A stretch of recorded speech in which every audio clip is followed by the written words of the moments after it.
Hello, Regnes.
No, I'll never use it again, ever. It's a single-use forge. Like, you know how you buy those single-use barbecue grills? That's what that is, but for forging. Just use it once, and it's gone forever. Hello, Worldmaster.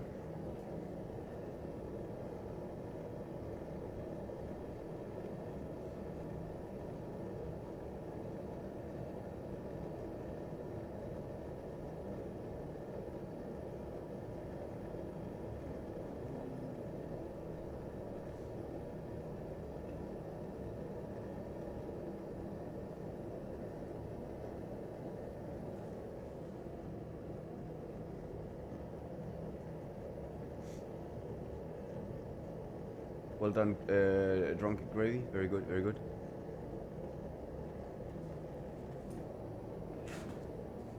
Ragnas, I just don't have any. I don't have any coal for it.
Startup project and getting this one finished up we worked on last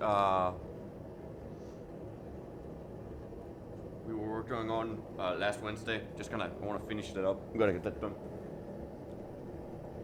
It's a little bit cold as fuck though.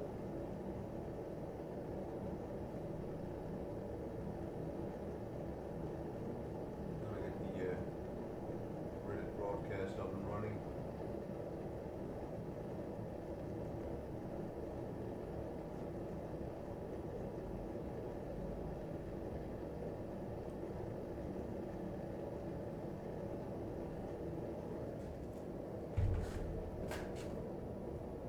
Alright, there we go. We should have the Reddit broadcast up and running.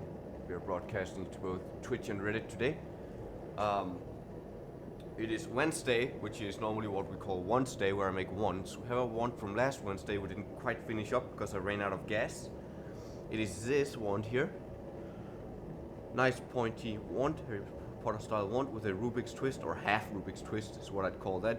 And then up here we have a little bit of an opening. That opening is going to fit a marble, a glass marble. I'm gonna see if we can't get that fit in there somehow. We're gonna do a shrink fit where we heat up this piece that'll expand the metal, then put the marble in there, and then cool it off, and that should nicely put this where we want it. The problem is we need to make sure that when we put this down, it's gonna sit exactly where we want it to. So we need something like a 5mm piece of steel for this. 5mm.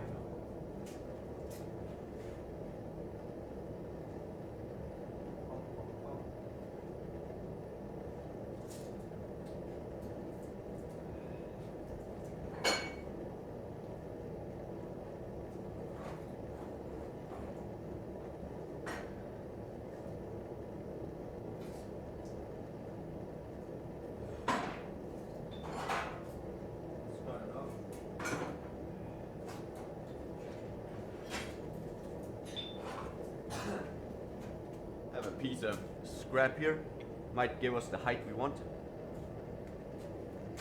Yes, the heat can cause the marble to crack. That is usually what happens when this goes wrong. If I put this down, that does place this exactly where we want it. So the idea is heat it up, place it down like this, push it in, as you do, and that should place this exactly where you want it to.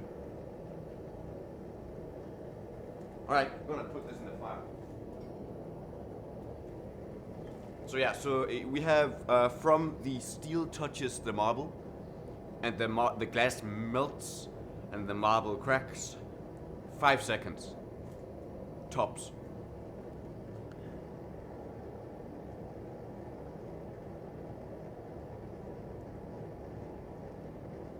Alright, I need to get my gear on, my very equipment. That's just this apron. It is freezing like hell, and it has been for a while in Denmark, to the point where I now have my gas canisters will not let the ice trapped on my gas canisters does not melt in between my streams. Like Monday, I still have ice on the bottle that I froze over from last Monday. So it's gonna be interesting. I'm gonna need a glove for this.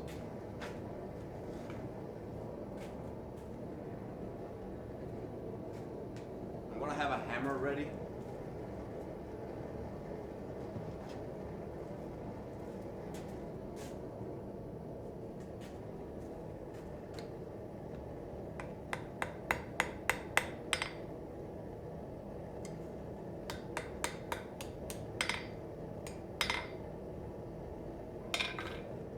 Alright.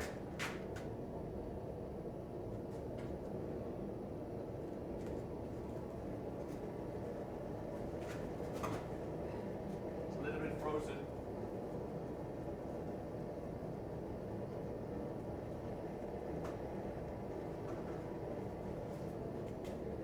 I'm gonna take the water over here. There might be a benefit in actually cooling it in oil so it doesn't cool so fast. I'll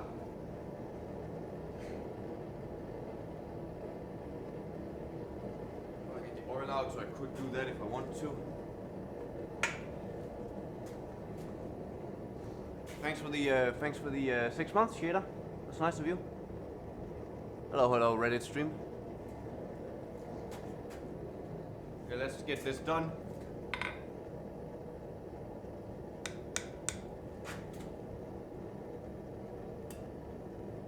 I think it just cracked. I felt a small little thing in the steel I was holding on to.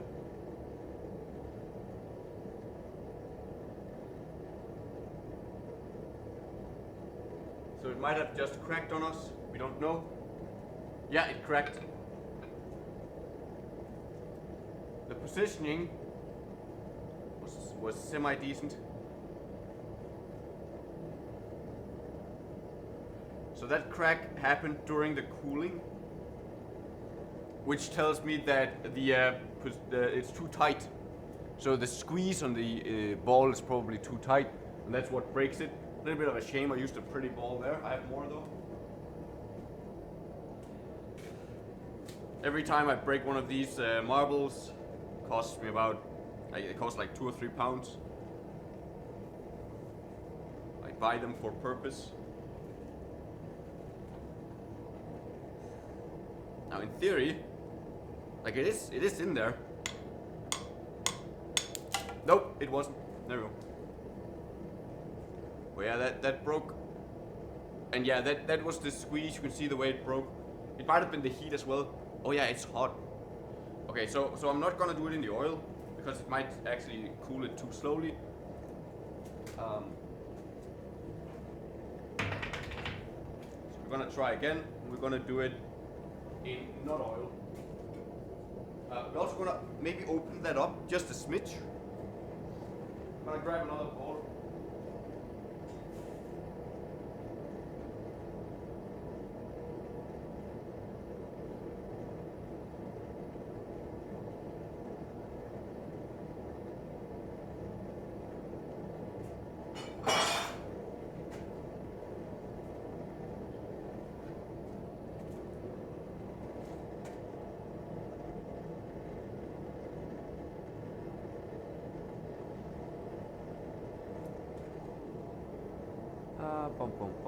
What are you making? Yes, we're making once. It is Wednesday, so we make once on Wednesdays. Welcome to Matilo Workshop. We do blacksmithing, and we have a wand that we are finishing up from last Wednesday. We have the most tricky part to do, which is inserting a glass marble ball with a shrink fit into the wand. Trouble is, heat and glass doesn't mix very well, and neither does pressure. So we want to be a little bit careful. Okay, so now this is a little bit cooler. Oh, it's too open now. That's the thing you want to be careful with. Not closing it up too much. The marble might actually be smaller, that might be why.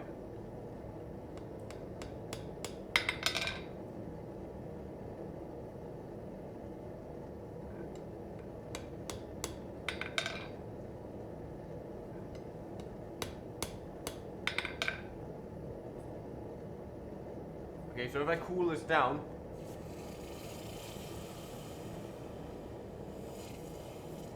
I'm gonna hope that this does not fit. So now this is cool, I can grab it. Yeah, this exactly does not fit in there now, which means that when I heat it up again, I know that this is the right size. Because if it's in there when it cools off, it'll fit it. Alright. Heat it up once more. We just did it with one, and that marble cracked while we was cooling it down. We were cooling it down in oil, so it might have cracked for one of two reasons. Either it got too hot and the heat cracked it, because that happens. But since it was already in the oil, I doubt that was the case. It was more likely that it was too tight and it squeezed too much and it cracked for that reason. And by the look of the crack, that's very likely what happened. Let me see here what the Twitch chat is saying. I'm also streaming to Twitch at the same time, twitch.tv/Matilo Workshop. If you would like to catch any of the content that I make, links here in the overlay for the Reddit people. Yeah, hello LEB. And Gigantic Sloth, yes. Hello Tonal Biscuit. Is it wrong you're watching this in your math lesson? No, it's alright.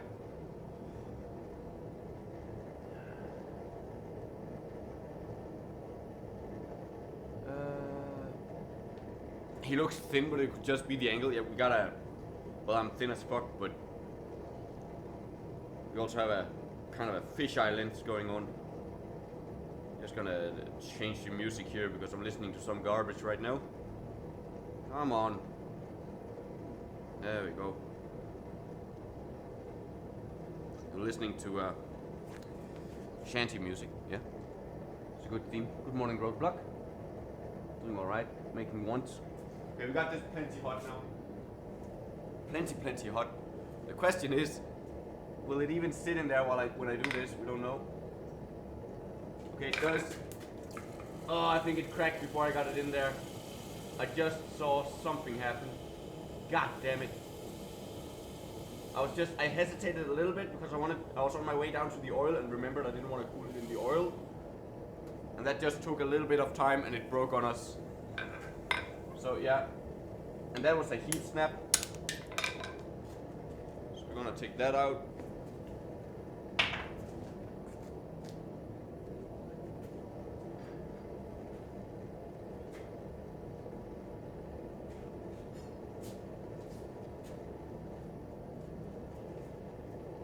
Fuck's sake.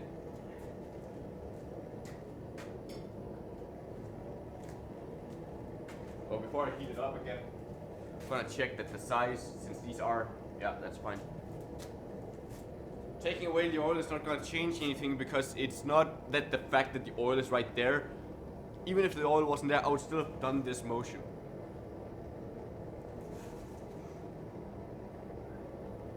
Oh, Jotun.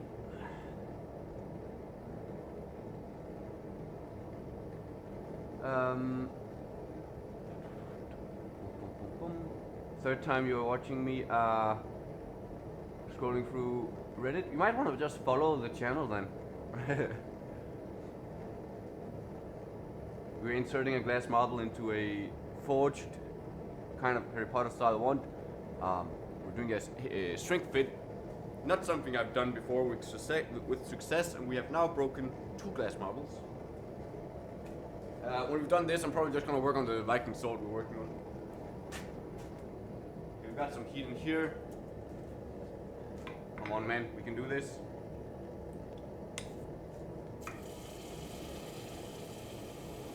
I'm feeling very intently. Is there any ping?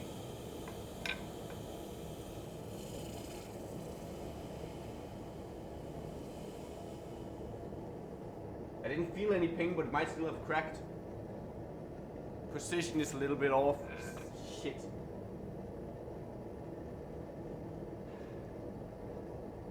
So it's off. It's not censored. And that was the thing.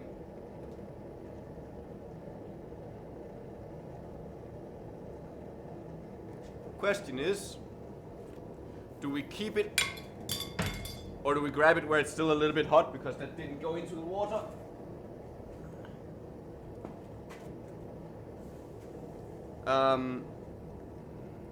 If it wasn't cracked already, it might have cracked there. Nope. All right.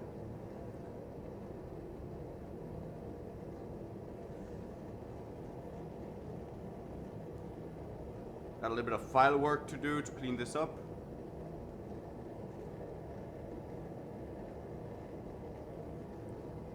So this is what it looks like with that marble insert.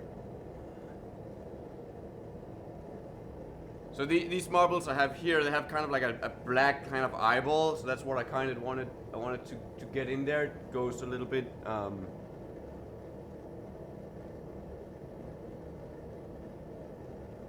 Yes, you're welcome, Jotun. You're very welcome. But yeah, so that's the marble we got in there, but it is a little bit off center, unfortunately. I am inclined to just leave that be, because if I'm gonna I'm probably gonna ruin this marble getting it out again, and then I'm gonna have to reinsert another one that might break. It's kind of like the thing about inserting these glass marbles. It's kind of like a one and done thing. Like once it's in there, it's in there. You can't really adjust it. You can only start from the beginning.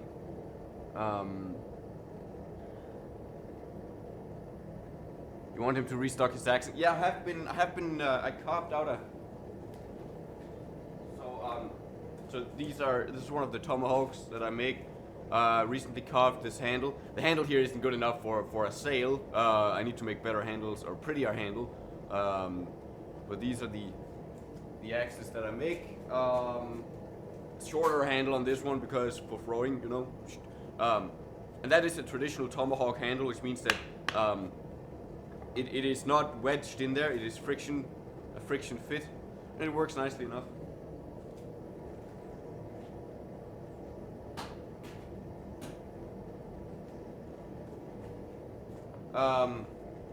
But yeah, so that's a one done. Let me just where's my brush? I got glass on my anvil.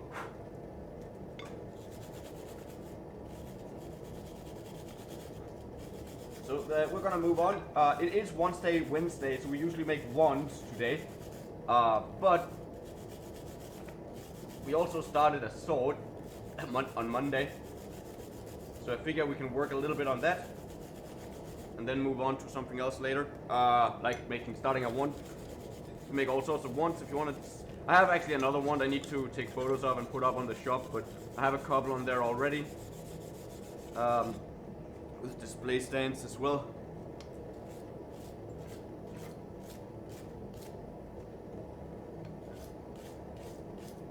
This is just a wire bristle brush.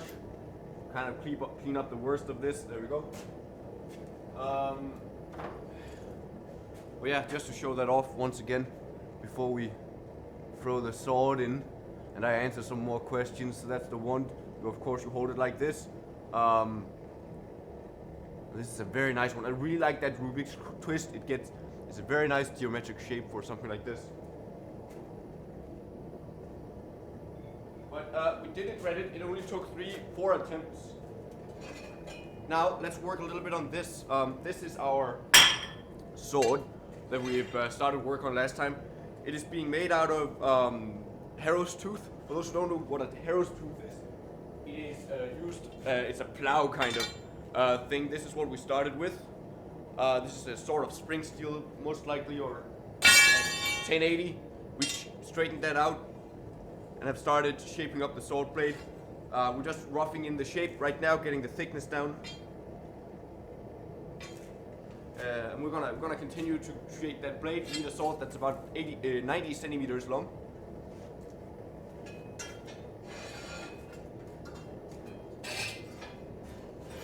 Am I halfway through here? I probably am. I probably want to start holding it down here if I can. Oh, that's a lot of weight though. It's fine. Do it like this.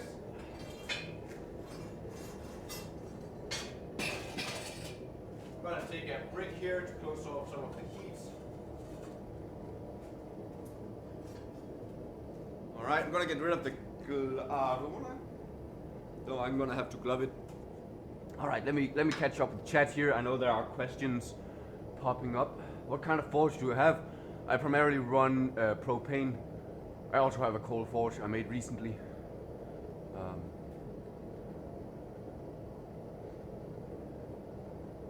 But yeah, coal and gas, primarily gas, but I don't have any coal right now, so. Do we do shield bosses for Viking shields? I do not, because they're so incredibly cheaply made by others that there's no money in it for me. A shield boss in Denmark you can buy for 100 Danish, which is like 15 USD. And my hourly rate is like 30 bucks, no 35 bucks. And I can't make a shield boss in like 15 minutes. At least not if I have to hand hammer it, which is what you want if you're getting a blacksmith to do something. I had a buddy that was a farrier and would really enjoy watching him making horseshoes in his garage. This is pretty cool, right on. Yeah, thanks.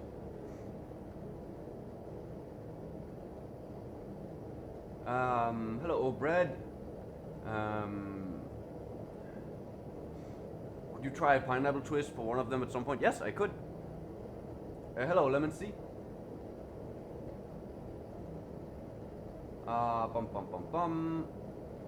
Yeah, even like 60, which is like 8 bucks. The problem is a lot of people don't make them historical because they add too many holes for the screws or rivets. Historically, they only had 4, but a lot of people make them with 6 or 8, and that's wrong. But yeah, we're gonna forge a sword, and before we pull that out of the heat, I'm gonna have to change the gas bottle soon, but more importantly, up the pressure a little bit and get this off, because once we start forging, I'm gonna be hot.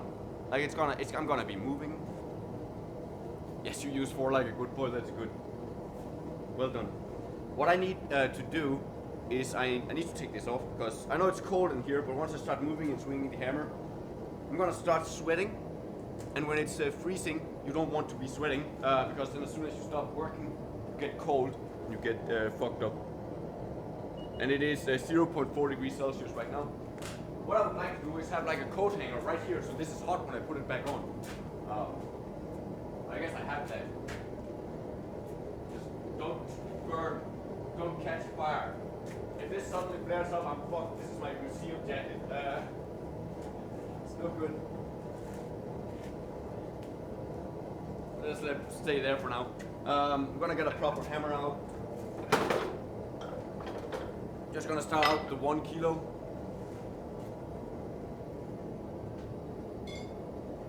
Gonna clean up some of this stuff.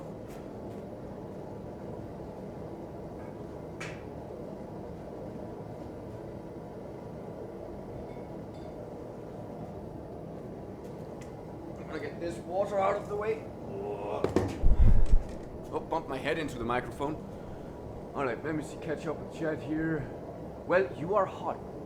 That comes with the job. There's a forge next to me. Would you ever try glass blowing? No. I have no interest in it. If I can't hit it with a hammer, it's no fun.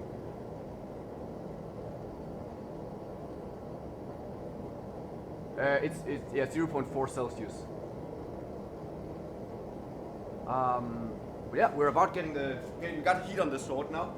Yeah, the problem is it's a little bit hot when we want to grab it. So I'm just gonna see if I can cool it off a little bit beforehand.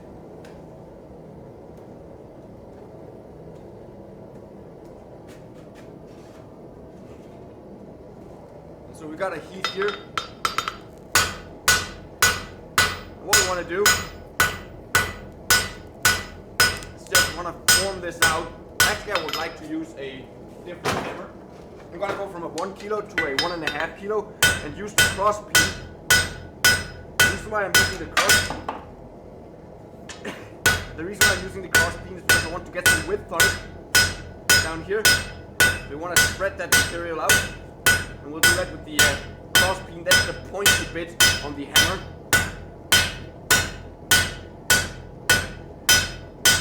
And it's very cold. You can see the metal is already cooled off again. Straightening it out a little bit.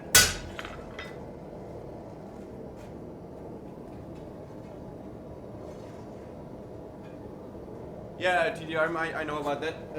That's the Prince Rupert's drop, or whatever it's called.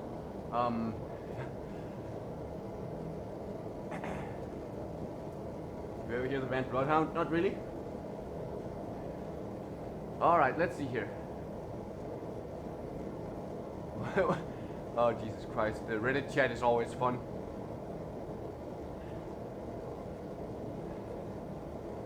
Why is it glowing pink? The camera doesn't show the colors very nicely because of infrared radiation. So it comes off wrong. But if you go to twitch.tv/MartilloWorkshop, you can watch the broadcast with a camera right here. That's very good.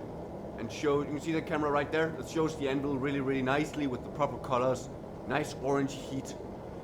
And I can only recommend that you check that out. You can also follow me on Twitch. You can follow me on Reddit. You can follow me on Instagram, YouTube, and Facebook. I have various different places where you can follow me. And I have a Discord server where I just talk about all sorts of shit. You do commissions? Yes, I do custom work. I have a web shop where I sell my stuff. If you go to martillo.dk or follow the link tree down there, you can find my web shop where I sell things. I don't have that much stuff on there, but it'll expand over time because I'm making stuff. I broadcast every Monday, Wednesday, and Thursday for those who want to watch regularly. I've been doing this for 2.5 years. You beat your meat harder than that. You might have some sensitivity issues then.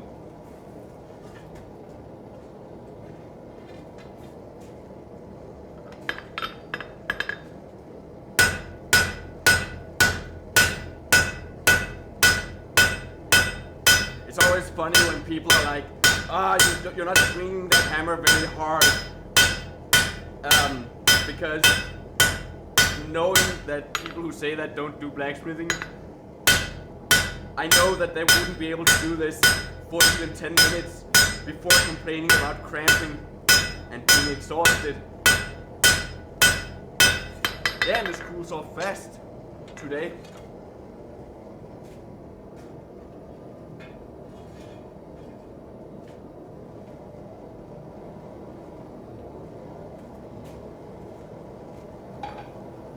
Give it some more air, that increases the temperature.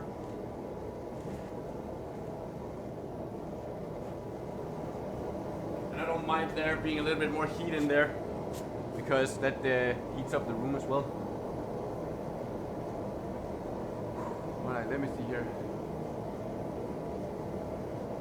drink stout mead. Not really. I do enjoy mead, but stout mead. I'm not sure what that is.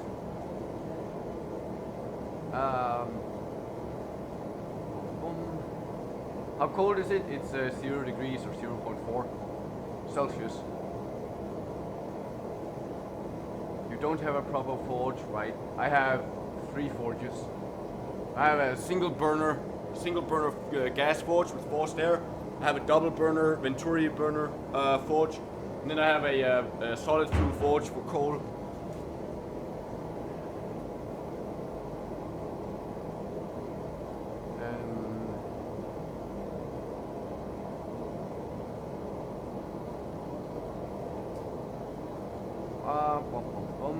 Can you hammer with both arms, like switch? Yes, I can.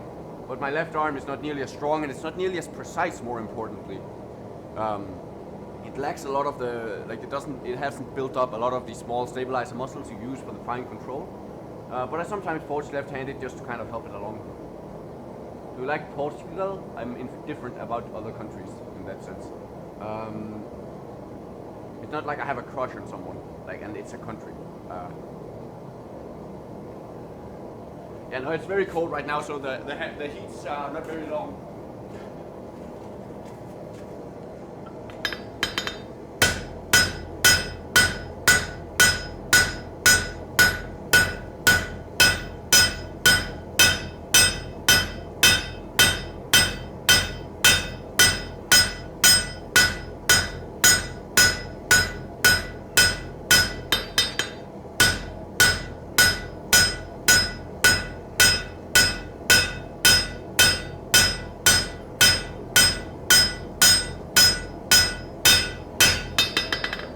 Getting that down to thickness.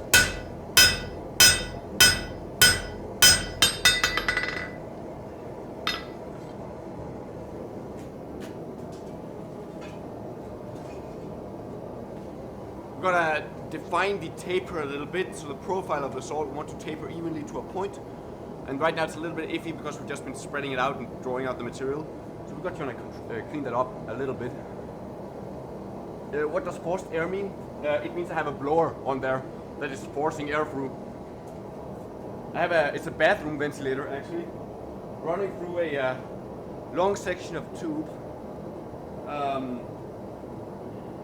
Running through a long tube to create a ram effect so that when I do the reduction, it still has enough pressure to go through. Then I introduce the gas right after the reduction. That runs 60 centimeters to give it time to mix. Then there's a 90-degree bend, which also helps with mixing, and another 30 centimeters of pipe down into the burn chamber where it ignites.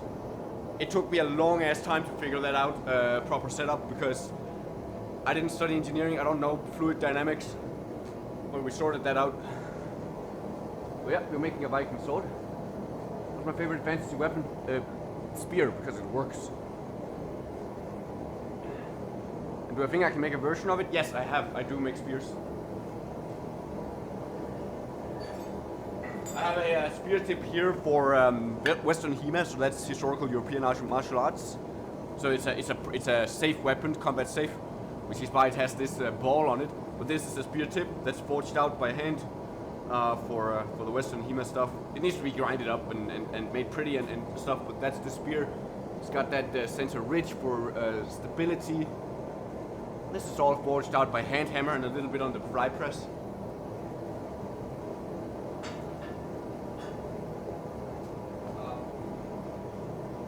So yeah, that's what we're working with. You're so handsome. Well, thank you. What is a dildo? Well, a sword isn't. There is a story of someone getting a sword accidentally jammed up somewhere it doesn't belong. And that's not a pleasant experience from what I gather. Do you do HEMA? No, I do not, but I have friends who do. Thanks for the sub, the panda muffin. Yes, so good. That's what we're gonna do here. I'm gonna be careful not to poke the camera with the sword. It's a little bit long. That's what she said. So we're just refining the taper here. There's a little bit of a bump somewhere. just gonna straighten that out. So we got a nice even taper here.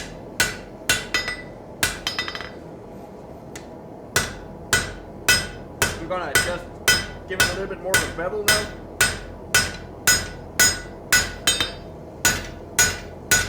It's getting a little bit jumpy because it's so long and thin.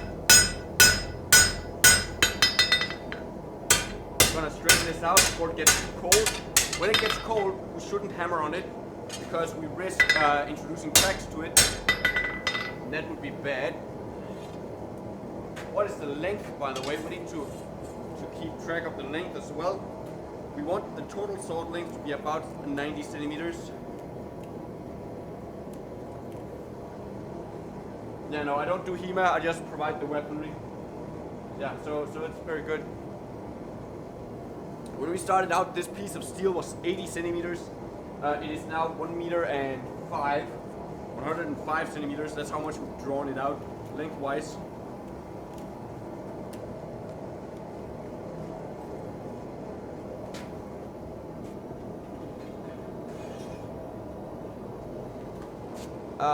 Let me see here. Is that a sword you're forging, or are you just happy to see me? That's funny. Hey, Swiss Forge. Good day, my man. Yeah, we're doing a little bit of sword forging today. A sword is a kind of wand as well, right? You wave it around and people die. What kind of steel are you using? I'm using a harrow of time, which is this. It's agricultural steel. That's on a plow, and you have like a little thing here and it piles through the ground, right? So this is what I started with. I straightened that out. That's a nice 30 by 10. Excuse me. 30 by 10 mil piece of steel, some sort of spring 1080 kind of steel. Should be good for a sword. And more importantly, it's free.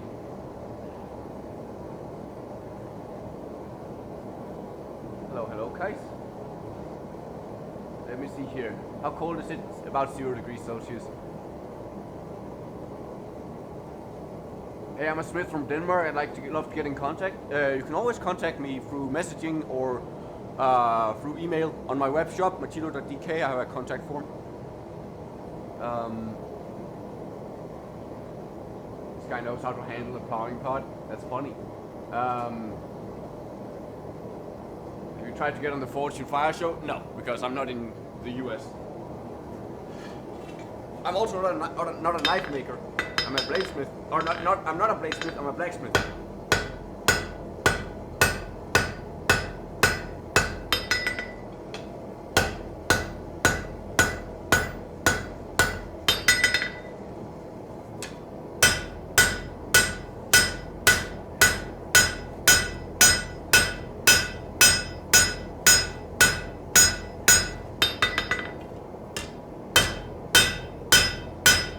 Just trying to thin this out a little bit. Got about 5 mils, 6 mil on the edge here. God damn it. I hate when that happens.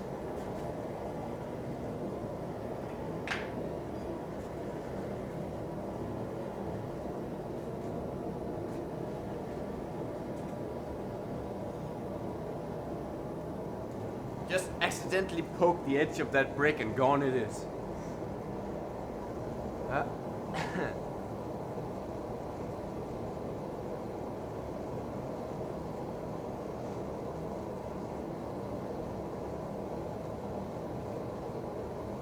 Yeah, Chad is sometimes a little bit sexually frustrated. Do you pretend the metal is a baby skull? No, I just pretend it owes me money. It's a Viking sword. Hello, Lady Particles, by the way. Viking style sword for HEMA, so it's not going to be a sharp sword, but all of the processes are the same. The level of finish is just a little bit lower.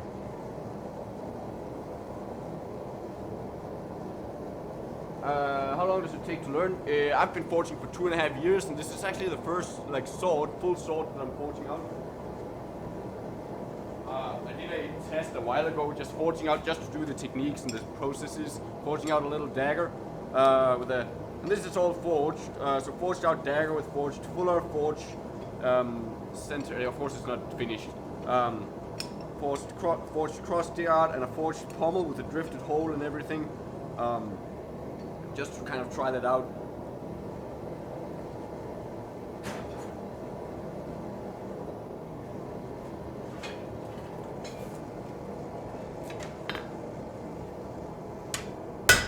But I'm gonna run into issues when the sword gets a little bit longer. It's gonna poke the cameras and monitor. I'm not quite sure how to handle that.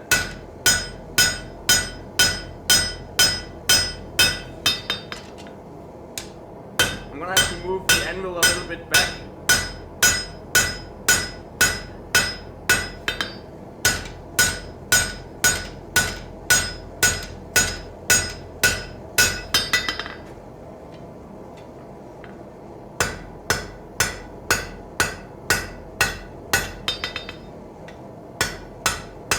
Now it's getting cold, so we want to be careful with how we hammer on this.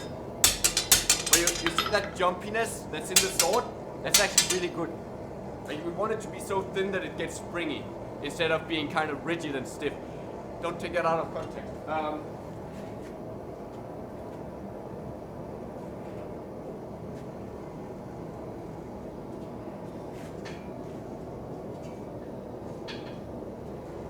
gonna start burning my hands soon.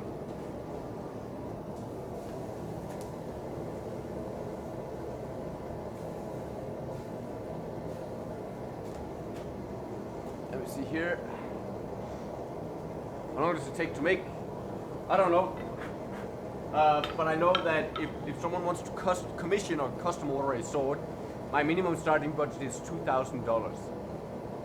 Not because it necessarily takes that long to produce or it's that expensive to make, but I won't begin on a sword if people are not willing to pay at least that much, because the amount of work is quite high.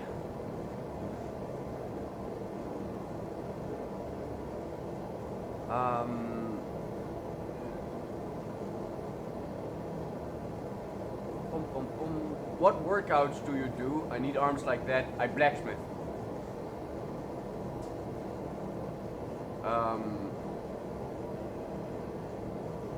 How long do we plan on heating the whole thing for quenching? I'm gonna have to do a bunch of quench tests on some of the scrap pieces I have, because I don't know the steel, what type of steel it is. Acres says that it might be 1080 or something like that. I think it's more like spring steel.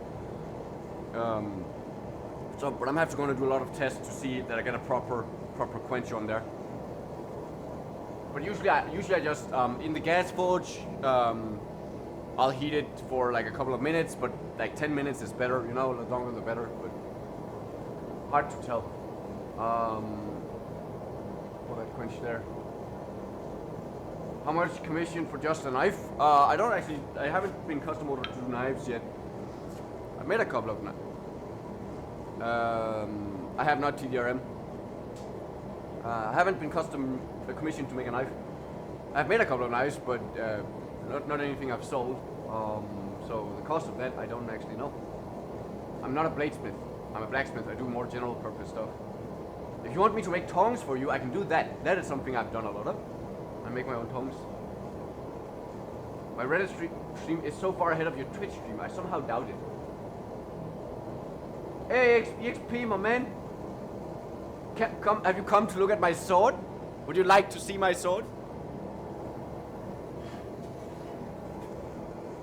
Look at my fucking sword.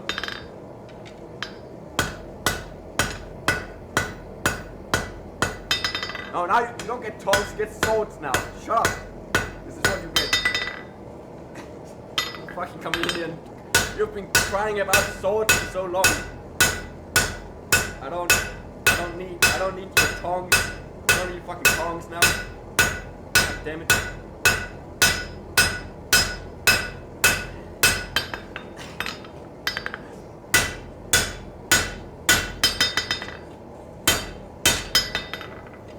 I do like a long sword. Springy goodness.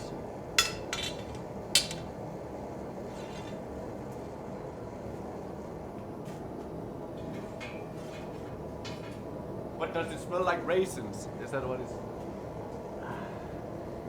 Nice, good. It's not a long sword, but it's a Viking sword. It's gonna be pretty long. Like 90 centimeters is what we're aiming for. Aren't you cold? Nope, not at all. How much you are aware that some of your watches are just because you're super hot? Very. Because you guys keep fucking telling me. You can't just be like low key. No, you have to yell it out like, oh my lord.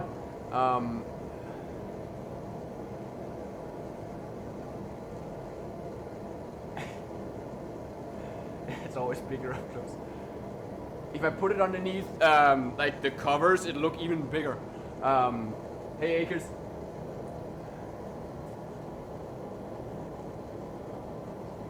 Coal is cheaper than gas, Rich.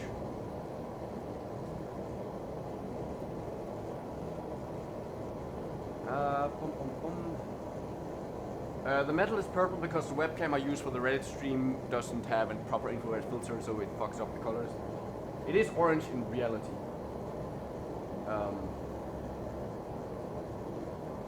Yeah, this is essentially just 4,000 people watching a man play with his sword. That's true.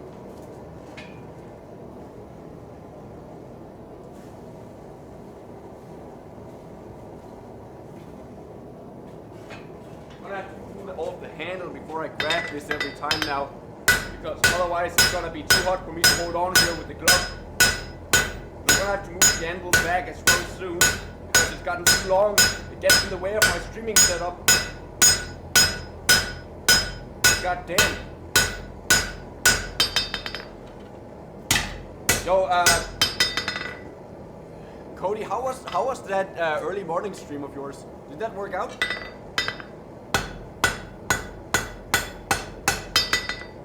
Because if you start streaming like late in the evening in my time zone, I'm gonna be fucked. Like I'm not gonna get any sleep. Alright, we're gonna move this anvil here. This is a 120 kilo anvil, but it's movable. That's alright. I just want a little bit more. Come on. There we go, that's good.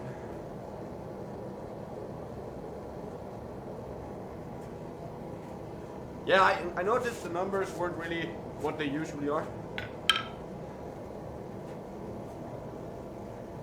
Yeah. Whatever you floats your boat, whatever erects your sword. Did someone commission this? No, this is a practice sword. So I'm making it for HEMA, which means it doesn't have to be sharp, and then I'm handing it over to my friend, who's going to be testing it for to make sure that I get all the heat treatment and all that shit done right, because it's gonna take a beating when it's being used for actual proper use. In historical European martial arts, and then once I know that it's good, I can move on to do other swords, other things that maybe take a little bit more polish and time to finish. But I'll be confident that the steel I've used and the heat treating and all that is good and proper. How large of a space do you need for blacksmithing? This. Gonna fuck that sword up? I hope not. Whose pulleth this sword from the stone and anvil shall be rightful king, born of Reddit, yes. Alright. You got to be cold? Nope. Last I checked it was 0.4 degrees Celsius. The forge has been running, it's freezing, but the forge has been running, so now it's 3 degrees Celsius. But that's checking on the far side of the anvil. If I check the near side, the temperature will be higher. So on the... Oh, it switched to Fahrenheit. Fuck, don't do that. There. Yeah, so it's 4 degrees here and 8 degrees here.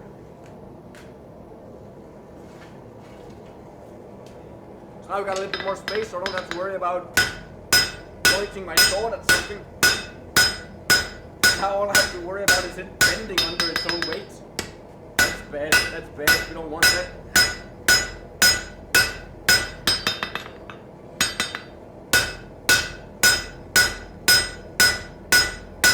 Yeah, people have made a theory that I'm a dragon for some reason. Because I'm breathing fire and smoke.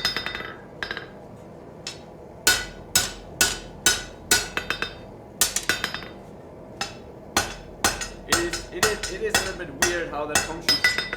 The breath only starts, like the visible breath only starts once I fire up the forge.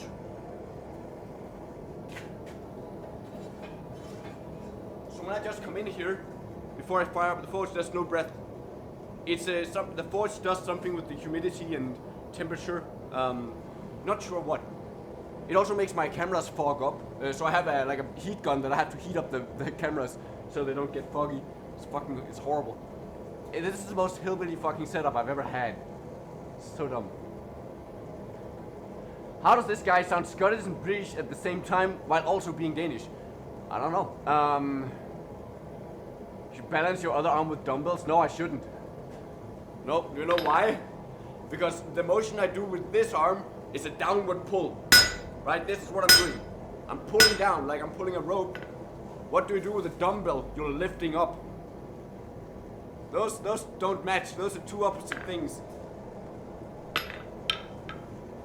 What I should do is you just forge left-handed.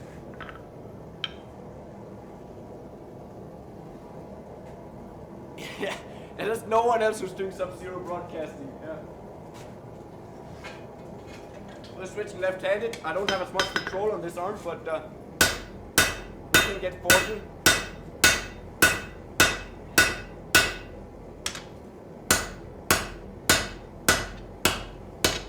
Oh yeah, vacations? Yes, sure. Vacations.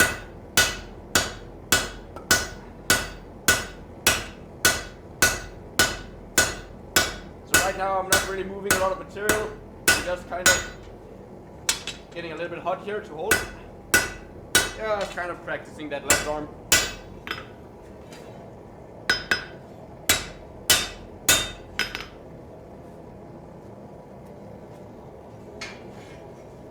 On the positive side, the sword is a lot easier to handle with my right arm. I have to make that joke again, but the funny thing is, when you forge left-handed, it feels like it's someone else hammering.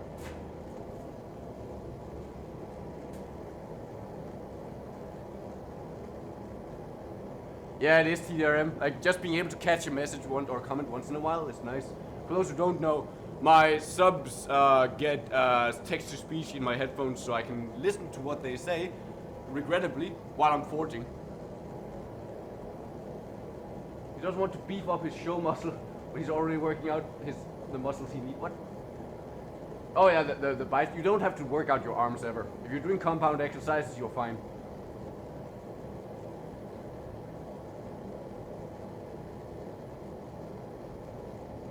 It is very much my tricep that I'm working. So right, this is my right arm tricep. That's nice and defined. Left hand tricep, where?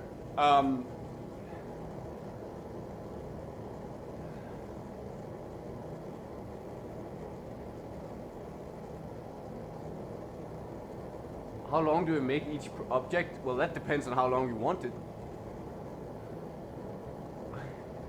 But yeah, we're right now forging out a Viking Sword. It's good fun. That's good explanation, Regnus.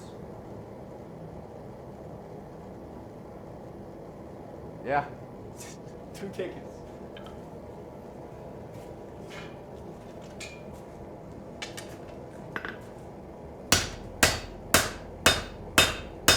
The funny thing is, when I go from left to right, like when I go back to my main arm, I feel like a fucking god, because the way of swinging a hammer is so much easier right-handed than left-handed.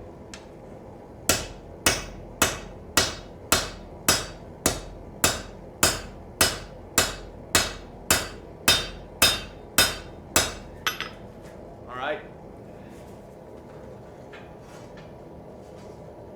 I never forged left-handed for very long at a time. Just kind of waking up the muscle a little bit, going back to right hand. I can go in and individually turn off text-to-speech for single users. So if anyone abuses it, I'll turn it off on you.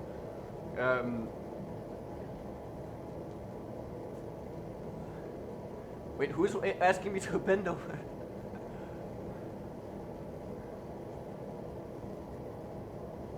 I'm here. I'm free on February 14th. A.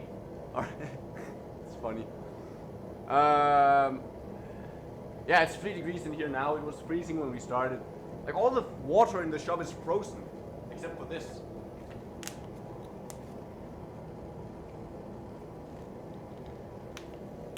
Yeah, you might want to keep off of Reddit chat. They're thirsty.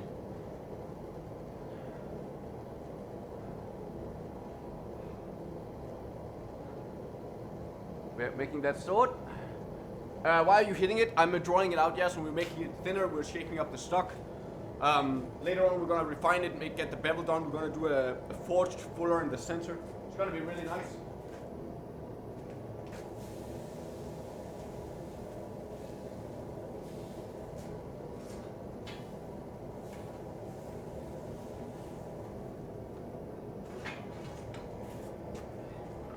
Now, begin to actually forge some with that right hand swing. Get a lot more control and a lot more force behind this. It's just nicer. So we can just get to move the steel a lot faster this way.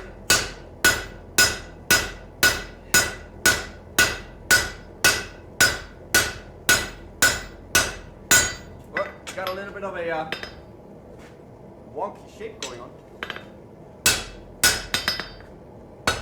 That there we gotta sort out. Sort it out.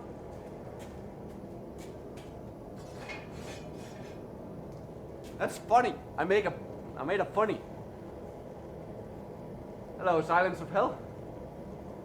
Can I get a happy birthday? Well, good morning, happy birthday.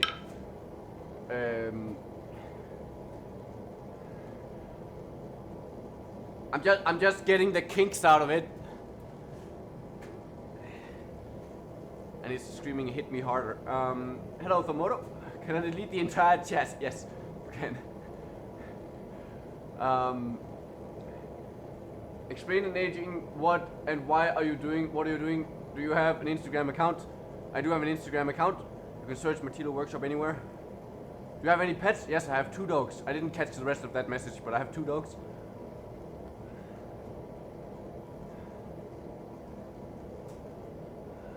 Jesus Christ.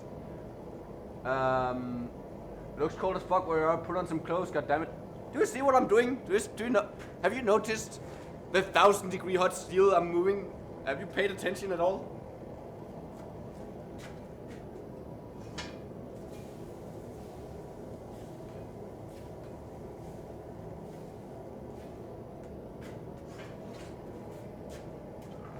Just gotta get the taper sorted out a little bit here. So we're making sure the profile is good.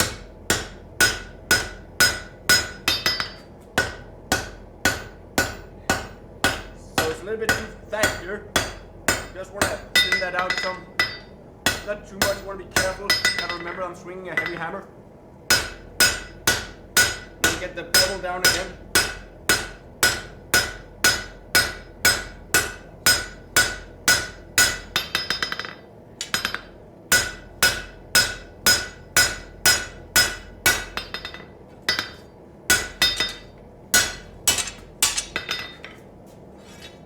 It is kind of wampus all over the place, but we're gonna clean it up later.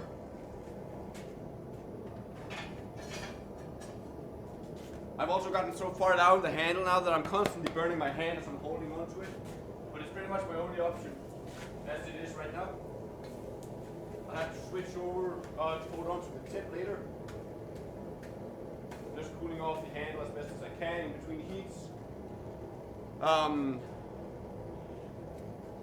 But yeah, so we're shaping up that sword. We've drawn out the material. We started out with this, which is a harrow's tooth or harrow's tine. It's agricultural steel. Started out with that, folded that out straight, started thinning it out. Someone asked if I can say pounded in. I'm not even sure, but I'm not sure what the Danish word for pounded is. Smæk mig. Klask mig. Dansk jävel. Nej, jävla svenskar. I can't speak Swedish.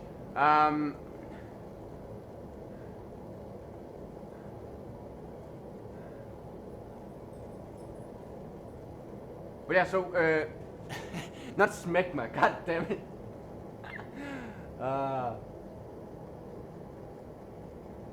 Le Panda Muffin. Thanks for the sub again. That was nice of you. But yeah, so all of that cattywampus wonkiness, we're gonna clean that out later. Right now, we're just drawing out the material to get the proper profile and thickness of the material out.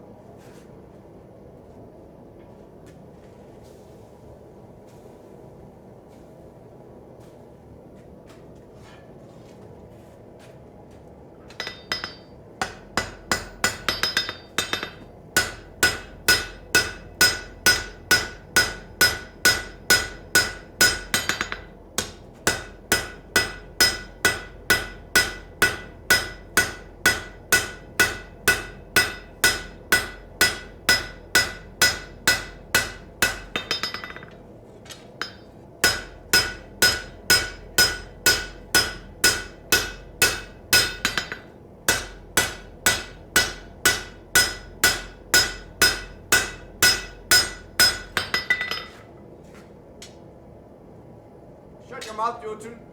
I'm a sexy boy. Don't you? Chat says otherwise, okay? You can't. You're not my mom. So we're getting a little bit of swoop to that side. We want to try and clear that up. Just want to figure out how I want to do that. Alright. Gonna heat it a little bit further towards the tip. See if we can get that bend a little bit out of it. Should helpful. We got like 180 viewers on Twitch right now, which is nice. 5,000 on Reddit. For those who don't know, we're doing blacksmithing. We're forging a sword, Viking style sword for Western HEMA. HEMA stands for Historical European Martial Arts. So people who do Viking reenactment combat and stuff like that. I make weapons for that once in a while. Swords, not swords really, spears and axes. And this is my first kind of real sword. But I'm making it for HEMA, so it doesn't need to be sharp. And that way I can also get it into a setting where it'll be used and see a lot of stress. And I can test whether or not my heat treat and all that is good for swords. I'm not using anything historical because the weapon I'm not using is not a historical recreation. Unless you're doing a recreation, you don't need to look at historical references. And especially when you're doing weapons for Western HEMA, you're never gonna hit something that's historical because the edges can't be sharp, it has to be rounded, stuff like that. So it'll never, you can make it look authentic, but you can't make it historical.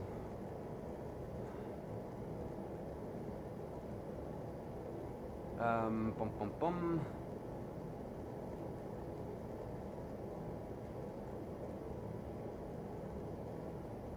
Yes, I do regular streams, so if you want to watch this for hours, you can. Every Monday, Wednesday, and Thursday, I am live on both Reddit and Twitch.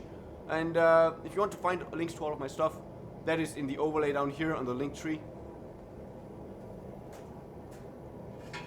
Alright, so we have a little bit of a bend in it. I'm just gonna try and get some of that out by doing this.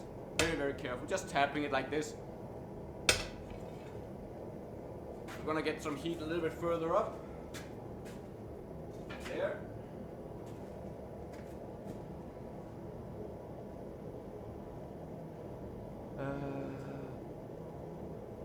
Oh hey, it sounds good, OMG Coder. Yeah, you definitely want to go visit. Yeah.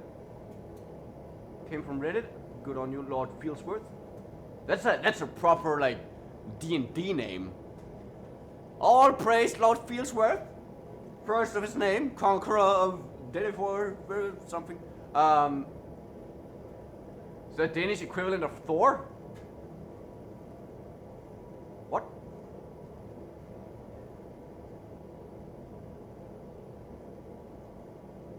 Do you know where Nordic mythology comes from?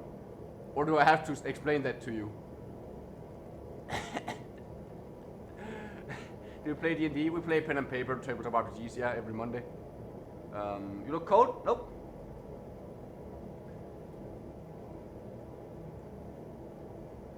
Whisper something to give us the tingles. I can be like, hey, skal du have noget smørbrød eller sådan noget? God damn it.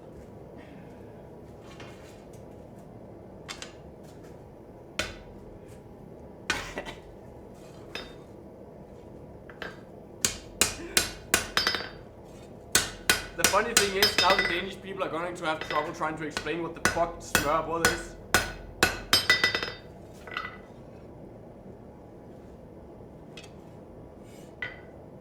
Alright. So we're gonna draw the last. I'm gonna see if I can't get to hold it down here, but it's a little bit top heavy when we do it like this.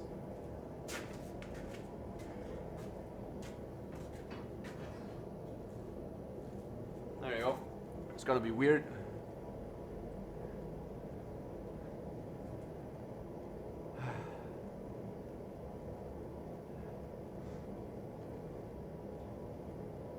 This is what excessive profanity was talking about when I passed out. Yeah, probably.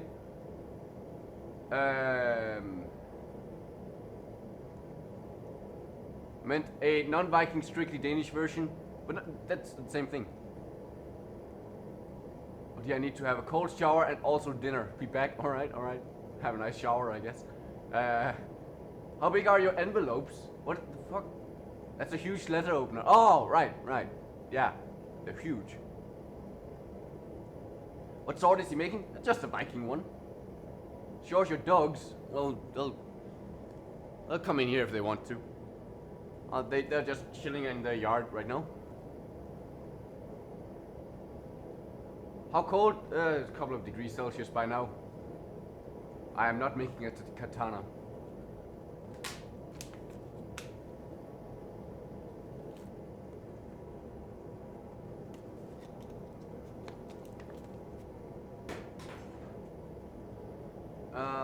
How cold is it in the shop? It's just a couple of degrees Celsius now. It's been heated up a little bit. Why can't you make a wheel sword? Any laws against it? Not really. There's no permissions required to manufacture bladed weapons in Denmark, only to own them. No, I'm just making this as a practice thing, and I get it into the hands of someone who'll be using it and actually stress testing it.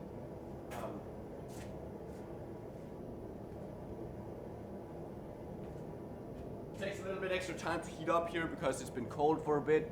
Have you seen Panzerfaust? Nope, I have not. Do you make custom things for people? Yes, I do. If you want to order something, you go to matilo.dk and you look under the there's a custom order page. You read that and then you contact me through the contact form. Right. So if you want something custom made, I have a couple of requirements because otherwise I get flooded with weird questions about prices and stuff like that. And my request is essentially, or requirement is essentially, you need to know how much you're willing to pay, and you tell me that, and then I tell you whether or not I will accept that job. It makes my life so much easier. Instead of someone going, hey, I would like a knife that looks like this, how much do you think that would cost? And I have to be like, it'll take me between 5 and 50 hours to make this thing, I can't be sure. It's much easier for you to say, I want to have this knife made, I'm willing to pay $1,000, just to throw a number out there. And I can be like, yeah, for sure, I'll be able to make this for $1,000 or less, right? That's much easier for me to just quickly get back to people. So that's the requirement. And then also, if you want something custom made, you need to know what you want to have made. So a little sketch goes a long ways, or a couple of reference images is really, really nice. Goddag, min danske ven. Goddag. We call you Panda. All right. Look cold as fuck? Really? Is it just the breath that makes me look cold? Because I'm not sure what else kind of tells. Is Kai making bank? No, he is. I work part-time in the evenings.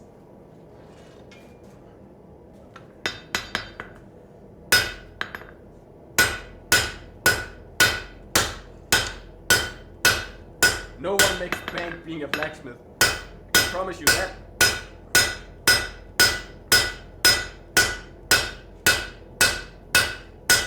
Burning my hand here, holding on to this. I'm just being a little bit careful with how I'm grabbing it. Whoop. Careful. Switching this around. And right now I'm forcing with the cross peen. That's the pointed part. That point there. The way that what that does is that it forces the steel to only move in that direction and that direction. So I'm spreading it out, making it wider. Instead, if I hit with a flat face, it's spreading it in all directions.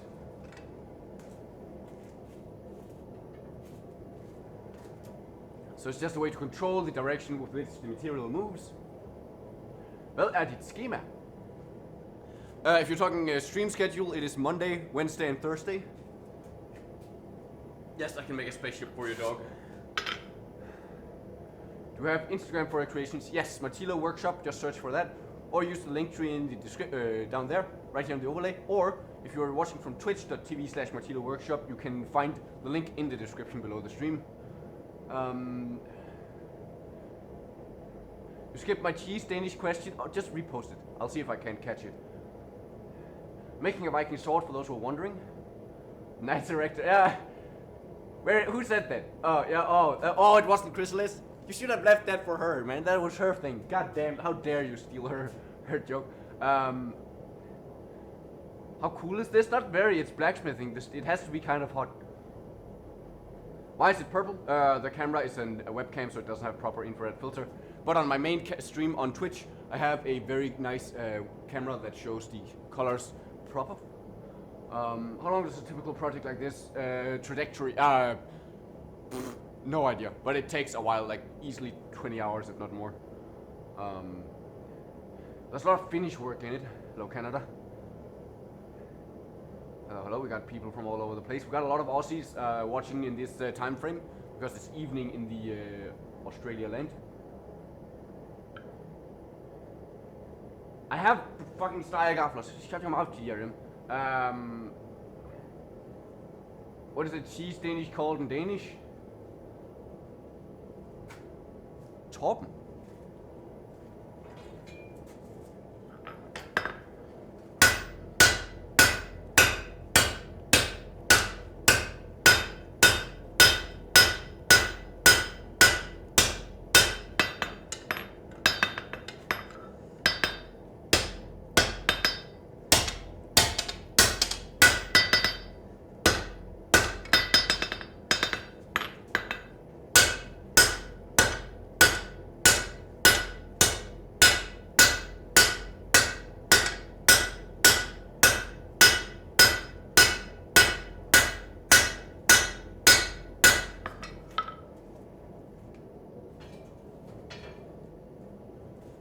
Interestingly, I'm currently listening to a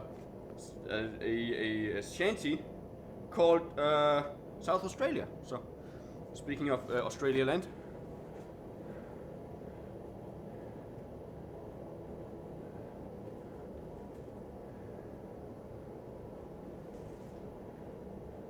You wish that piece of metal was your spine? Could use a good cracking. Oh, like I was like, why? We want you to break your back? What's going on? We're close to reaching 200 viewers on Twitch, which is really nice. I don't do that very often. How do you source your materials? Iron in particular, and the leather. The leather I get from a local leather store. I've also bought a lot of on auction. And the metal I use, the iron I just buy from a steel supplier. And then I use a bunch of scrap if I can find good scrap sources. And you can. How long does it take to make a sword? A long time. Some people like it. It's easily a month's worth. So I'm stretching a little bit. It's not from the hammering, it's because I've been working out. That's the weird thing. I can hammer in the forge for 7 hours and not feel a thing. But if I actually work out and do some strength training, I'm sore as fuck. It's funny how that works. I've been working out. I'm training myself up to be able to do like handstand push-ups. And I'm almost there. It just takes a little.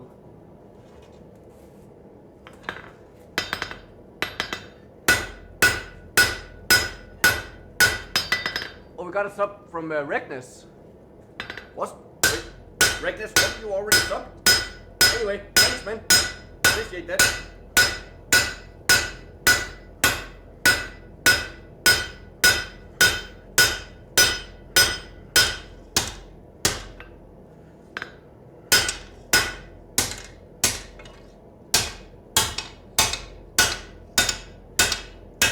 That wobbliness makes it difficult to forge, but it is a good sign. Almost got a full length on that. Oh, you resubbed. Alright, makes sense. Thanks for the resub, that's nice. What I wish I could be doing, unfortunately I don't have a forge right now, and I'm stuck doing visa paperwork in Colombia. Well, yeah, we can't all be blacksmiths, I guess. but just making a forge doesn't take much. If you have a vacuum, like something that can blow air, vacuum cleaner, a hair dryer, a leaf blower is what I use for my coal forge. You can get started. Just a bonfire and an air source. That's enough. What are you making? I'm forging out a Viking Sword. Det er sgu da for koldt til tanktop. Ikke når du står i en smedje. Altså der er frostvejr, når jeg ikke har S'en til at køre. Og på den her side af armbolden, der er der nu 9 grader. På den her side af armbolden, der er der 5 grader.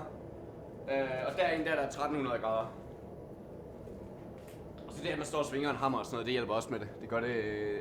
man holder varmen.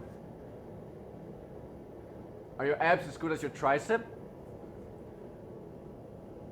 Well, I don't work them out as much, but they are there.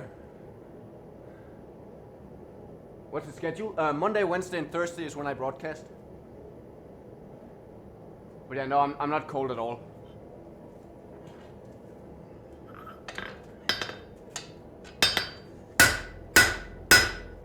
So just take small sections of this blade here and forge it out to the profile you want.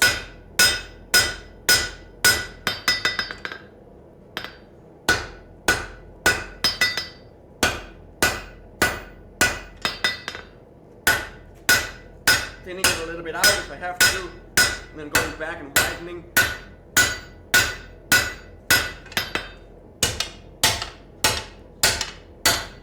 Straightening it out before it gets too cold. We're gonna take a little measurement. So, Jotun, have you looked up the exact length requirement for these swords?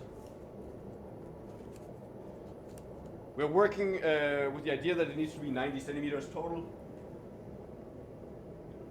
We have an 80 centimeter long blade right now, so we're gonna make it a little bit longer. We're not gonna have, I don't think the handle and pommel and crossguard is going to be 10 centimeters. Maybe close. No, yeah, no, it'll be 10 centimeters. Oh, got a dog now. Hi, Bina. Bina. Oh, it is 90, very good. Hey, Bispo.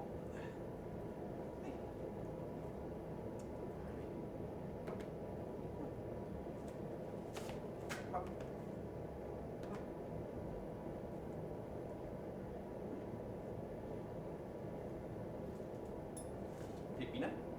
Jamen, jeg ved godt, det er roligt. Hvad? Så, her. Bina, kom op. Kom op. Kom op. Hey. Why are you such a scaredy cat? Why? Alright, let me see here.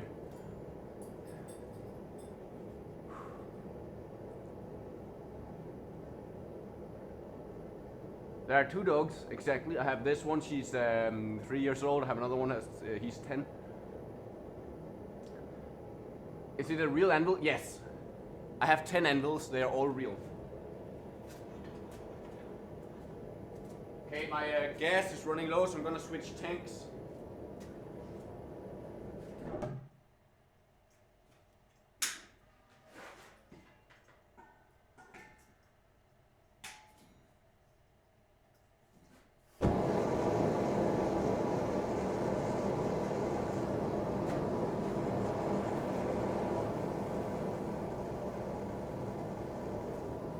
There we go, got more pressure on, that also means more heat. But yeah, if you want to watch with a better camera quality and also be able to follow the broadcast so you get notified every time I go live, head over to twitch.tv/MartilloWorkshop and you can watch from there. And follow the chat that I have over there as well. If you subscribe, you get text-to-speech in my ears, so when you type stuff out in chat, it gets relayed to me in my headphones, and I'll much easier be able to actually engage with you guys while I am forging. Can speak a bit Swedish. I can say Höpedipski. Why are you doing it with gas instead of other material? Because gas is convenient and practical, and it has good. There are differences in the way that coal heats up steel and gas heats up the steel. And sometimes you want coal, sometimes you want gas. I have a coal forge, I have a gas forge. I currently don't have any coal, so I'm currently working with gas. And I'm usually working with gas. The big benefit of gas when I'm broadcasting is that the gas doesn't get hot enough to burn the steel, whereas coal does. So if I'm answering questions and engaging with chat like I am now, and I'm running with coal, I risk burning my steel if I don't pay attention to it.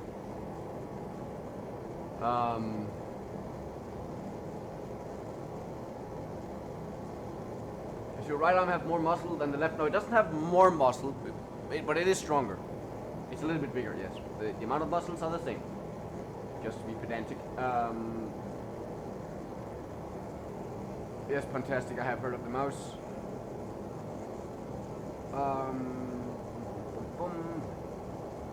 Your woman is very lucky. I do not have a woman. She fled last year.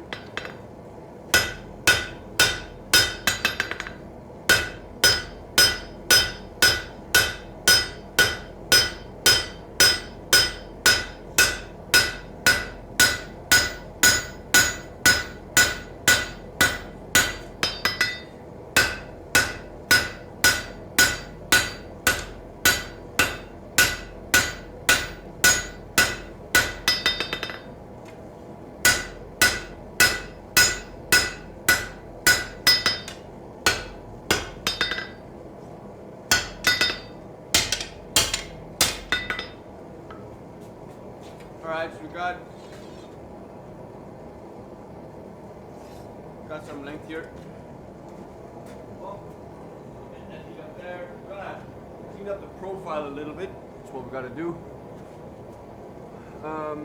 If I want to buy a stock of item, should I wait or put in a custom order? Interesting, in a 2mm dice bag. You can just email me. And request that I make them available again. I can just make one. And just let me know what color you want. You're hot? Well, thank you. Did your parents support your career choice? No offense intended, just real different. Considering I started doing this when I was 27, I don't really think my parents care what I do. I started the business up last year, and I'm 29. So, but I've been blacksmithing for 2.5 years. I think my dad likes it.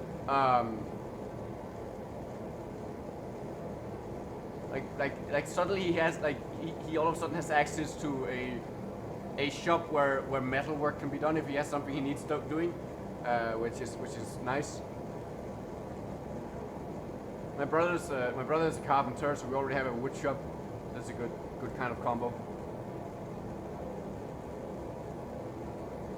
Yes, I know, fantastic.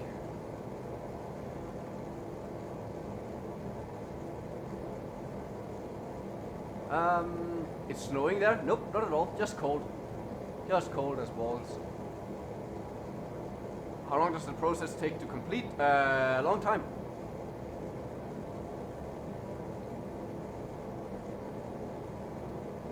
The first steel hammer was made with a rock hammer. I'm making a Viking Sword right now. I didn't think you were super young. Just curious what your friends and family thought. No, it's fine. Don't worry about it. We're not too we don't put too much into things here. What got you interested? I did leather work and broadcasted that for a while, and I had people in chat ask me, "Oh, have you ever done blacksmithing?" Because in video games, leatherworking and blacksmithing is related. It isn't in reality, right? And I have a viewer, a long-time viewer who's a blacksmith, and so she asked, I asked her to make, if she would make me a knife, and she makes very expensive knives, and I was like, no, you can't afford that. I was like, well, okay, if you want a knife, you gotta make it yourself. And I was like, okay, maybe I should look into the blacksmithing stuff. So because people kept asking me, so I tried it out. It was fun, so I kept going. And now I don't really do much leatherworking anymore, because this is more fun. What's my favorite thing to make? I don't really have any favorite things to make because I just like pounding things. I don't care what I'm pounding. Don't take that on purpose.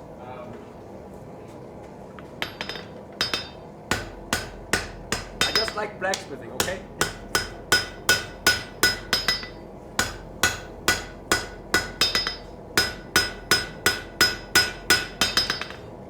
Yeah, now we're just gonna.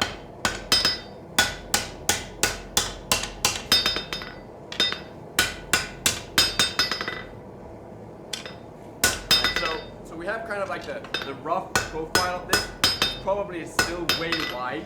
I think it wants to be something like 5 centimeters at the bottom here, and it is, but we're also going to fuller it, which is going to make it wider.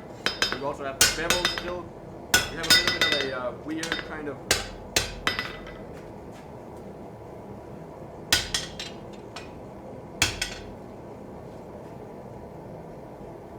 we have a twist in it we need to take out as well. It's interesting how now it's gotten so long that if I want to take out a twist, that's several heats to get heat all the way down to take that out. It's kind of funny. That's too hot to hold, right? Yeah. But yeah, profile-wise, it's pretty good. I would like to thin it out a little bit here. So we're gonna do that. Just gonna correct the profile a little bit. We're deliberately beating the thirst now. Oh, am I? Am I? You think? No, I wouldn't. I would never do such a thing.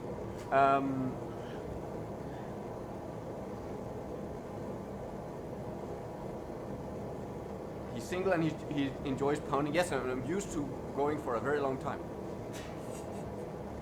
Up to 7 hours.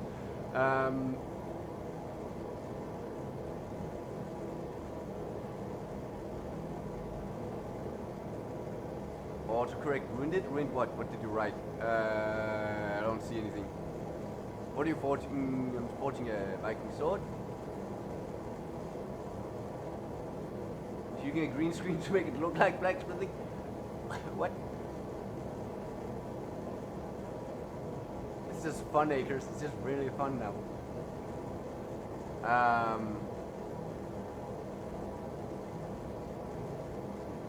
Well, I do forge for 7 hours when I'm at the museum. We have to, when there's an audience, you gotta perform, you know? What's the weirdest thing a customer asks you to make? The piggy patty press. So it's a burger press for pressing patties as you fry them. And it had to be shaped like a pig because his wife liked pigs and it was a gift for her. So I had to make a 2 kilo piggy patty press shaped like a pig. That's why it's a piggy patty. Yeah, there's photos of it on my Instagram. It's not really that weird, but it was a fun email to reply to. Making a Zweihander? No, just a Viking Sword. You get burned a lot? No, not that much. Often, but not much.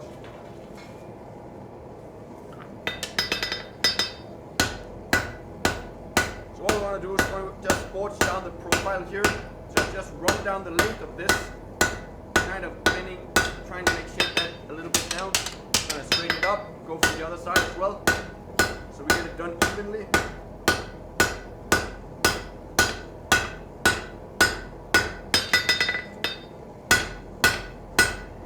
It's also going to just offset the edge a little bit, make it a little bit thicker, but we'll sort that out later. More heat, more better. Gotta make sure we got a nice distal taper. You made a decorative cock with balls paperweight once. The balls hung off the desk. What? Why have I not seen photos of that, Acres?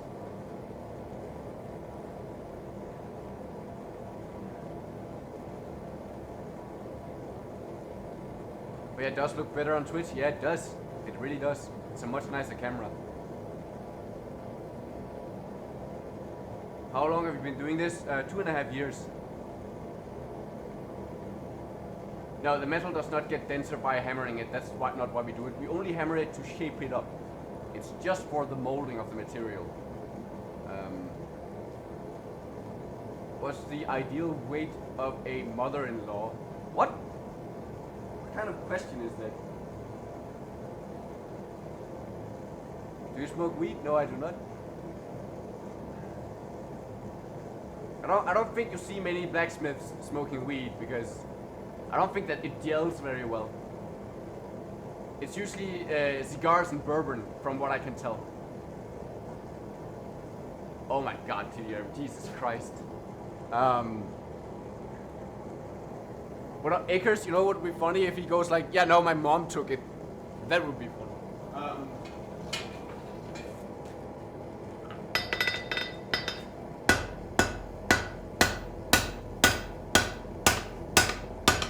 We're just getting that profile down. This is looking very nice. But of course, we also want to actually forge that bevel. Once we've gotten this thinned out, I want this to be thinner or a little bit too thin, and then when we readjust the bevel, we'll get the right thickness back.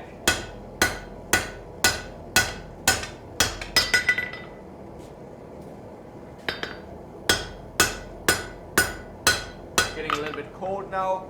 Ooh, that looks sharp. No pun intended. Yeah, so it's a time-consuming thing working on such a long piece, even though it visually isn't changing much for you guys. There's a lot of small intricacies that we're working on and constantly correcting and moving the material slightly. And making the dagger didn't take very long because it's only like 20-30 centimeters, but as soon as you're up above like 40-50 centimeters in length, it's a lot of work because you have such a long stretch that you have to make look good and fit together. I want the taper and all that to be nice and perfect. What was the most sci-fi thing a customer asked you to make? Well, earlier today someone just asked me to make a spaceship for the dog, so...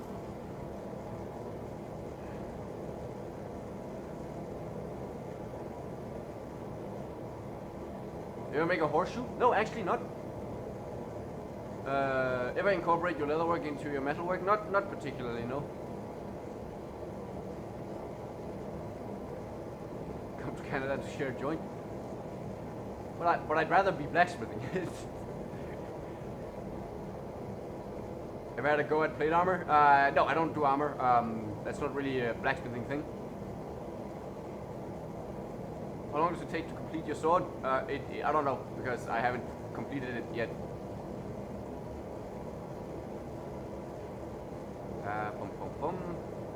Let me see here. Just realized people hit each other with those. Does HEMA have a lot of injuries? They do have injuries, yes. But yes, people do actually fight with those. That's why it can't be sharp, because they will murder each other.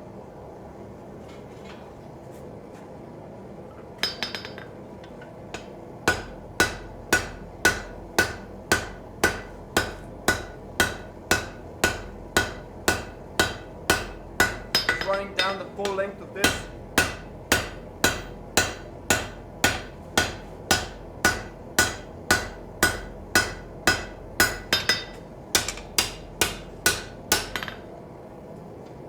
Armor smiths would make plate armor.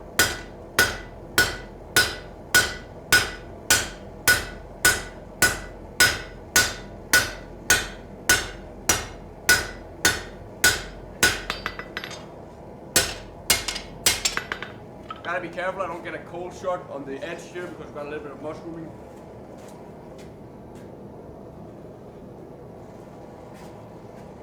Remember that blacksmithing refers to a general purpose smith. That is someone who can do a little bit of everything, but most things are specialized stuff. That's why we have stuff like farriers and locksmiths and armor smiths and swordsmiths, bladesmiths, all that stuff, or cutler. Hydrate, bro. That's a good point.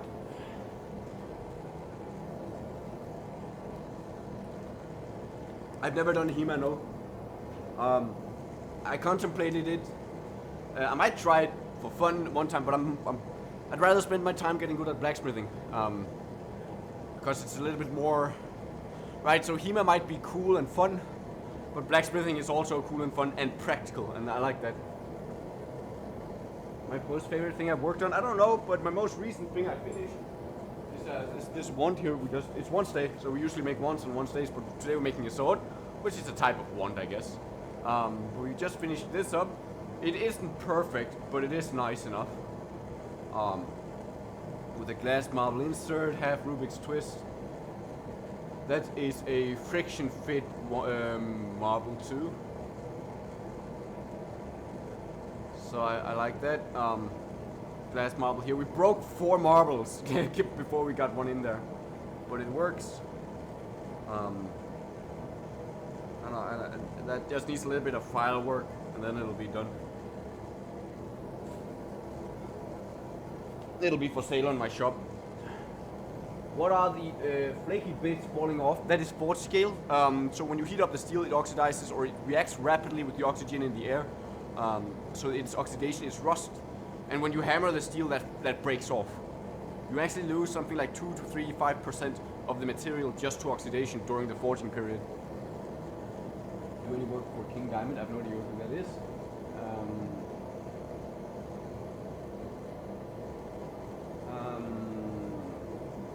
What do you eat? Well, my lunch is always pasta salad, almost always, and then I just eat food like any normal person. How did you learn English in school? It's funny. I've been streaming for how long now? I've been streaming for an hour and a half, and Reddit broadcasts are usually 3 hours long, but I have 3.5 hours left. Munoz, I bought these marbles from House of Marbles in the UK before the Brexit thing, just before New Year's. They have so many different types of marbles. They're really nice and they're good. They called me and be like, "Hey, we're gonna like." They rushed it. I ordered it and I got it the next day. It was weird. They're really nice. Good customer service, I guess. Marble nerds. Where are you located? Oh, Denmark.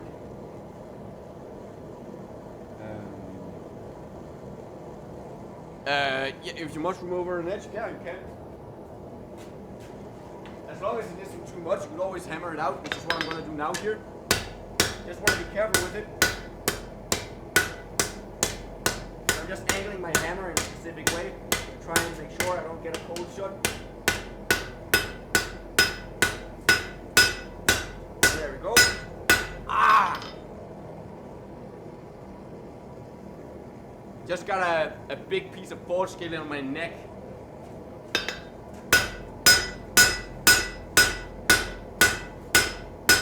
In before someone comments that I should be wearing long sleeves.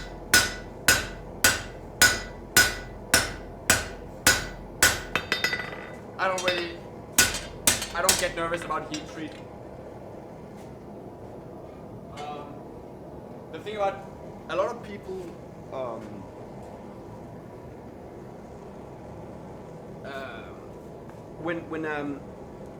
when a lot of people talk about heat treat, they talk about warping and cracks and stuff like that. I've never had issues with that, so I have no fear of heat treat. I have a fear of the glass marble insert because I have experience with them breaking. There's much more finesse involved in that than there is in heat treat. How nervous do you get to when you make heat treat? Oh, right, Munoz, yeah, that's the thing, yes.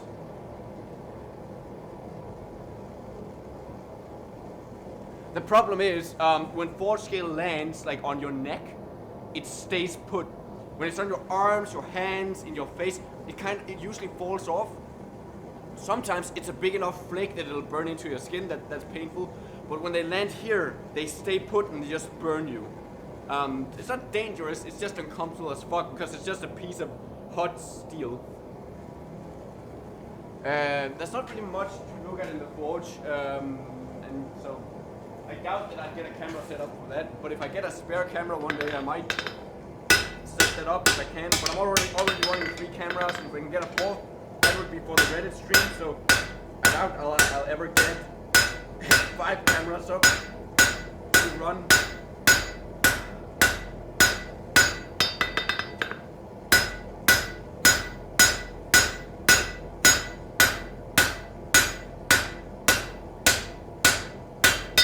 Alright, so we got this thinned out a little bit.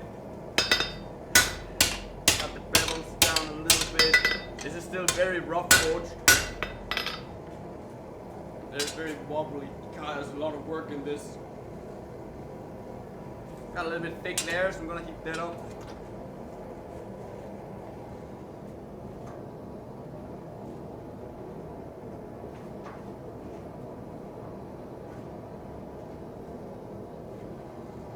Thanks for the sub, bot litter. 2 months? Very nice. Thank you, man. Ever injured yourself seriously doing this? No, not besides tendinitis. That's pretty much the only serious thing. It's the only thing that forced me to kind of stop and take a break. Whoever finished weight in mind, less than 1500 grams, as little as possible for the final weight. Hello, Diek.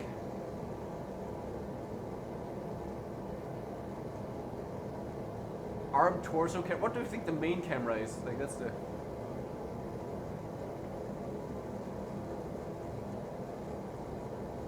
Hey, Akers, 2 months as well, thanks. It's very good. Will you send me a Discord PM? I'll check that out post the stream. Are you a second born child? No, I'm a fourth born child.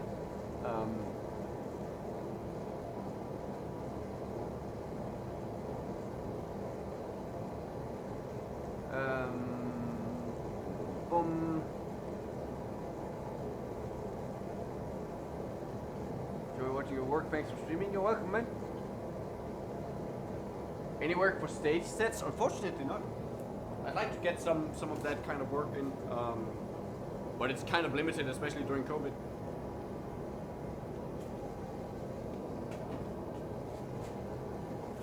Hello, Peter Rose.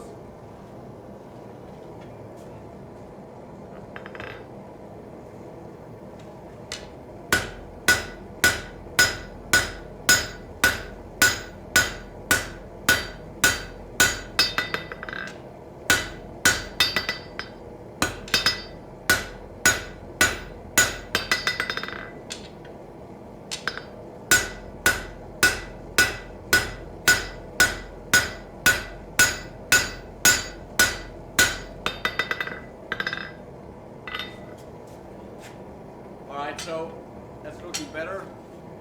It does get thicker, like it's I don't know if it gets thicker. It's got a little bit of thickness here, but that is a sword, all right. So that's the rough shape. We still gotta clean it up. We gotta forge out the tang. We gotta get wobble out. We got a lot of work to do. I should actually get my 2-burner forge up so I can heat up the entirety of this. That's exactly what I built that forge for. My first forge I ever built, I made that a 2-burner forge in case I ever wanted to make a sword. Because I knew I'd probably end up there. But I wonder if I should... I probably want to do as clean of a forging as I can before moving on to the fuller. So I'm thinking I'm gonna go in and clean up down here.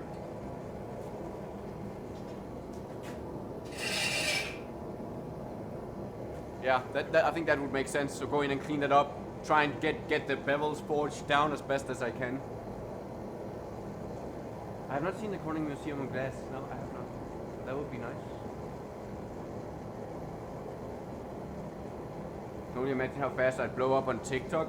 There are a lot of blacksmiths who've been blowing up on TikTok. I heard someone got like 60,000 followers in a week or something like that. But how do you even TikTok? Like, I'm 29. I don't. What kind of hilt will you do? Some very basic Viking style hilt. I haven't really thought that far yet. I might just not forge out the hilt and pommel, just kind of grind them to shape. That's what most people do. It depends on whether or not I want a forged look on it.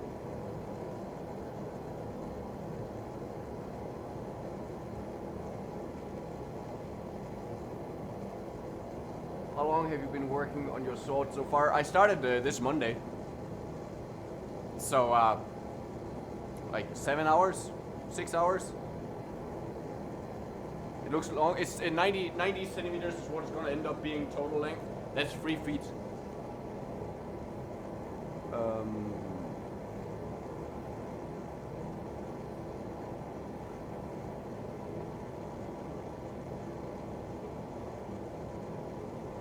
Yeah, so we're going down to a 1 kilo hammer. That's to give me more control over the blows, so we can finish this up nice. Got the dogs barking.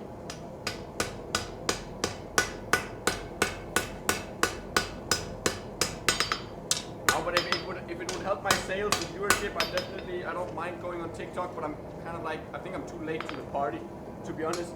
And I'm not sure how I'd produce material for it anyway. Like, would I just take screen clips and be like, here? I feel like when people people throw stuff on TikTok, like the blacksmiths, it has to be like visually impressive. And I don't do a lot of like, I don't have like a big power hammer that goes woof woof woof. I just stand here and do this, tippy tap tap. I'm gonna draw out the link just a smidge, I think.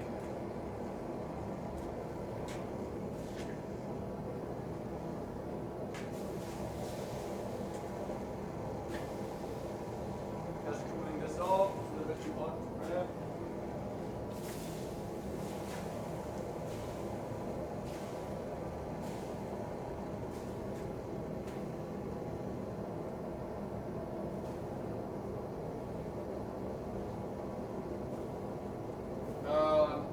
I use anything from between 500 grams to 2 kilos, and that's the max I'll swing with one hand.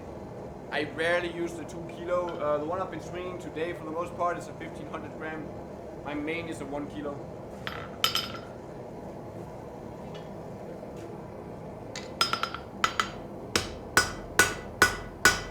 So what I want to do is I'm just going to thin this out some. It's a little bit thick as is. So thinning it out so it's a nicer starting profile for the bevels. You can see why people grind in the bevels. It feels much more manageable than doing this.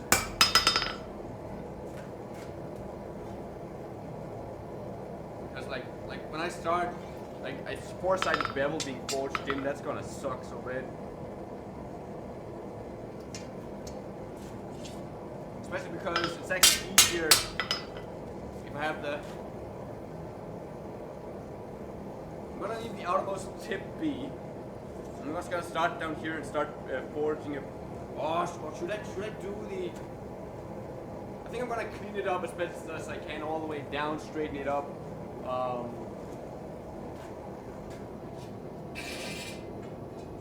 And then get it ready to do the fuller ring.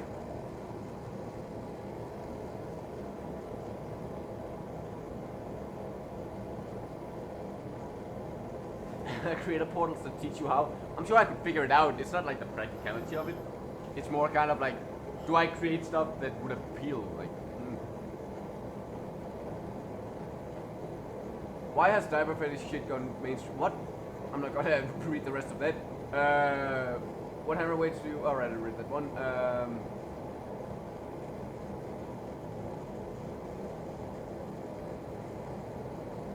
You can hollow out your hammer and have it fit up according to button presses, so you can play songs as you hammer. What? That's weird. I took a dump and now he has a sword? Yes. What's the most common request for custom work that you receive? I don't think I get some, like I don't get that many requests to be like, what's common, but I mostly just get people writing me an email with, hey, I would like to have X item with no description, and then be like, how much would that cost? And I'm like, I'm not a fucking store. That's not how this works. It's not like when you go into a store and you walk up to someone and go, hey, how much does this cost? That you can't do that with custom made stuff.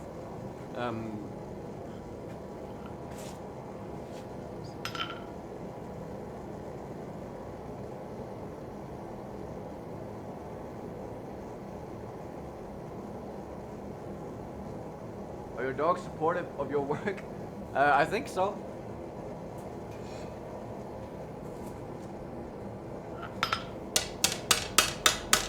Now we're just oh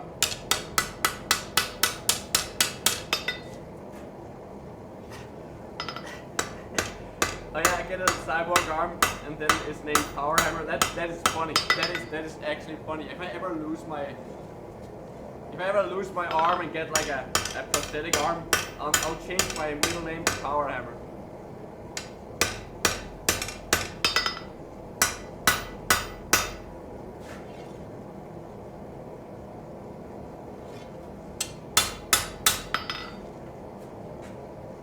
Getting that straight is actually super tricky when it's this long and thin. Damn. But it's happening slowly but surely. Whoever made that joke, by the way, that was good. Oh, that's TDR. God damn it.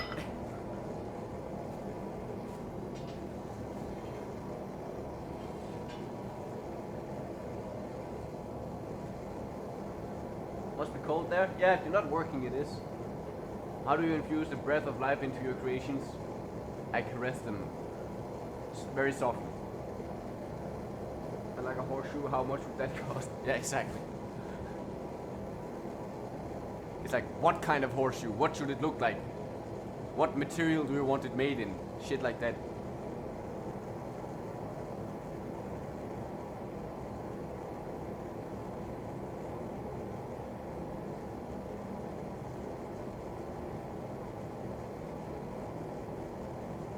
God damn it, Bispo. I'm for losing. No, but it's why I would much rather work after the budget principle, where they set a budget and I accept to make it within that budget. And then if I go over budget, there are two options. Either they don't buy it. Either I go like, I'm going over budget, so I'm not gonna complete this unless you want to adjust. Or I eat the extra expense that it takes, right? So they go, no, I'm not, and if they don't want to, like, I might also be like, oh, I'm gonna go way over a budget because I fucked up something, right? If that happens, I'd just be like, I just make it and put it up for sale if they don't want to buy it, and then maybe someone will buy it at the price that it is going to cost. But yeah, I'd much rather have a set budget and just keep inside of that budget.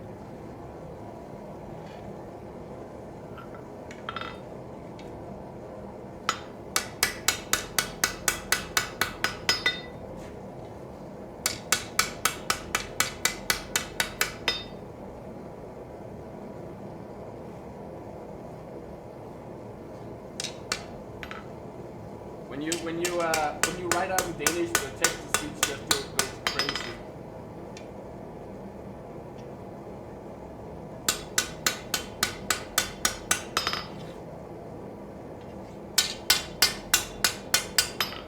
Okay, I think that's as straight as I'm gonna get it right now.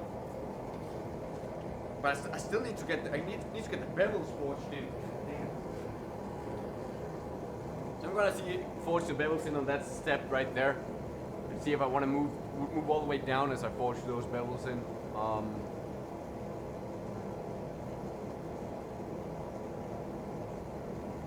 Love watching your lives. All right. The website says you do classes. Do you ever do demos for schools or kids or anything? Before COVID, I ran a not before COVID. In the autumn, I ran a class for the youth club. For up to 6 students, teenagers, and I do private classes, so individual lessons. And when COVID fucks off, I'll be doing group classes as well.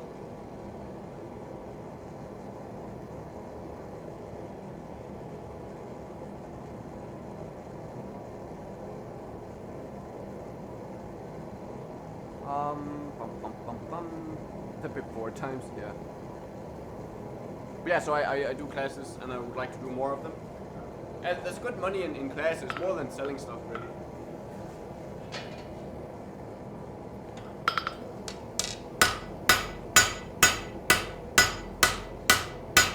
I'm gonna put it up here to the edge.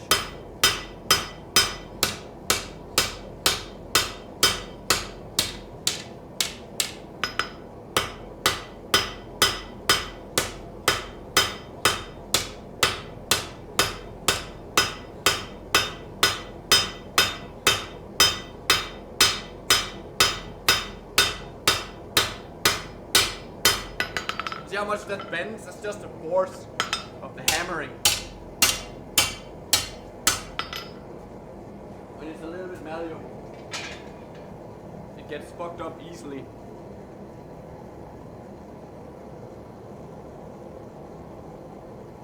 Yeah, so this calmed down a little bit. It's 10 till 2, so I might want to eat my lunch soon.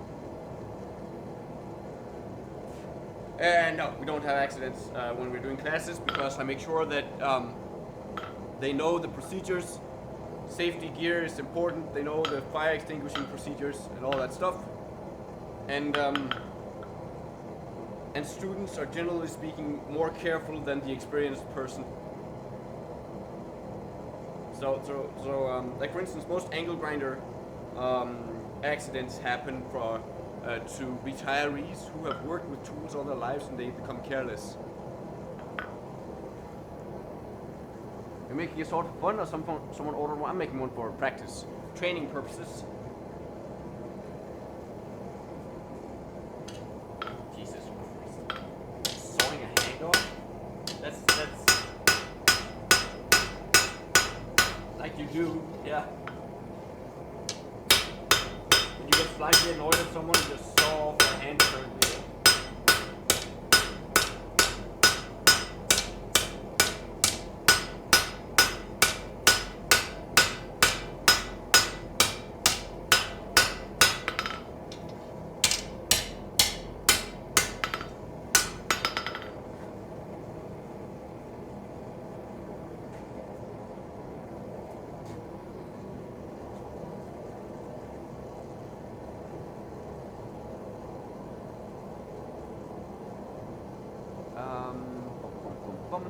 Yeah, we had a very steep incline in viewership today. That was very nice.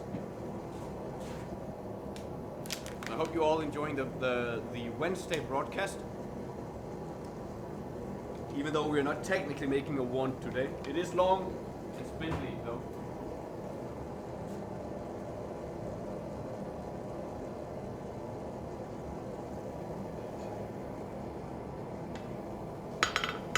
I'm gonna turn this around.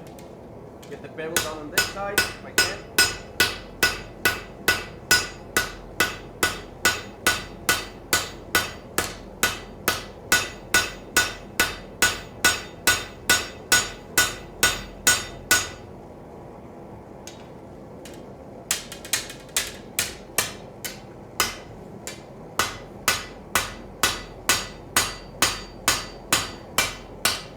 I don't know if you had to be somewhere, Acres.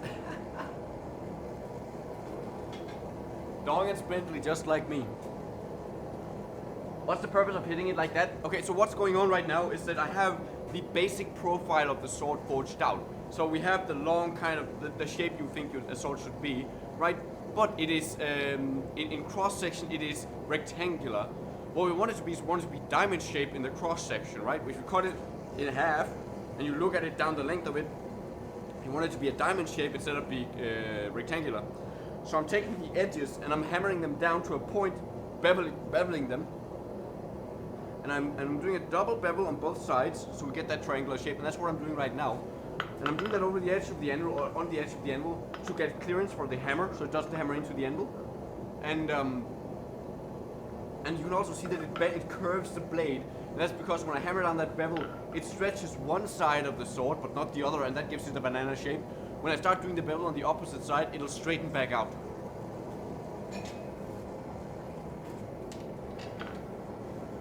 But probably be a little bit finessing and not just do one entire bevel in one go.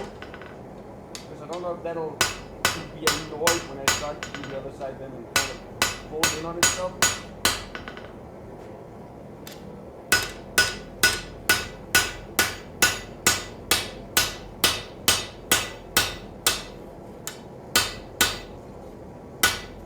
Getting a little bit cold so it gets jumpy on us.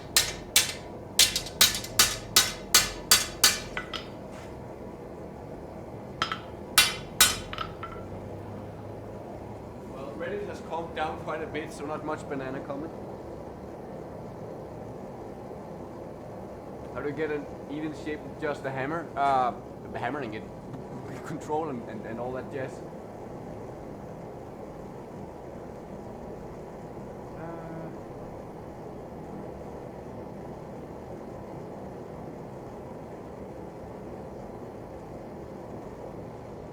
I have 3 hours of stream time left on Reddit, and I've streamed, and that's the starting time you get. And I've been live for 2 hours now. Jesus.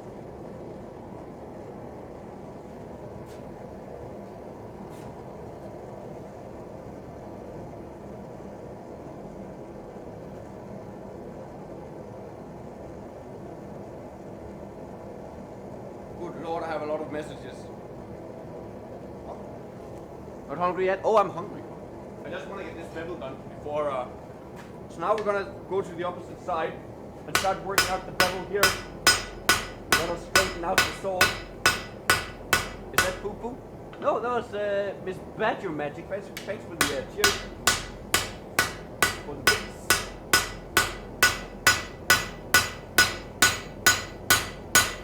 If it's a lady who cheers you on, can you call them lady bits?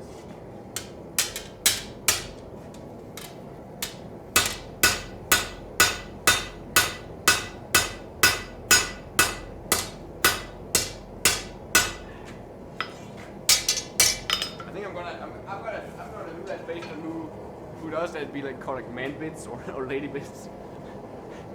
That might be a little bit inappropriate. Interesting name. Well, my middle name is Hammer, so Matteo Workshop, yeah. How cold is it there? Not too bad. It's freezing outside, or it was. In here it's about 10 degrees now. Celsius.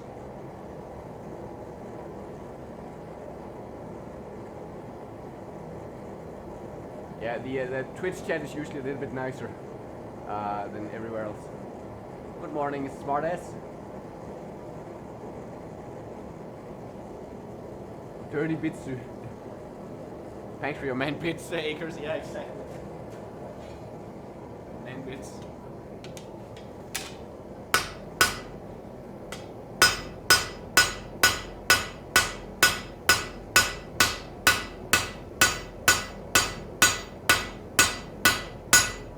Badger is probably regretting giving those bits now.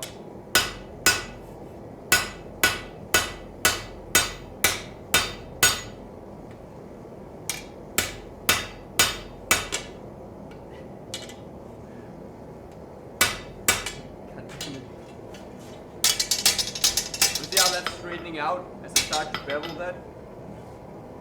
It's also crooked as balls.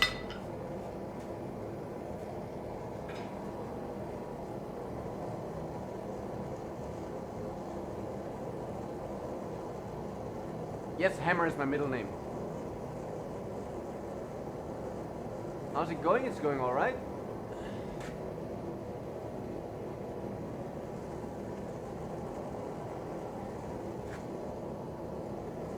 Tell you from my time on Reddit, the one thing I cannot stand is that they run a joke into the ground within 3 hours and 28 minutes exact. Oh yeah. A lot of mayfly jokes on Reddit all the time.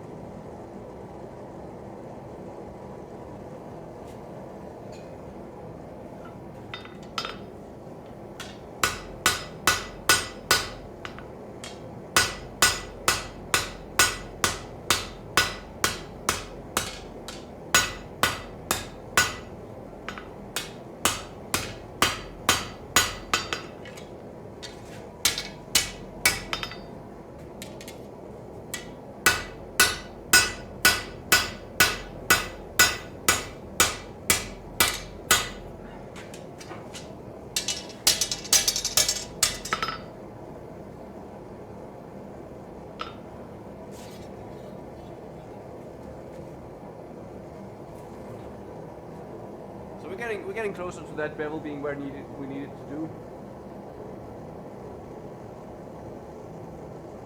Can't touch this. Well, he actually can. Yes, indeed. I actually can. Oh, my muscles are so sore. God damn it! I worked out Sunday and I worked out yesterday, and they don't like it.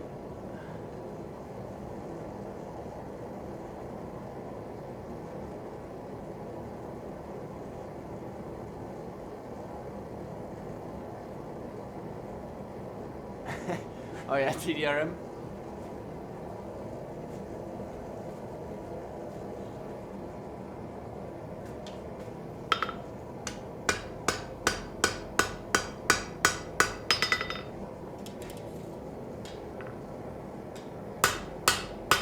A cross shape? I'm not sure what that is. What do you mean by that?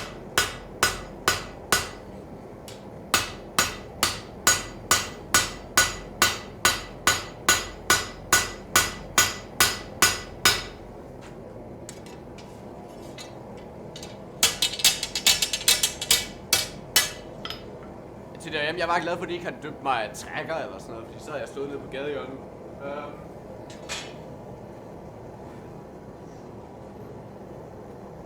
er meget lettere at gøre over nettet.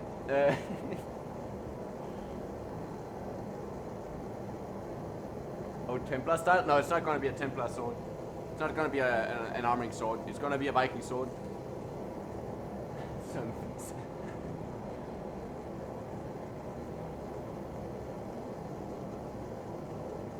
Thank you, McCaslicker.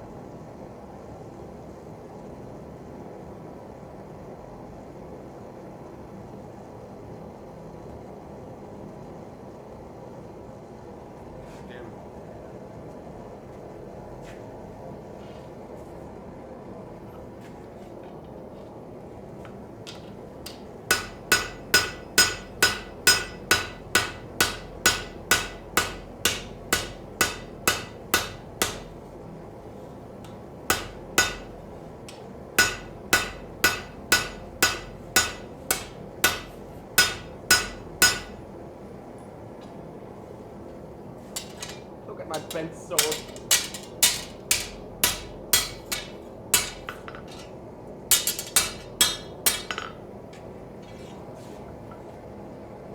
It's getting thinner, but it's still like 3 mil. Well, right, I don't need to make it super sharp.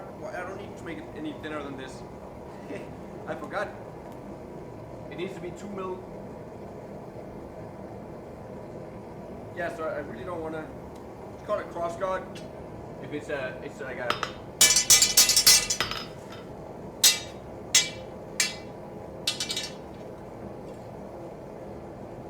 This is still very heavy, but it's starting to, like, the balance of it is not that bad, right? The balance of this right now is right there, and that's the balance of this. So that's actually pretty good for not being refined yet, not having the pommel and all that. So once we get a pommel on there, the balance should stay right here because I'm going to remove material here, but then add the crossguard and the pommel that'll kind of even out. So I think the weight of this, or the balance, is going to be good. I would be really happy if I managed to make a properly weighted and balanced sword in my first attempt, because it is one of the biggest things that people fuck up all the time when they make swords. They don't understand how weight works in weaponry. So I hope I can get that done. Hvordan går det? Det går bra. Ja. I can't speak Swedish, and I don't even know. We might be Norwegian for all I know. Goes well.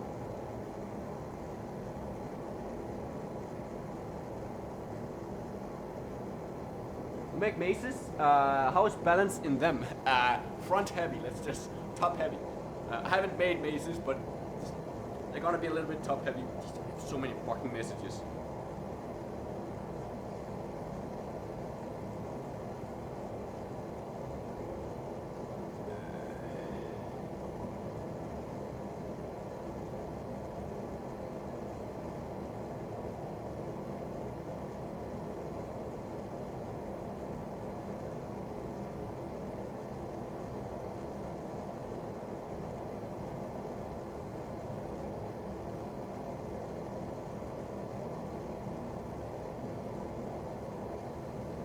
Let's clear some of this out if I can, while we wait for that.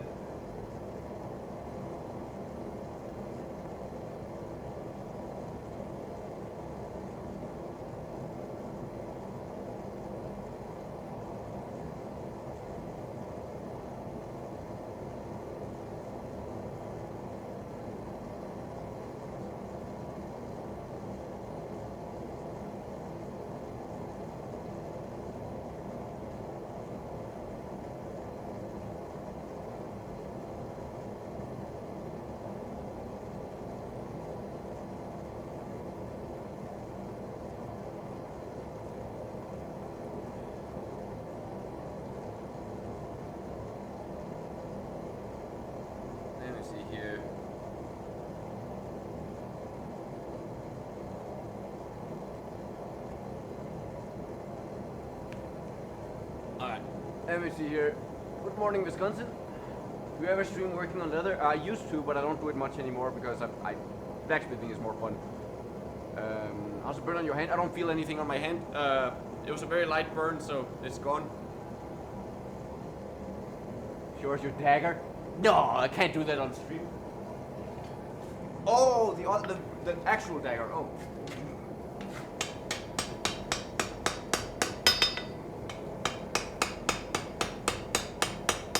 I'm just gonna clean up this edge here.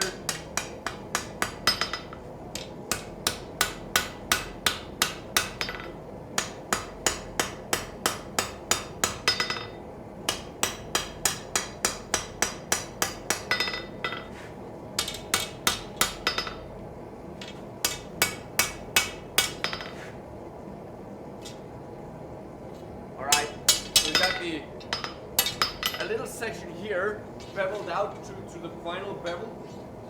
It's a little bit wide, but I think it's all right.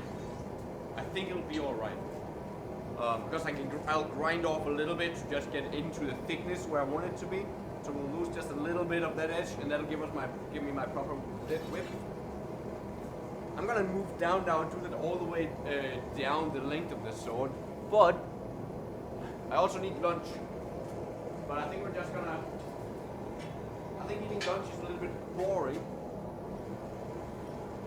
So I think I'm just gonna do what I did last time and eat while working.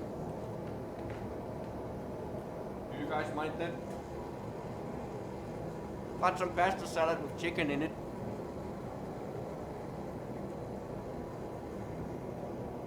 I have not a Munoz.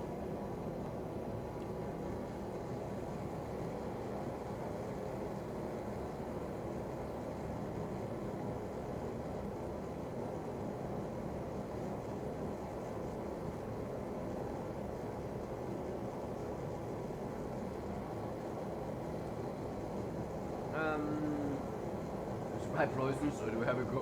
Do I have to go elsewhere? We gotta go elsewhere.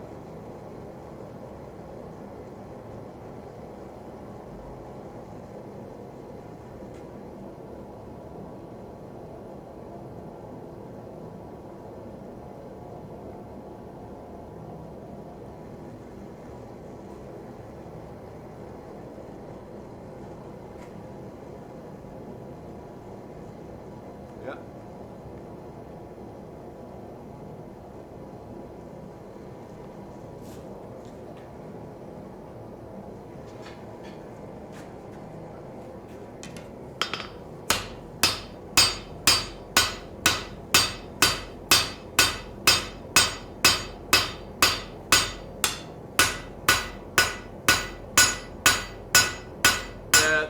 A garter knife like that is what you call that is a stiletto dagger.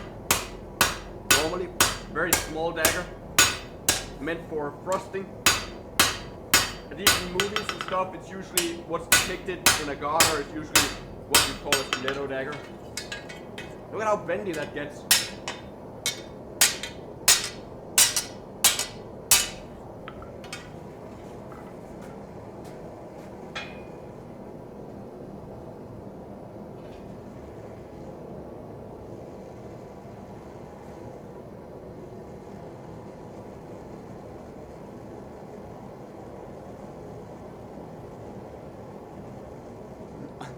Yeah, it's a bit of a hurdle finding an honest potion seller.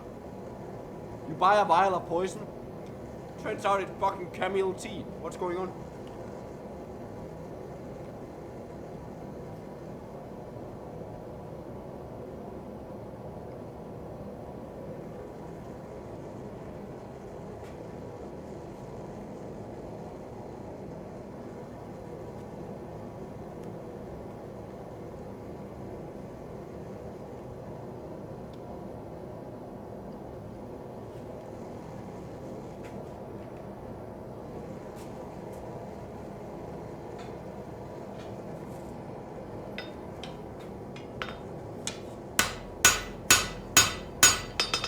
Got a little bit thin in a single spot, so you gotta be careful there, right here.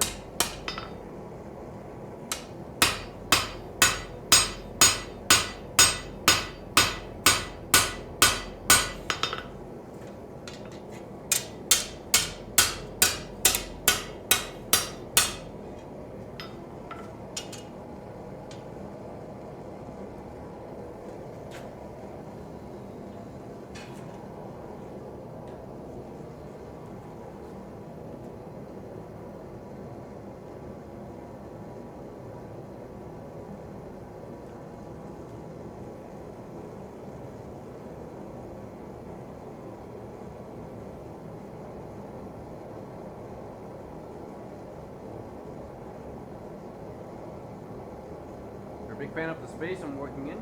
It's an industrial powerhouse built in the 1800s. It's an old stables built in 1912, but yeah.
Now, when you see how I'm making this sword, you might start thinking, oh, so all of the curved and bent swords that you've seen throughout history, is that just a lazy blacksmith who didn't bother to straighten the blade after hammering in the bevel?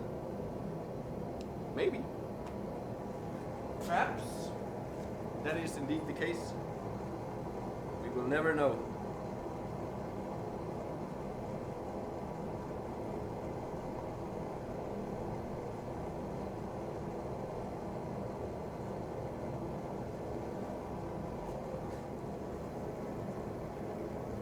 Sing that, please.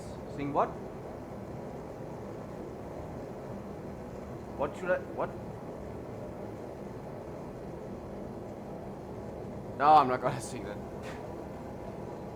You make a sport knife for $20+? No, I would not. I charge $35 an hour.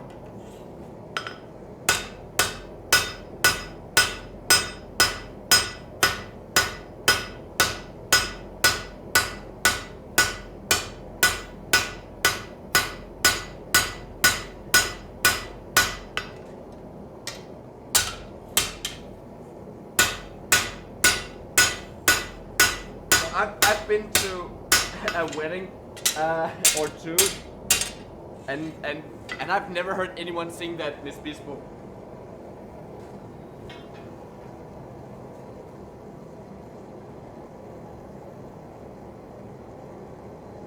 It takes me like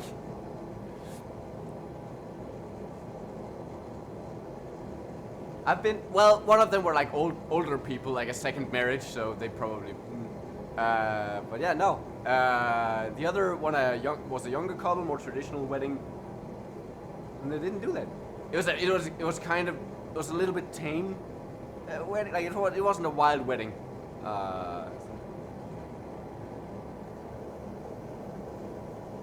Do you try to even out your workout both arms? I sometimes hammer with my left arm as well. But I'm much stronger on my right than I am on my left. How do you get the sword shiny and sharp? You grind it and polish it. We're making a Viking Sword right now for Western HEMA, which is Western historical European martial arts. So this one in particular is going to be a Viking Sword.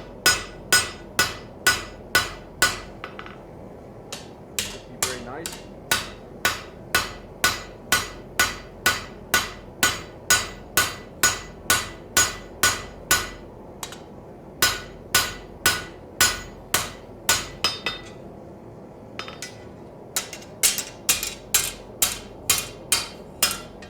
You can see it's got a little bit of a wobble in it, but we're kind of cleaning it out, clearing it out as we go.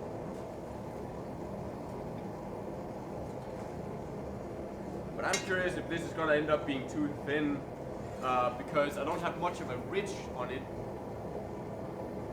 Like it's going from like 2 mil to 5 mil.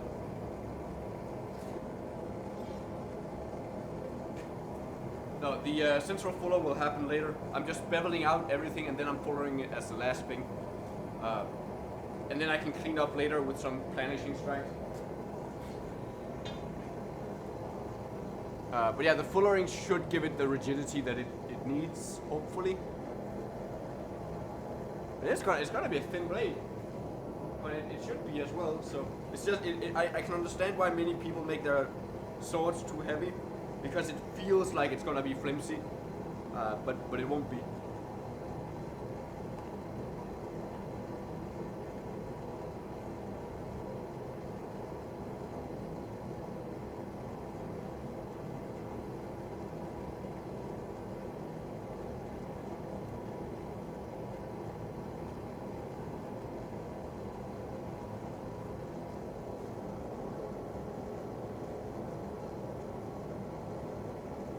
North Carolina, Sarah Francesca. I'm making a Viking style sword.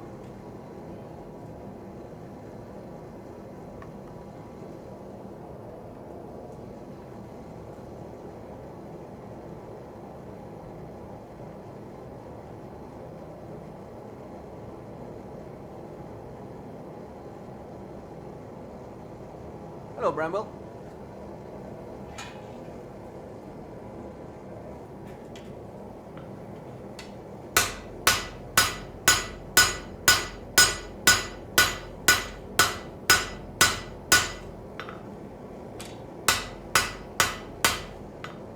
No, Miss Bispo, I'm not dreaming about Carolina.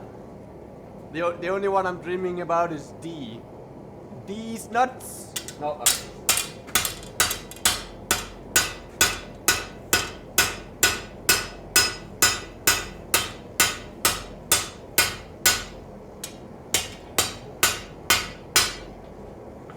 That was a bad joke.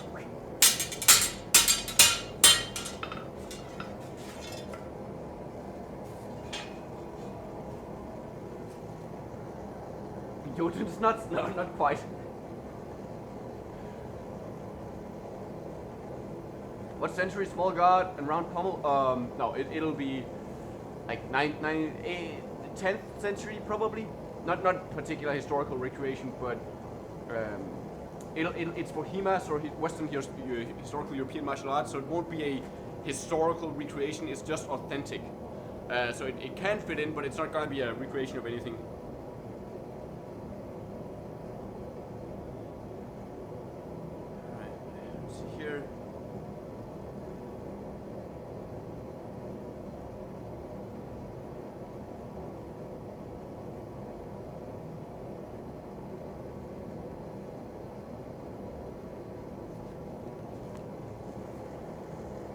What's the pointed hammer? That's the crosspin that's used for stretching the material in 2 directions instead of all 4.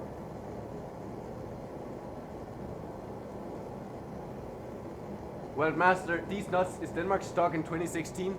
No, there might be more to it than that. Hey, ow, Mugen!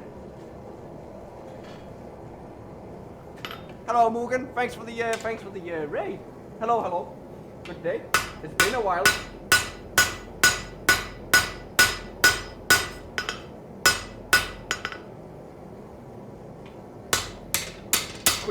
Like, you're a little early, my sword isn't finished.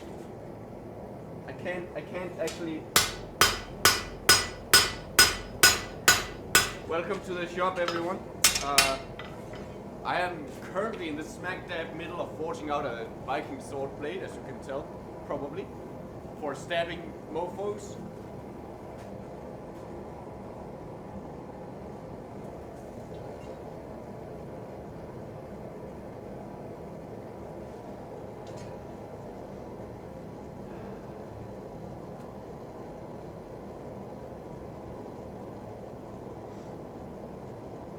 Hello, Wanderlust.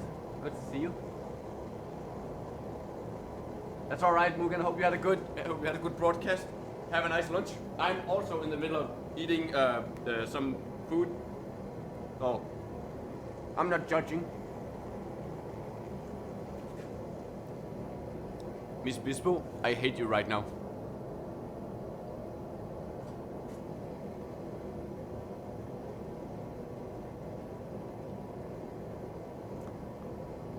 I have text to speech, just spamming out those emotes right now. Oh, now it's finished. That took a long time. Hello, Kate.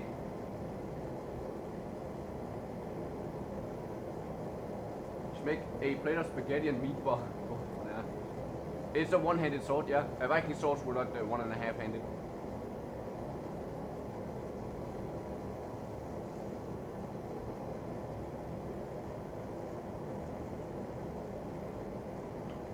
Now my text-to-speech. Oh, god damn it! Acres, stop yourself, please.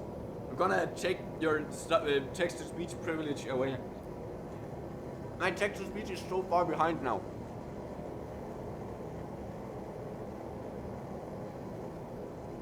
Welcome back, yes sir.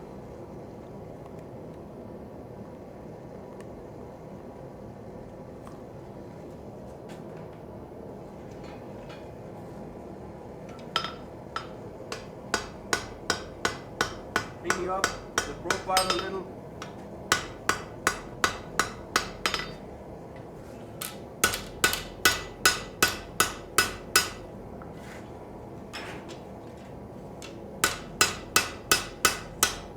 Hey, Iggers, you ever done a sword? I can't remember if you mentioned. And if you did, what kind of thickness were you running with?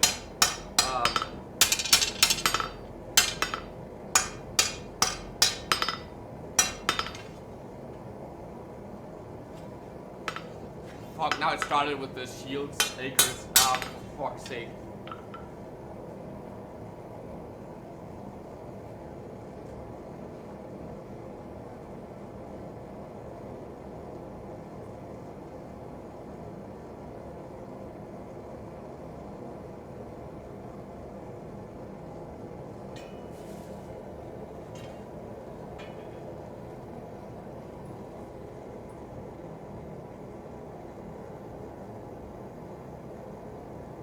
Sleep well, Valkyrie?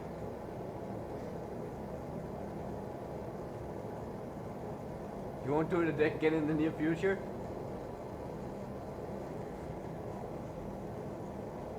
This isn't really that tough, I don't think. It's not that bad force-wise, it's just time-consuming, really. It's actually kind of casual. Oh, it's the finish work, yeah, exactly, yeah, true. Don't worry about giving awards, Yasuru. You don't have to. Do you know where the Matildo name comes from? Well, it's Spanish for hammer, and my middle name is Hammer, so that's where it comes from. Used it as a gaming nickname for a while.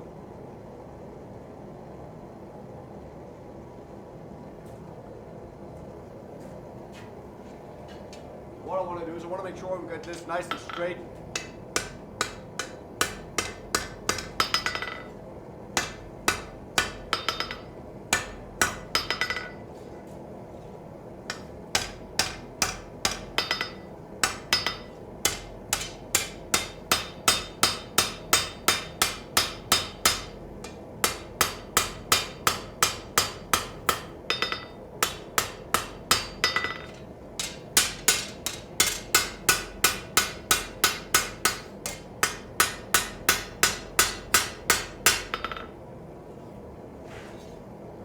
Got this relatively straight. I need to do all of the basic fullering or beveling before and get it all straight, and then do the edge fuller, I think.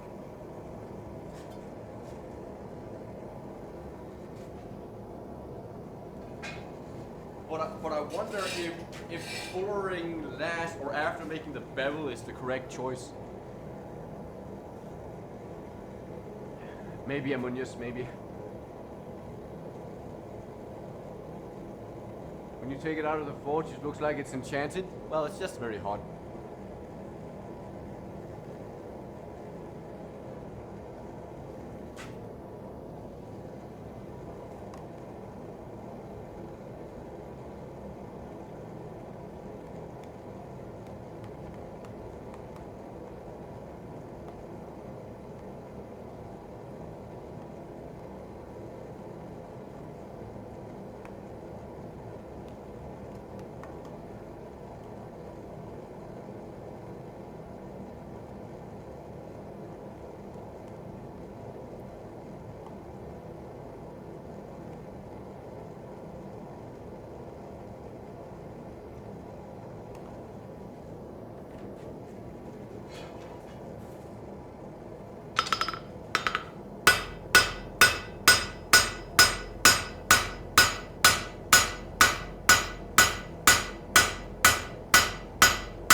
Harry Brummel, thanks for the Prime Gaming sub. I appreciate that. Thanks for the support, man.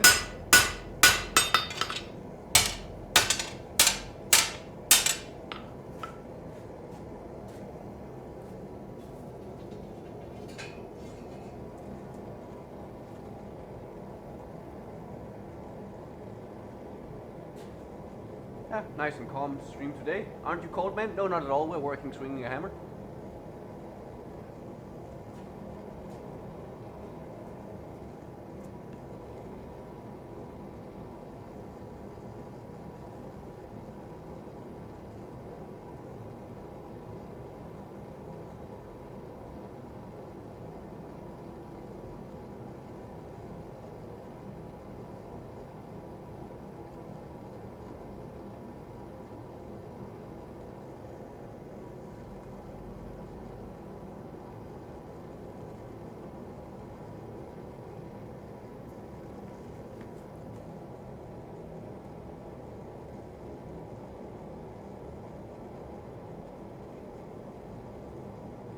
Yeah, we're making sword today. Still rolling, indeed.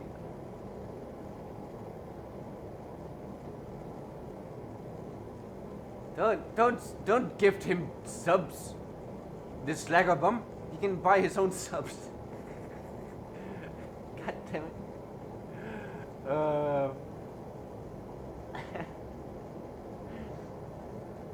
Just make a Minecraft sword? No.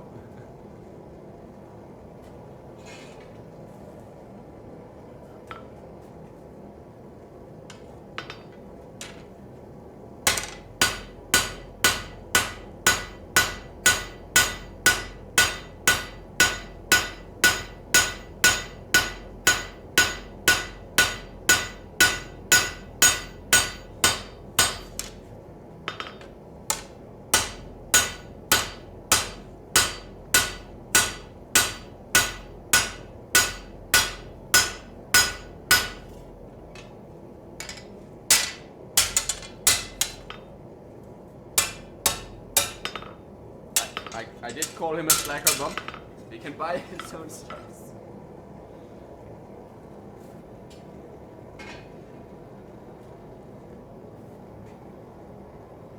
Yes, it'll work for an average crusade, that's true.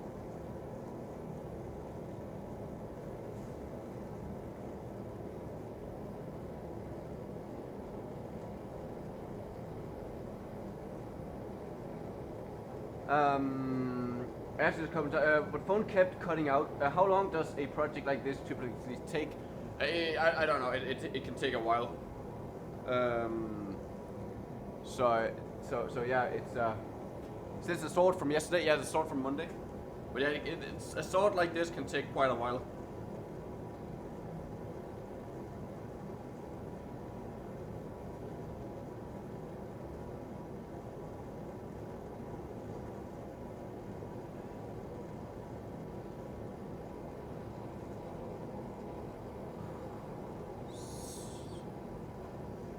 Yeah, minimum of 2mm thick edges.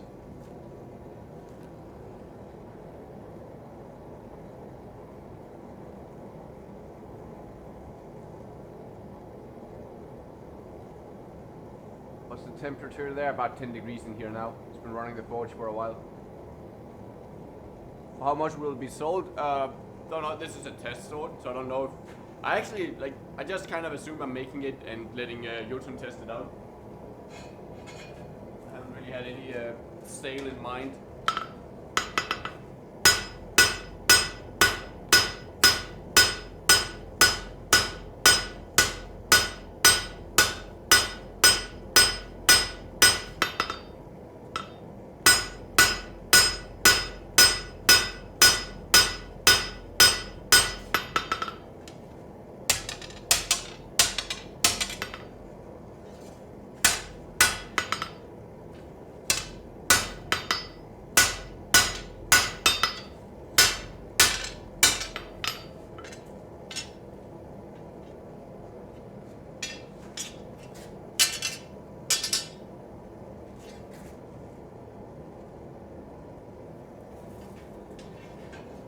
we having like a? If you show you mine, I'll show you. If you show me yours, I'll show you mine.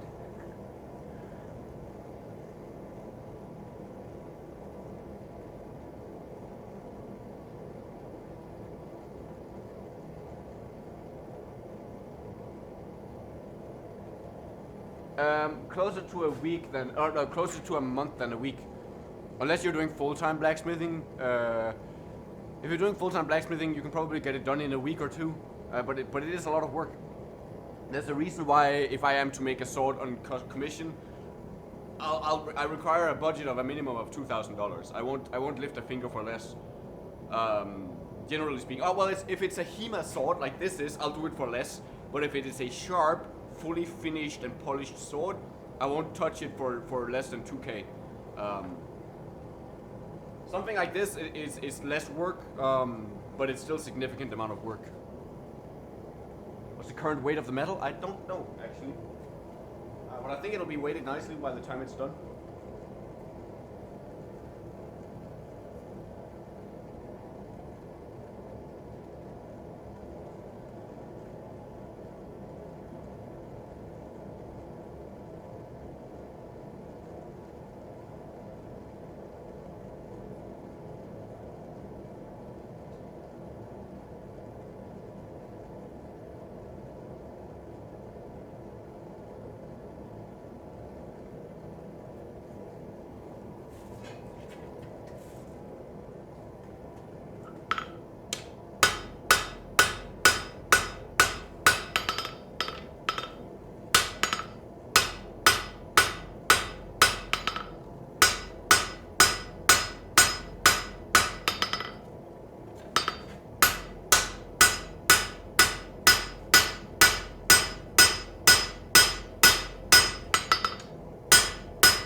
Look how jumpy this is. And it's not even hardened.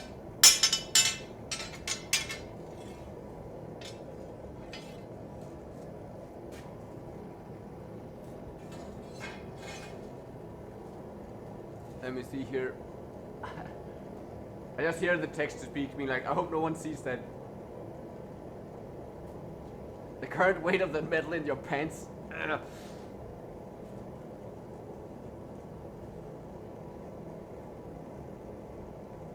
You really want a spork? But a hand-forged spork? You could just go buy a spork. There's no reason to have me make one. What's your part-time evening job? I work in a youth club, or I run a youth club for teenagers age 13 to 18. Right now I'm off work with pay because of COVID, but there are municipality-run youth clubs to have like social places for teenagers to hang out and socialize. And I run one of those clubs. Cutting or slapping? Well, what do you prefer? Hello, Chrysalis. Jotun stole your fucking joke, by the way. He went and used the word. Be angry at him. I swear to God. Show us your erector. Yeah, let me just pull up my shirt.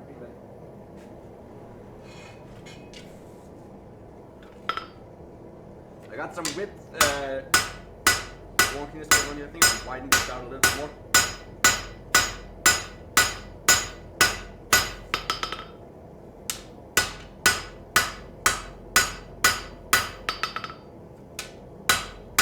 Do I need to make an OnlyFans so I can show off my erector? For the uninitiated, I learned yesterday that the muscles that follow your back spine are called erectors, and we talked about, there's a joke in there about showing off. My right side erector is bigger than my left one, so I can be like, hey, do you want to see my large erector?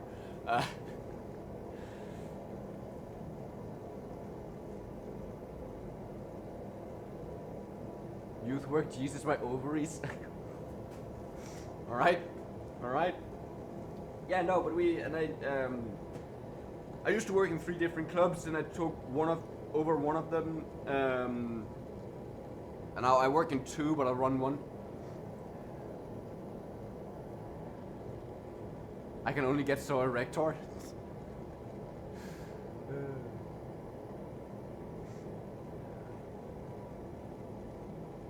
Could just show off your hands. What's wrong with my hand? I have one work hand and then one like office hand, because I have.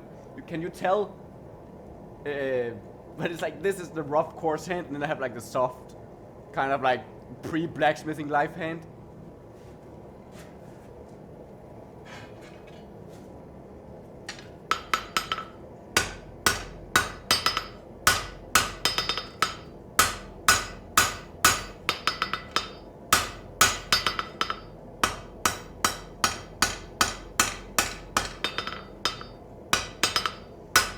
They drool over my hands. That sounds slippery.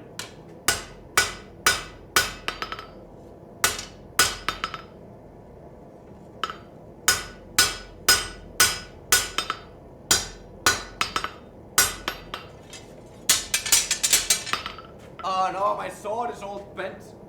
It's got like an upward swoop. We don't want the sword to have an upward swoop. I can sort that out.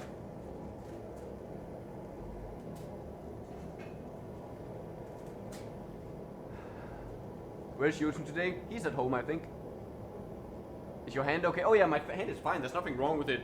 It's just dirty and has a lot of calluses from swinging the hammer.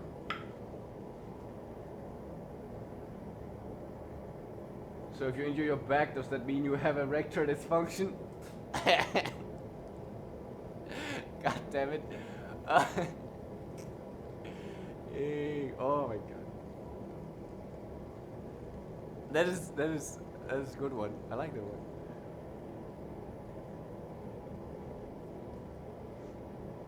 Maybe your sword wouldn't be as out of shape if you didn't play with it so much.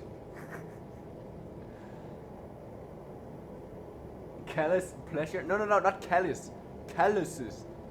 With O-U. Calluses. Looks like it's bleeding intensely. No, it's just dirty. It's just dirt.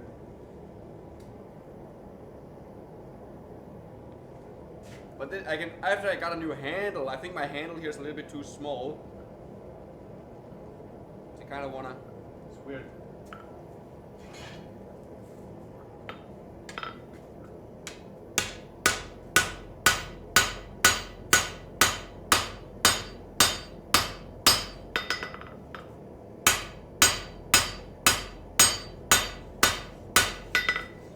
All right, we got some of that bend out. Fill up some further down.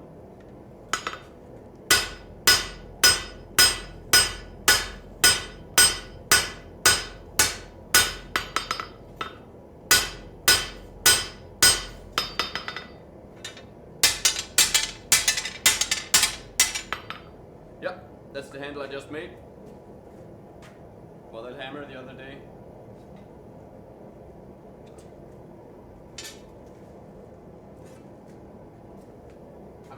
I'm not sure a leather handle is a benefit, but if it is too small, I could do a wrap to give it some extra sizing. Yeah, I don't know what the leather kind of would do for the feel and the grip, but that would be an option. The problem is if I make my handle a little bit too small, I start getting pains in my fingers because my hand is very thin, but I also have very long fingers. So I actually need kind of like, I think like here it's a little bit thicker, that's a better size for my hand, but down here it's a little bit too thin. And it doesn't take much, there's like maybe a half a centimeter to a centimeter difference between these two. And this one is perfect, and this one isn't.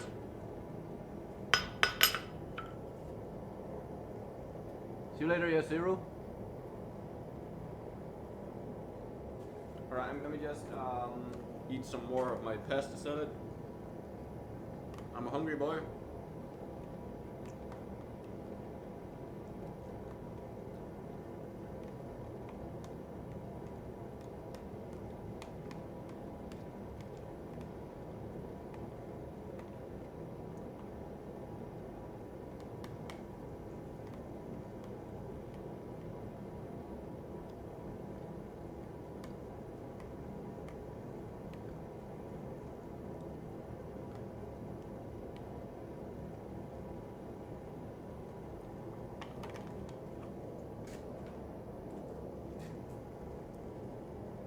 Oh yeah, you don't want suede. You want some nice smooth stuff.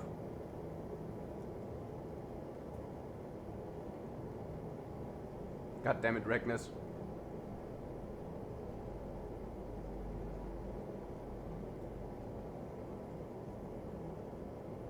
Just going to eat some more of my pesticide, yeah. Just gonna kill my bad mojo.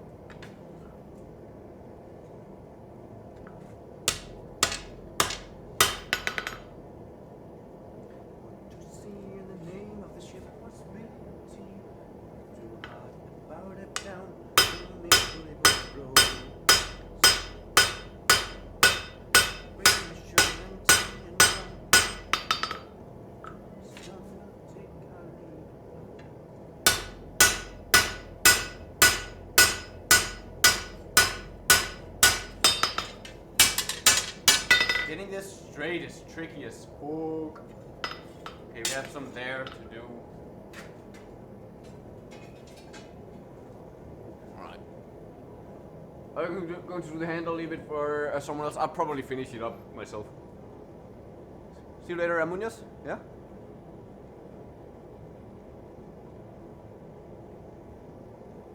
Got a hole in his forge. Oh, I know. It's a big ass sword sticking out of that hole. Thank you, Lady Paste. It does look sweet. It's working out alright. A little bit wobbly, but we'll sort that out.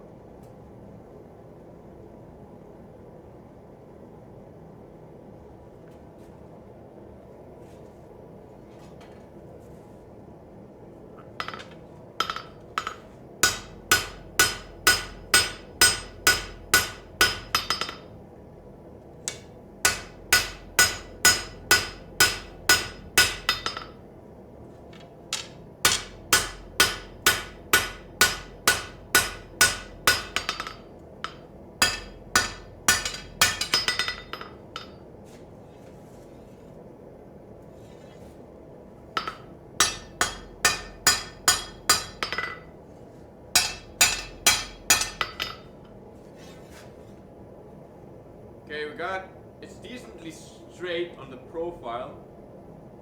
We only beveled down to here. It's got wobbles this way, but that's fine. We'll deal with that later.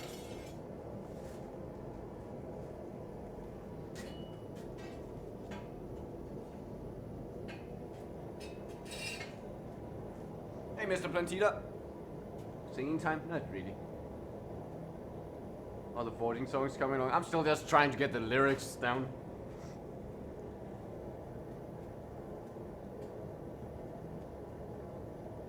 Welcome back, Yosiru.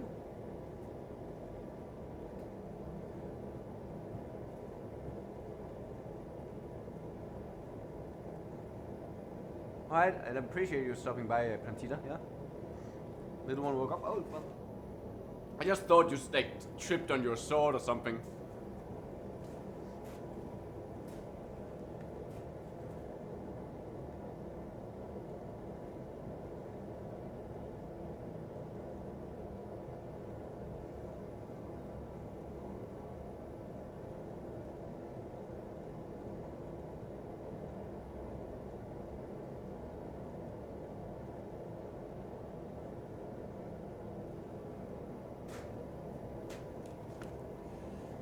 Bum, bum, bum, bum. Can I use some of the stream for our oddly satisfying? Sure. Just don't just leave in the the overlay so I get some like advertisement out of it. You can always go and cut pieces, cut clips and share if you want to. I don't mind. The garden pommel were purchased, which I would have done those myself. Oh yeah. So how thick was it, Acres Ridge? I don't think I got that.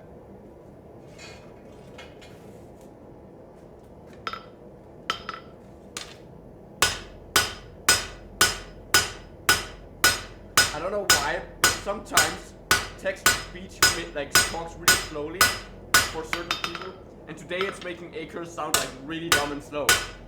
I don't know why, but I blab. Kind of weird.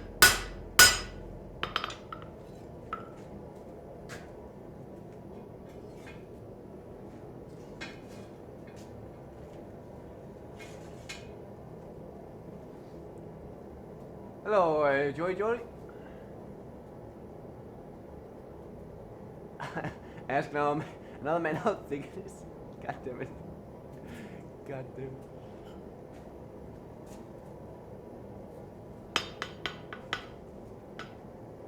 First time seeing blacksmithing on Twitch? Well, if you want to catch more blacksmiths, you can head down below the stream. I have a stream team that's called the Blacksmith Guild, where I try to gather blacksmiths.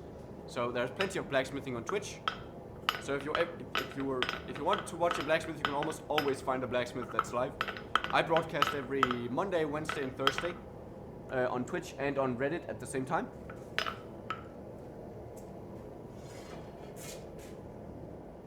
We're currently working on a Viking Sword for Western HEMA.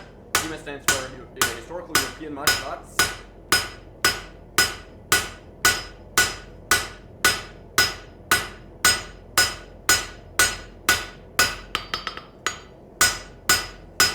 I probably don't want to thin out the bottom here too much actually, because currently I've been like running the same length all the way down. Probably want to just be a little bit careful with that. But I don't really have much of a bevel on here as is.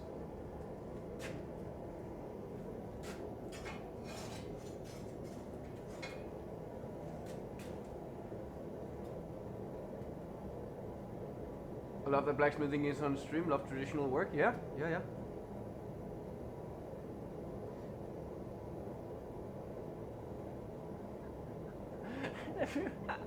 God damn it, Master, what? Did the measurements come through that time? The center ridge is 4 mil, and the tapers to 2 mil on the unsharpened edge. I think I quenched it probably twice that. All right. Yes. Now I caught them. That's not no central ridge 4 mil. That gives me confidence. You quenching it twice that? I'm obviously not gonna do that. I'm just gonna quench it. I'm gonna forge to finish and quench there. And hopefully it'll be alright.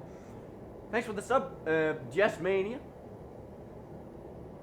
Appreciate that support, my man. Gotten a lot of nice subs today. Thanks for broadcasting, not able to forge where I currently am, so enjoy watching others. You're welcome, man. Glad you're enjoying the stream. Yeah.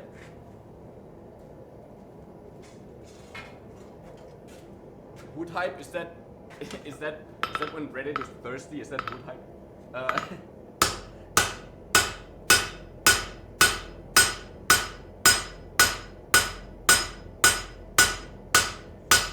I'm very curious to see if I made a mistake in wanting to forge to finish. Like I'm really curious, but I wanna test. I don't wanna be right. So I don't wanna be preemptively scared of issues. I want to run into the issues and then fix them accordingly. For instance, right now I have a twist. It starts there and then it curves to the side. That's something gotta sort out.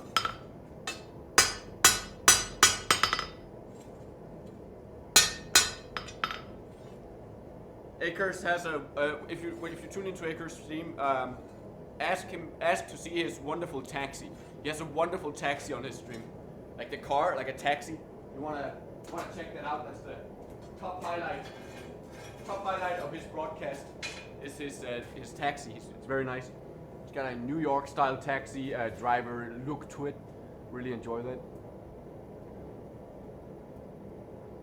Something I gotta sort out. I already made that joke, Mr. Ray, earlier. Unintentionally.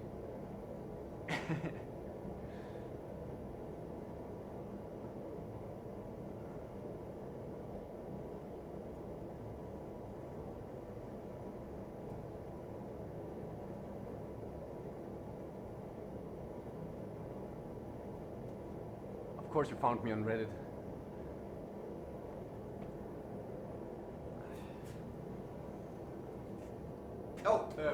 We've had some people tune in since last time. Let me just show you the wand we finished up. Last Wednesday we worked on this thing and I finished it up today.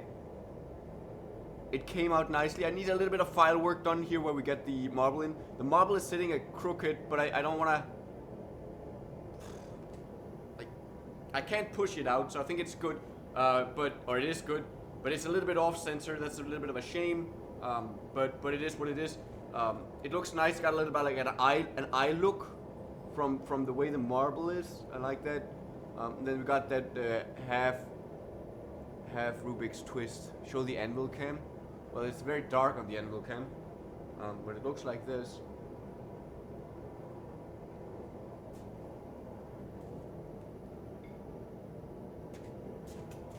But I really like that style of wand. I like the half Rubik's twist.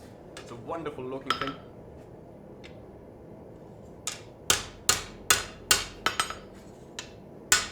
The problem is that now I need to straighten this out. The way you do this, just hammering it flat, really.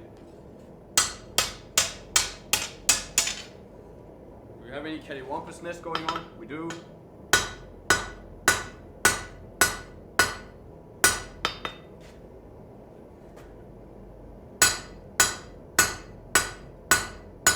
I can put it flat against the face and see the light coming underneath. If it's got a bend in it or anything like that, so that helps me kind of sort that out. But yeah, we just gotta take that twist out. Gotta heat it up around halfway through. I gotta do a lot of normalizing cycles, and I'll have to move the two burner forge in here. Oh, it's right over there now. Move that over here and for all the normalizing and the quench. And I gotta build a quench tank to actually hold this. You finished the wand, looks good. Yeah, thank you. It'll be available on the shop for sale in the future, near future. I have 2 wands I need to put on the shop.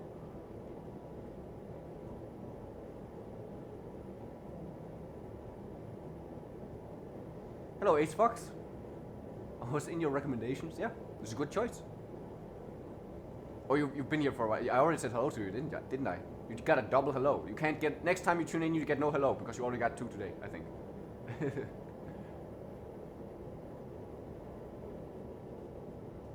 Yes, so you hammer the hill down, and that evens out the entire thing. Usually, most of the time. What can happen, especially when it's this long and thin, is you hammer on the center and then kind of it kinks up out here. So you gotta kind of like iron it out all the way through. And right now I'm dealing with a twist, and that one has to be ironed out as well. Where you start on one side, and then you pull it through like this, and that kind of draws the twist out.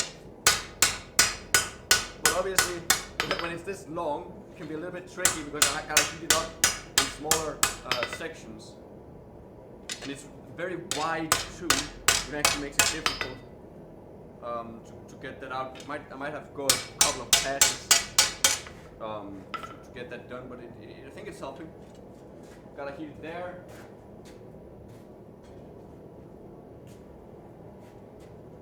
And my other gas bottle is freezing over now.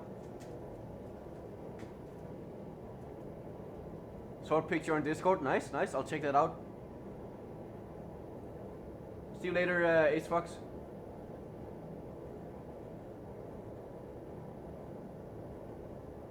Hello, Mighty Nim.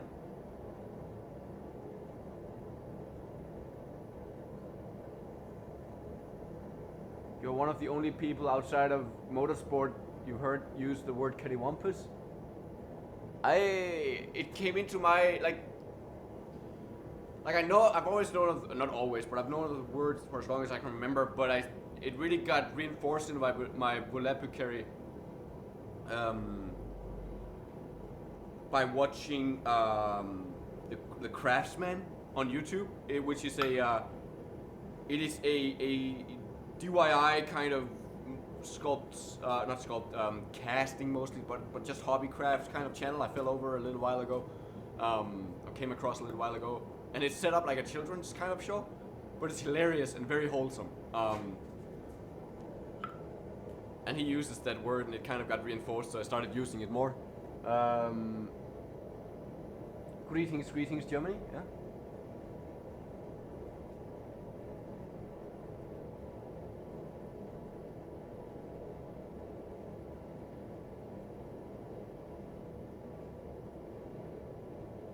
Vocabulary, yes.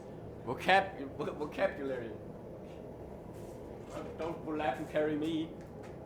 How dare you. I'll sort you. I'll sort you out. Oh, I should have that as a joke. I should leave the sword here, and then when someone misbehaves in chat, I'll be like, hey, do I need to sort you out? And I'll pull the sword out and be like, hey, do I need... That would be kind of funny.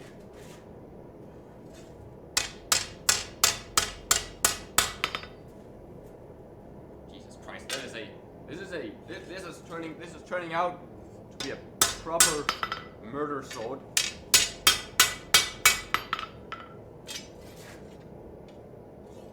I haven't checked the length of it for a little bit, so let me just check that, see where it's at.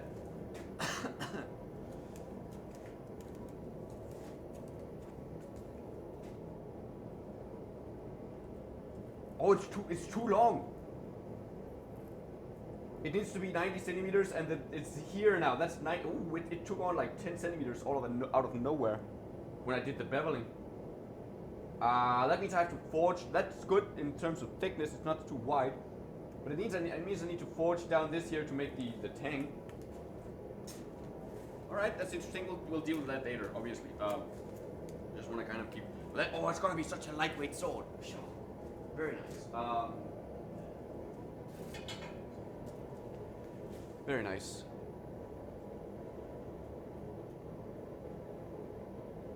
Is the craftsman in Danish or English? It's English. Steadycraft. He does a thing when he starts. I don't know why I think, but it's just the best thing. When he starts out the stream or his videos, he just goes like, I don't know. He says something like, "Welcome. My name is your host, the craftsman." And it's just such a nice little catchphrase. Sometimes he mixes it up. I like it. It's a good channel. How did you become a blacksmith? I did it, and then I became one. That's how that works. Fortune Fire Champ right here. Well, I've spent 3 hours on the sword today, or a little less. I had to fix up the one first. I've spent something like 5-6 hours on the sword now. 4 or 5 hours, maybe 6 tops thus far, and the contestants usually get something like 32, 35 hours for their finale weapons. So I have something like 28, 30 hours.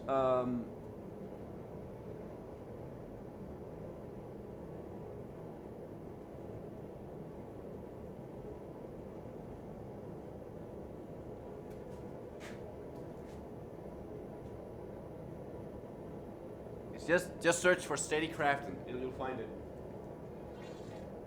It's a guy. It's like a puppeteer kind of host. It's kind of weird. You'll find it. The Craftsman.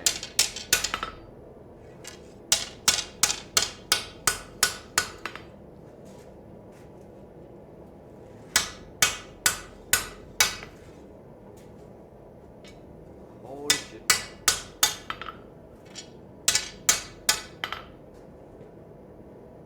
Good morning, yeah. Lady Underjoyed. Underjoyed? Do we need to change that? Hey, no,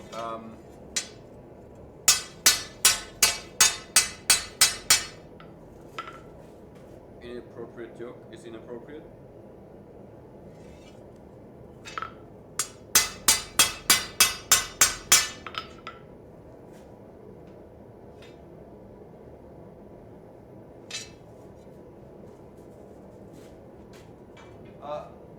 I buy my iron from a steel supplier, and most of my carbon steel I source from scrap because it's cheap and you can find a lot of good scrap steel. You looking to get into that show, mate? Because I think you do well. I'm not really looking to get into it because one of the primary kind of things that they do is pattern welding, and that is something I do not have experience with. So I want to be, if I were to actually go on that show, I don't want to make a fool out of myself. So I would make sure to good morning, Xantharius. I would make sure that I had a very good and proper understanding of of pattern welding and different types of pattern welding, so I go in there confidently.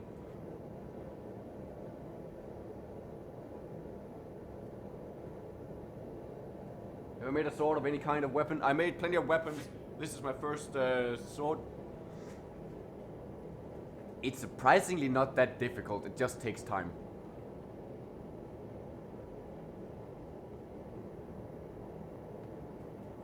What's the temperature there? Not that much. As I can feel that the temperature, it's 13 degrees on that side of the anvil. Yeah, 13 degrees on the side of the anvil. When I started out, it was freezing. Oh, that is so, it's turning into a sword. It's happening. I swear. Oh, that's straightened up nicely.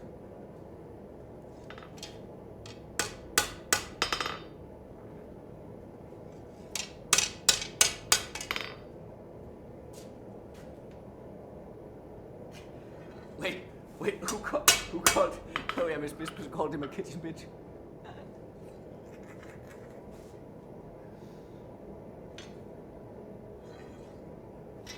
We have the tip here we need to forge out, we left that be, but I kind of wanted to do the fuller and then forge it out. Yeah, kind of a murder sword.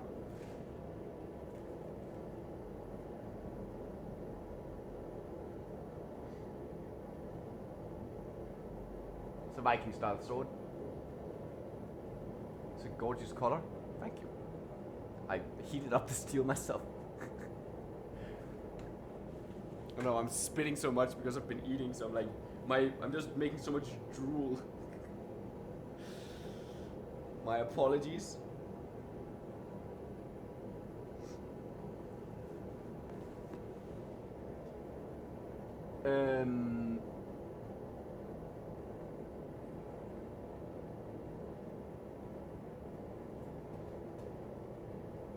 Just spit, yes. I hope you don't mind that I spit.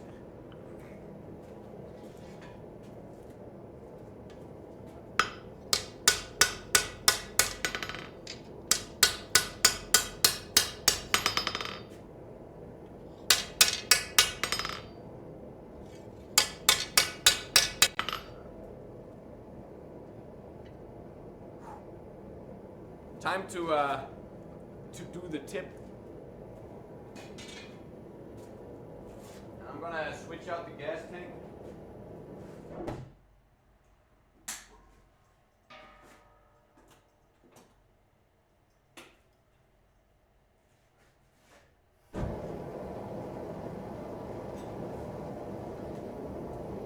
Let me catch up with the chat.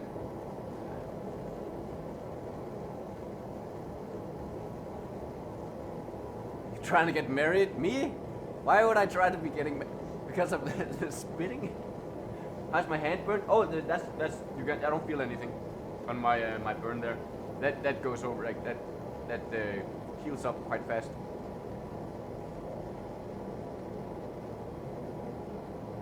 Well, Reddit is kind of calm right now, so you guys are actually the ones making a ruckus. The door is open. Will not make comments. What door? The marriage door? Well. At least buy me dinner first, all right?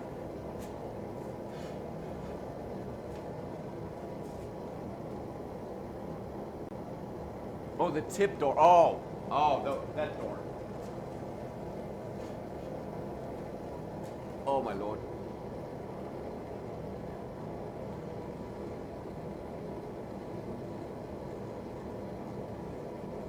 I never expected Twitch chat to be the ones being like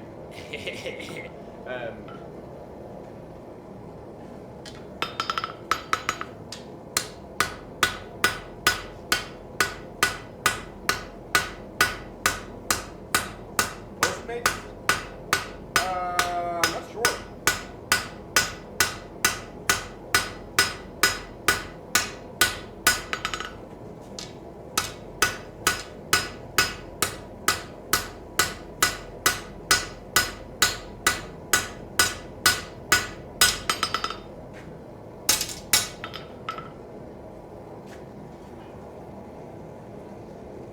Postmates. That's the delivery service, right? I'm sure Miss Bispo knows if we have Postmates. Uber Eats. We have something called Vault that I've never used, and I don't think they're in my town. And then we have something called like Just Eat, where you just order direct from the place where you get food. There's a thing called Twitch Eats, but that was only rolled out in UK and Canada last I checked, where you can actually directly like send food to Twitch streamers.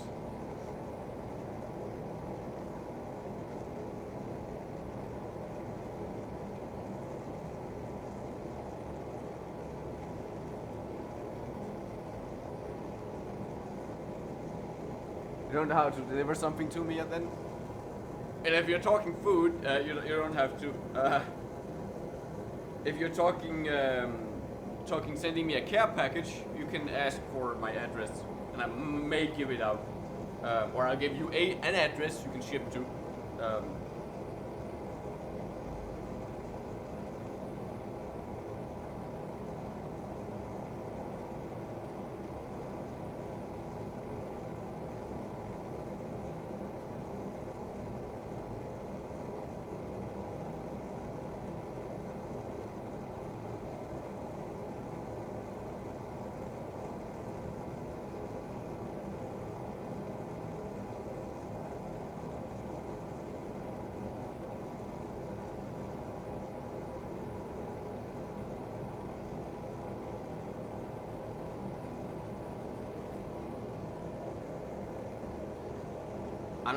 I'm not too afraid of stalkers. Being a grown-ass man. PO boxes there isn't really a thing in Denmark.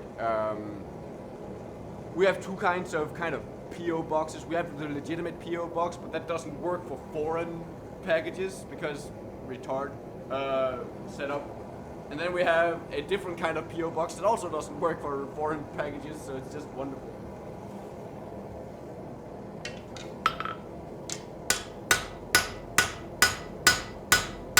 So if I wanted to, I need to set up essentially my own fake address. And depending on who, it's not like I'm giving out an address to the shop, right? Giving out an address to somewhere where I have a deal with, or getting stuff sent to me if I have to.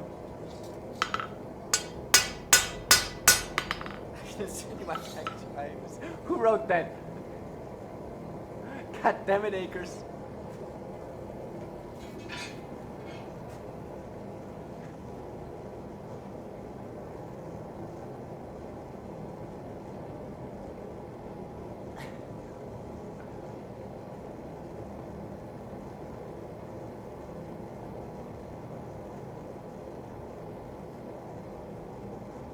Really? Det vidste jeg ikke, man kunne vise på. Jeg har overvejet, om man kunne gøre det, men jeg vidste ikke, at man kunne.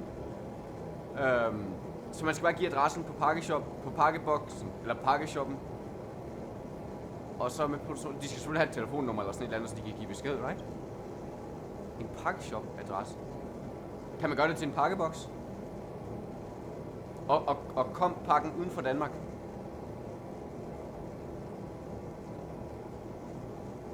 E-mail og telefonnummer, ja.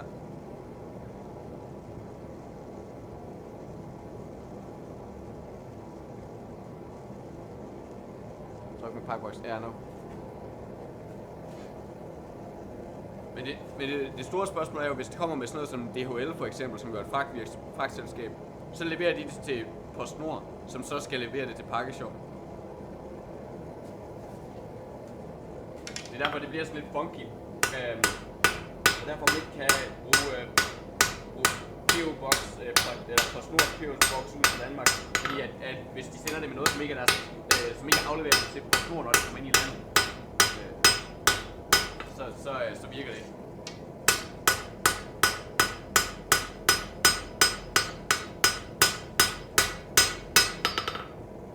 Okay, I know this is supposed to be pointy, but it's getting fucking pointy now, okay? sort it out. Don't worry.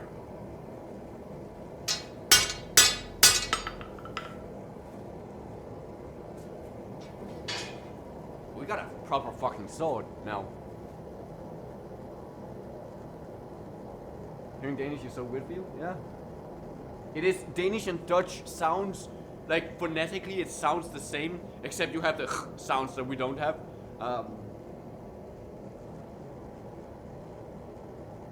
We have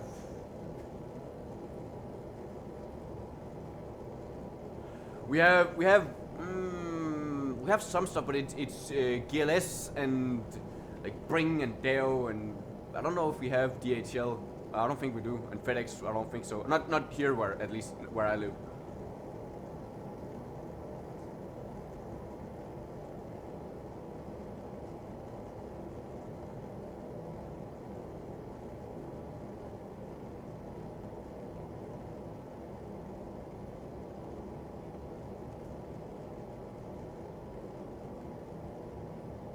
We have DHL? Yeah, but if we have shops for DHL shops. We don't have one local to where I live. I don't think so. Do you guys have dialects? Yeah, we do. Så når jeg snakker dansk, så lyder det sådan her. So that's how I speak Danish, what I just said there. When there are some places in the country where when they speak Danish, it sounds like, skal du have en krøllebølleis? Så tager vi til Bornholm, og så drikker vi lige en krusøl, og så ser vi, hvad der sker. That's how they talk, and it's funny as fuck.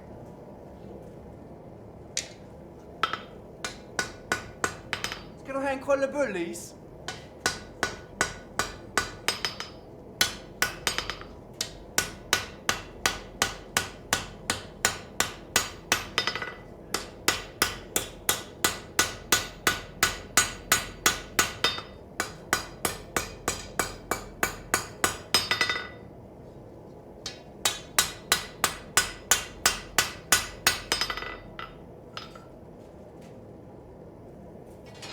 We also have redneck, which, like, so if I were to say that sentence, skal du have en krøllebølleis? It would sound like, skal du have en krøllebølleis? Right, that's how I'd say it. And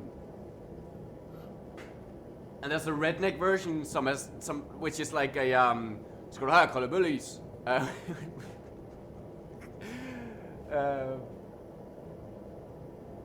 So it gets, it's funny. The one that's kind of like, skal du have en krøllebølleis? They're very close to Sweden, I don't know if you can tell. You make the best ammo, actually. Skal du have en krøllebølleis? This is your first sword? Yes, it is. Fucking smadrer dig, mand. Så bare... That's ammo, or it's close to, at least.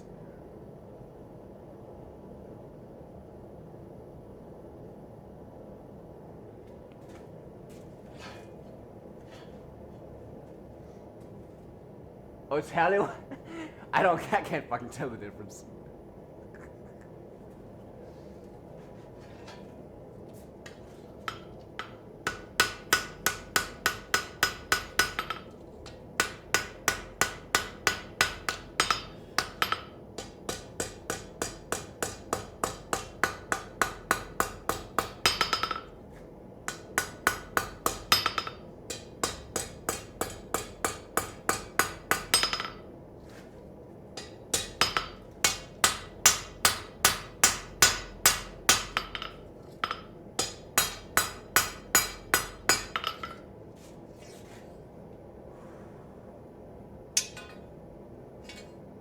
This is a sexy sword, and it's starting to get to a point where when I cut this off, like it's gonna only be this length, like gonna cut this off, the balance on this is gonna be really nice. Like it's way heavy right now, but once that comes down. Hydration time? I'm hydrating plenty, it's fine, I'm good. Min spidsbo er fra Østerbro, og er flyttet til Pastein. Yeah.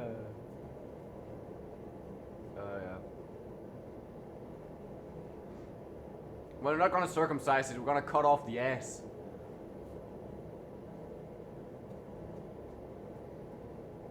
Yeah, because you don't have that southeast thing.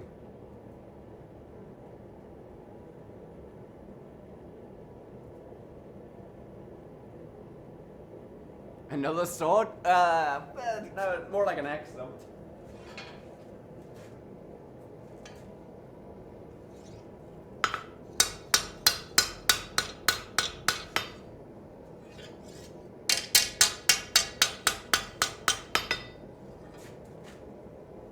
No, Acres doesn't sound like a southern American. I didn't take him for southern American.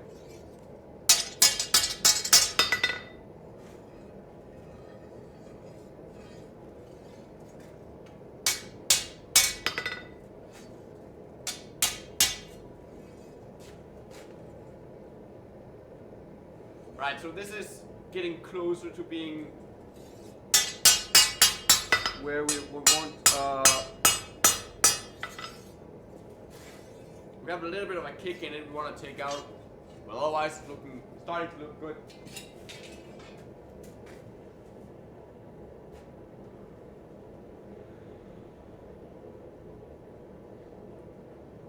Well, at least your dialect doesn't sound like a moron.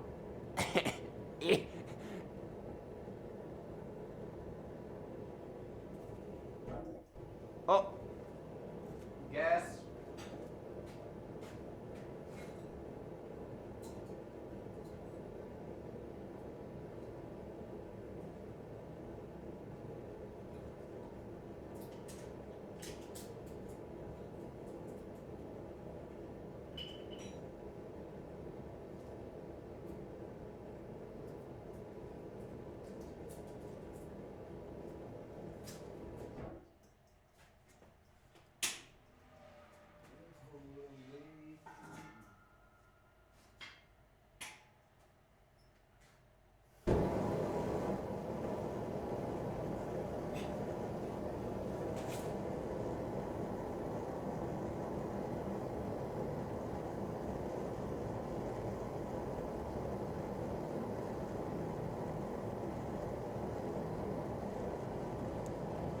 Hvis Bispo, rigsdansk er også det eneste rigtige.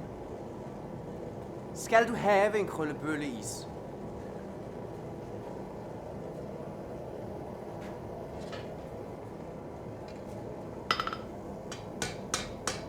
Så er det her, jeg skal starte med. Du skal kraftedeme ikke komme her og bare snakke om din fede krøllebølleis. I helvede, hvad snakker du om? Kraftedeme ikke er noget, der er Frank Holmer pisse. Grønpisser.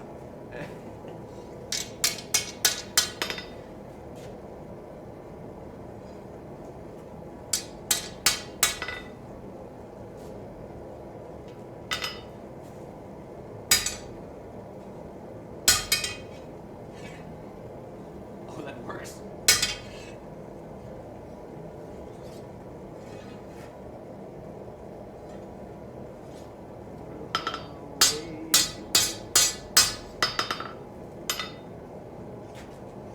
Right, the profile is straight. It's actually kind of bending on its own weight. That's still hot as well. So this is gonna this is unhardened, right? Once we got this hardened and heat treated, it's gonna have mad flex, I think.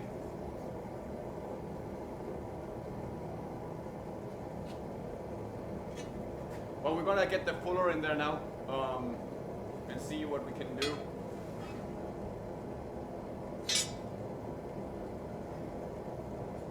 Let's work with a marble in it. I think I'm gonna cut off some of the excess. That's the next thing before we start with the fuller.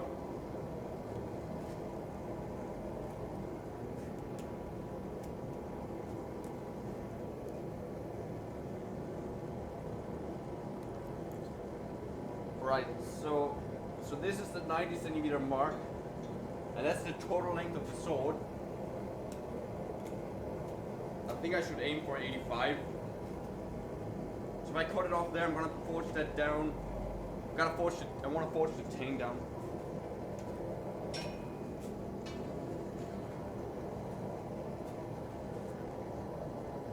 See you later, Regnus.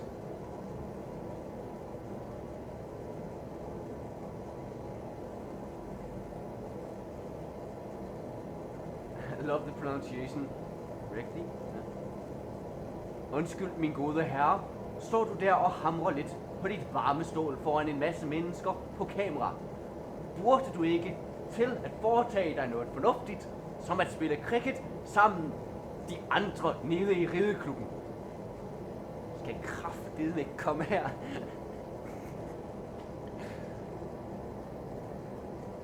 Acres, you shut your mouth. Don't remind me. Let me burn myself and learn my lessons, okay? I will touch the tip if I want to. It's not that bad.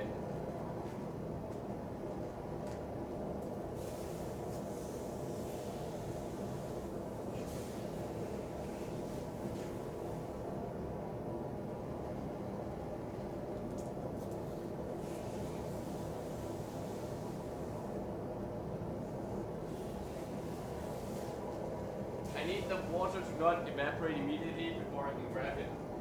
That's pretty much the parameter. Fucking Danish? That would be but we just say fuck, really.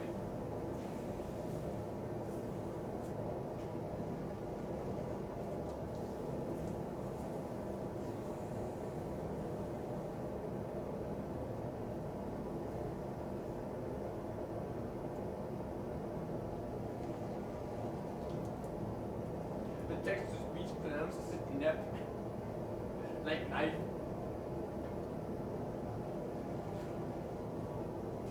On the apron? Oh, it. Yes.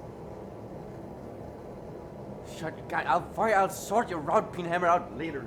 You'll get your goddamn pin. Ask Jotun about it.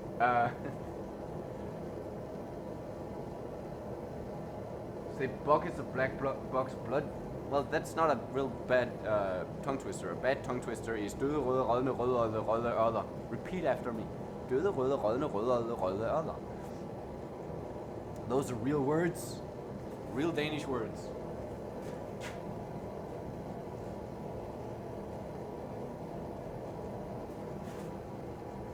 I'll get it done. Please, Bo. I'll get it done, goddamn. Need to figure out how much of this I need to torch down. Probably want to use the horn here to avoid cold shots.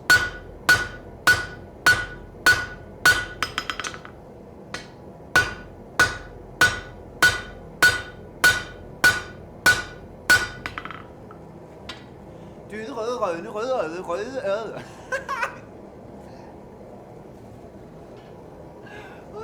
That's brilliant.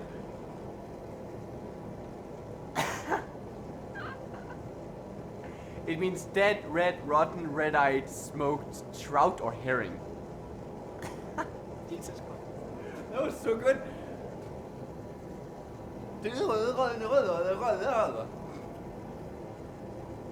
Jesus Christ.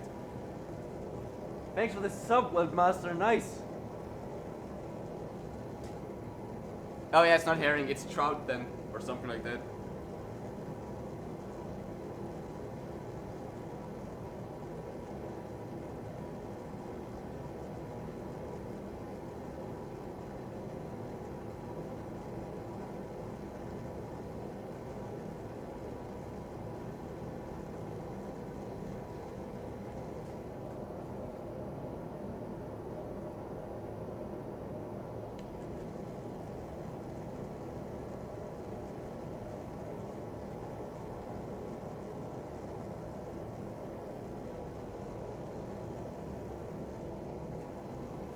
You trout sniffer? Nej, din brøndpisser.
Yeah, she does that. She pokes her hand in.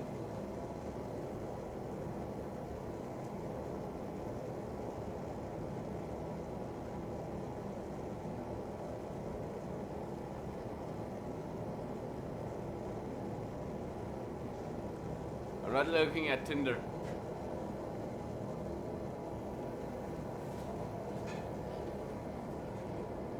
It's a little bit more serial than that.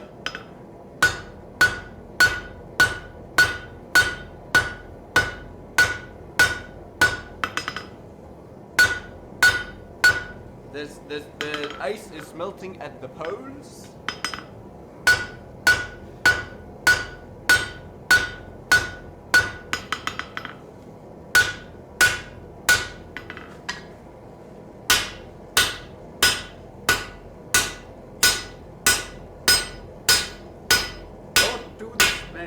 Don't do the spam, alright?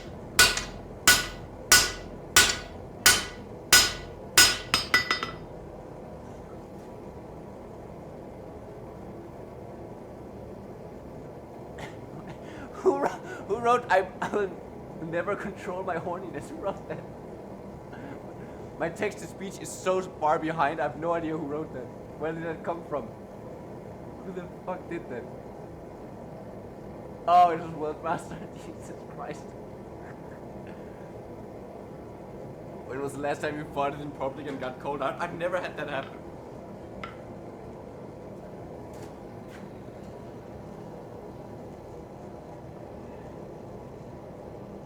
Let's make it awkward, Daddy Matteo workshop.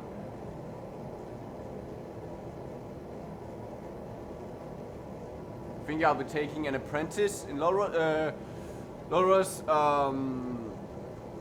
So when we start opening back up, I can do individual classes right now, like solo classes, teaching blacksmithing, like paid classes. And after when we start opening back up, I'll be doing group classes up to 6 people, maybe more, but 6 people I think is the what I'll be going for. But an apprentice will only ever happen if I suddenly have more work to do than I can perform myself, and I don't expect that to happen at any time. Acre Switch, I don't fart that much. It comes in periods. Like it's like the female cycle, except I have it with farts. So I have like 1 week a month where I'm very gassy.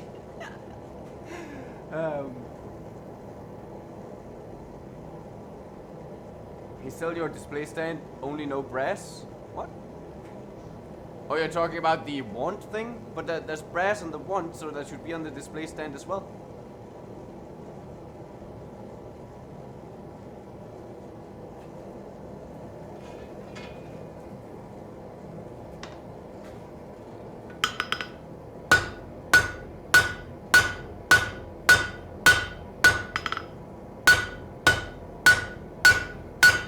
Acres, what kind of sword did you make?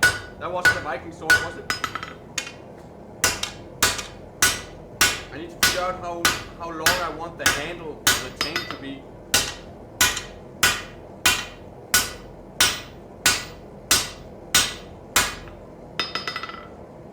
And I go in with a fullering tool to kind of separate all of this. I'm gonna have to measure this again.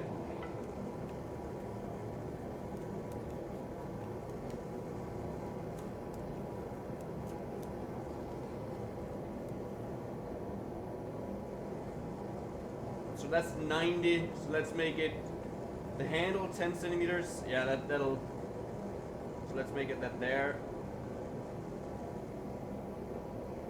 Okay, you just made a sword. Right, 10 centimeters for the handle, we need the pommel as well. So we're probably gonna aim for 85 centimeters. And then the pommel and all that jazz is gonna be, so we put it to 75 there. 10 centimeters. We're gonna have the crossbar. Yeah. Okay. So I think this is good.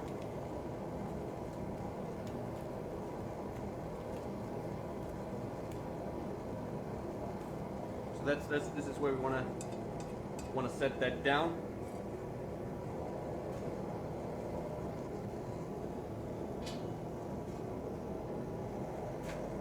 Move this a little bit out of the way.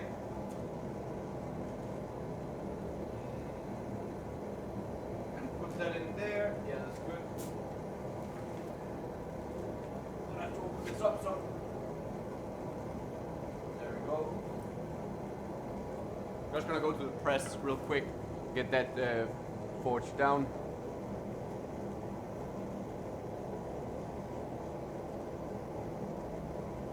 I have a brass worm.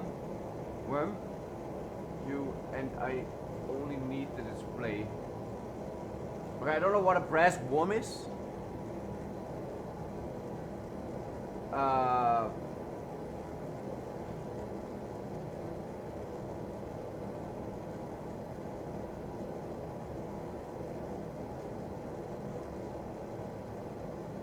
You know, Ammonius, you don't have to repeat things because I can keep up with the chat now. It's only if there's a question I clearly missed, it's very helpful.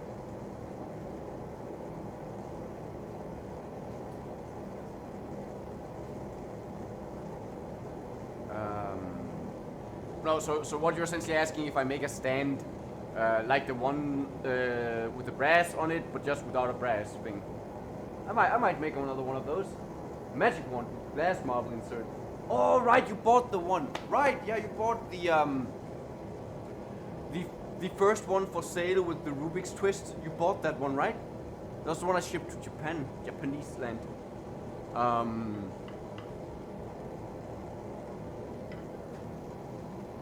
Yeah, I can make a generic stand for that to have display. Yeah, I can make a stand for that.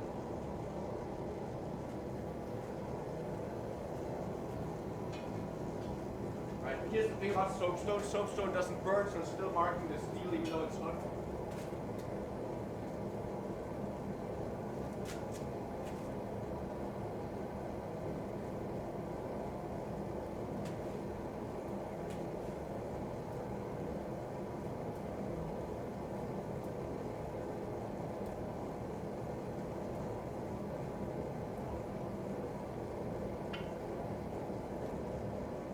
Fullering tools like this is the best. So easy to clear out.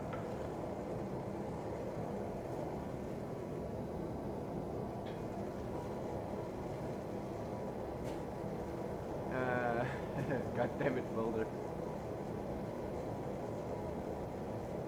Good morning, D-Win. Hope you're doing nicely. Yeah, I've hit myself in the head with it as well. And not by swinging it, that would have killed me. But being like this at the forward or at the press, then knocking my head up when I stand up. Fucking hell.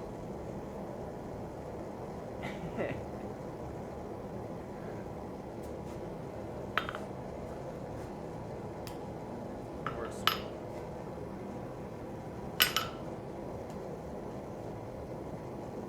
Good morning, Foxy1.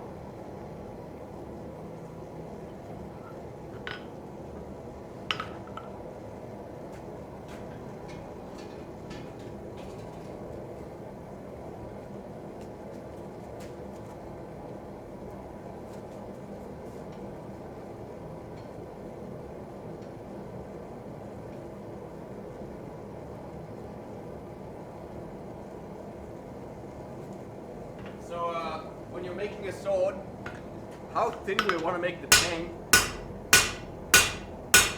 That's the question.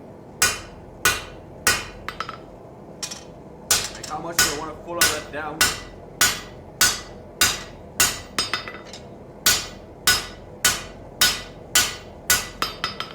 I think I'm just gonna start forging that down now. I'm gonna be a little bit more efficient through it over the horn with a rounding hammer. This one here.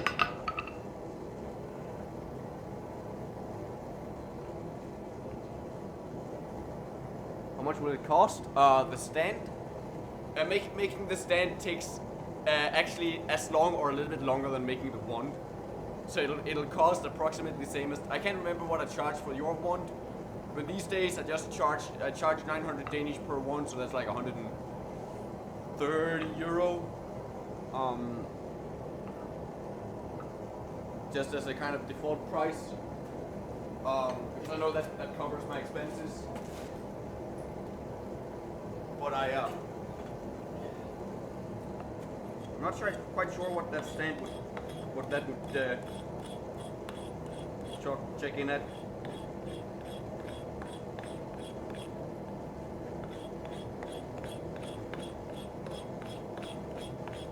Just cleaning this up a little bit.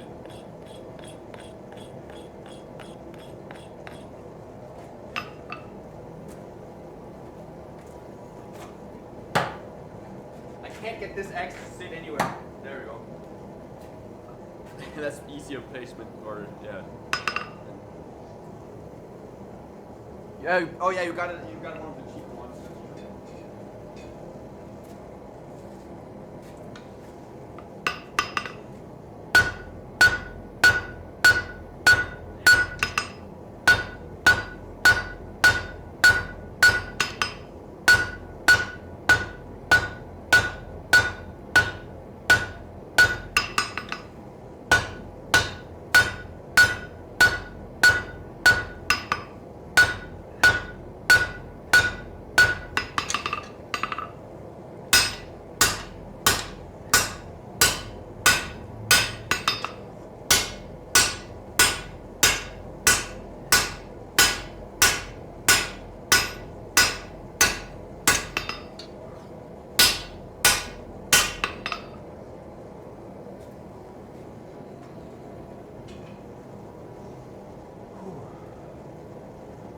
Morning, Lichen Dark Wolf.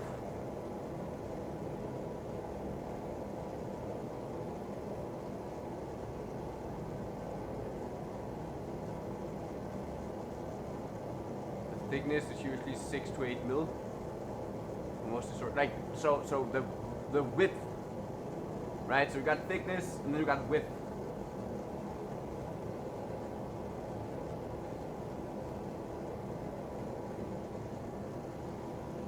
But it is true that tanks were historically not huge.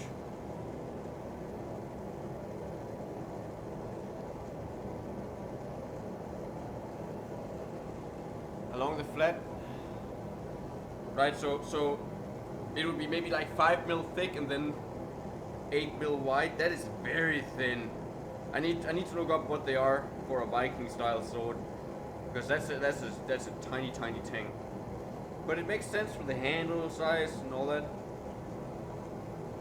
It's probably about right. Like 10 mil tops. I got a little bit of forging to do then.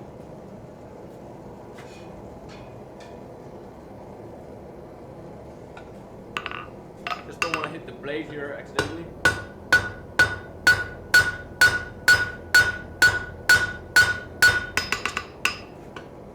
I won't have enough clearance on the fullering tool to get this all the way down though.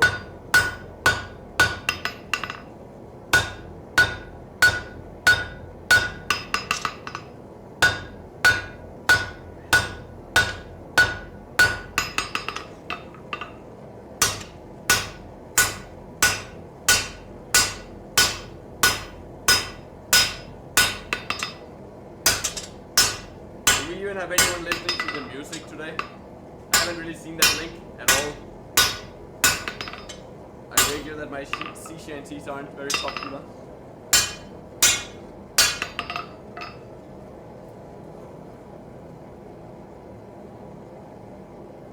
Still got that little bit of a twist in it, but it's gonna be a sword, my dudes.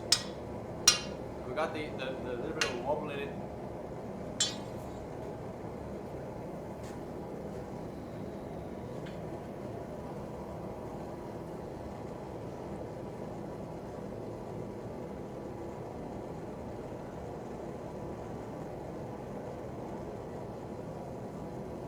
Well, it depends. Like, you want the balance to be like 5 centimeters from the crossguard approximately. Like, you want it to be very, very far down on most swords.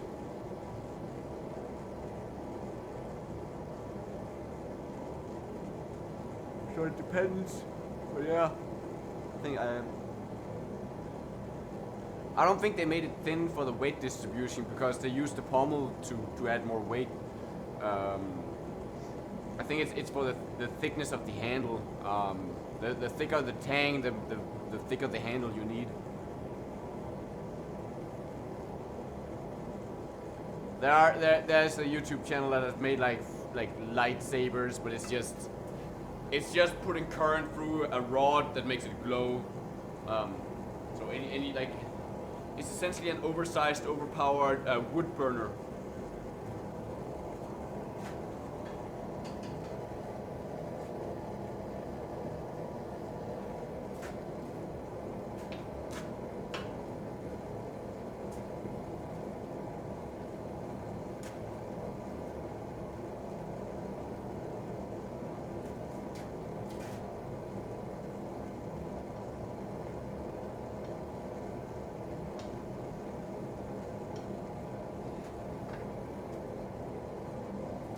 Got that a little bit further down.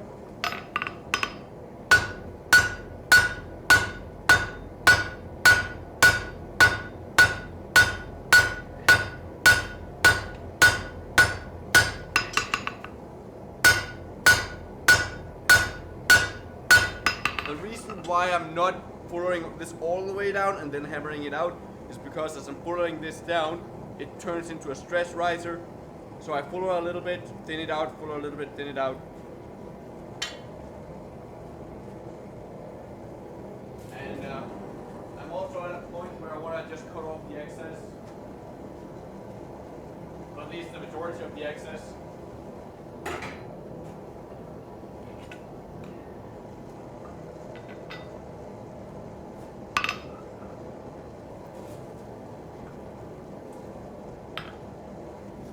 Gonna get a heavier hammer for getting that done.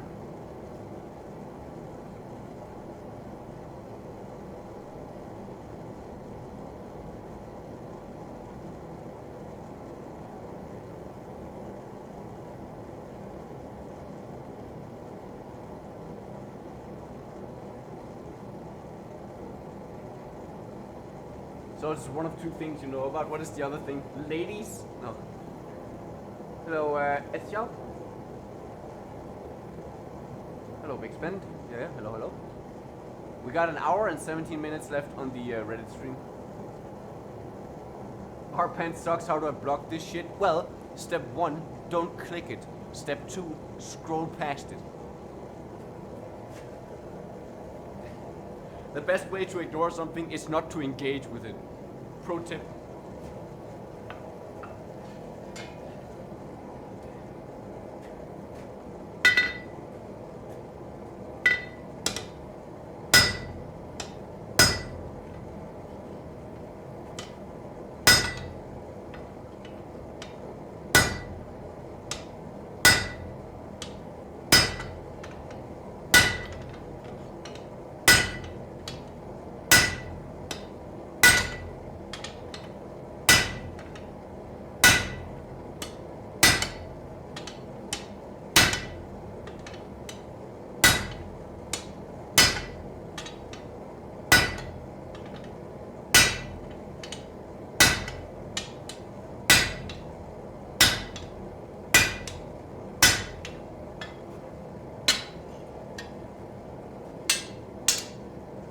That's how you cut steel, hot, with a slightly dull hot cut. Hopefully that's enough for a tank, should be. Oh, that got so much lighter, we can weigh it now.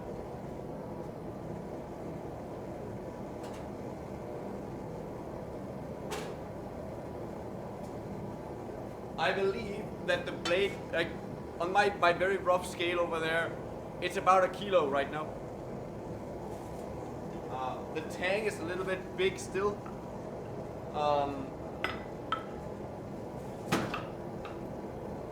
But besides that, it's pretty good.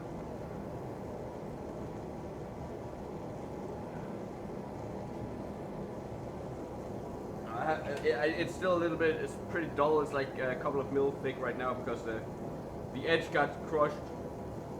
So I need to reharden or sharpen that. It can still cut, it's just not as efficient. When we talk about sharpness in blacksmithing tools, it's never sharp, like a knife. Like a half millimeter edge is still sharp in blacksmithing.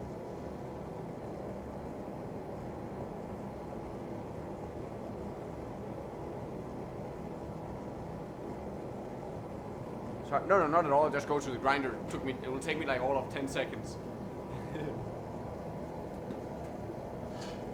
I can do it while this heats up if I want. God damn it! It's so much more easy to handle now.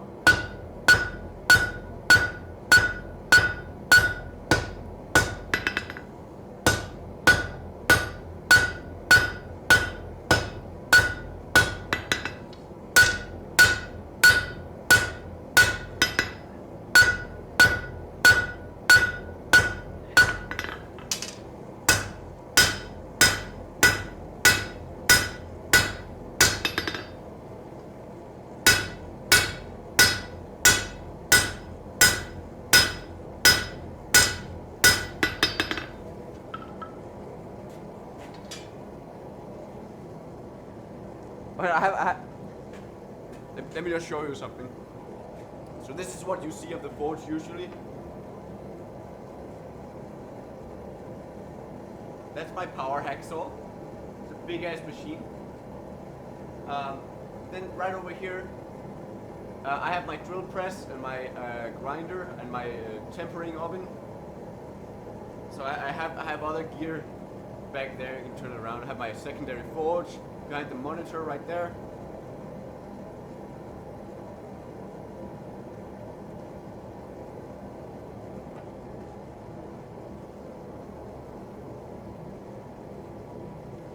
Why are you using the pointy end of the anvil for this? I'm using the horn because the horn is convex, sorry.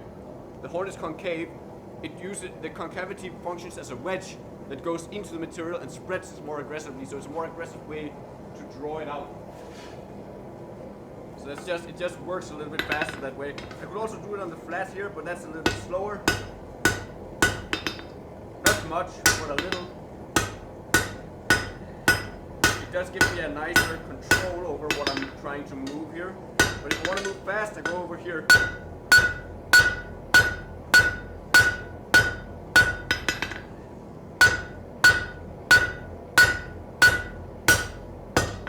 Oh, the shock that travels up through here if I hold it wrong.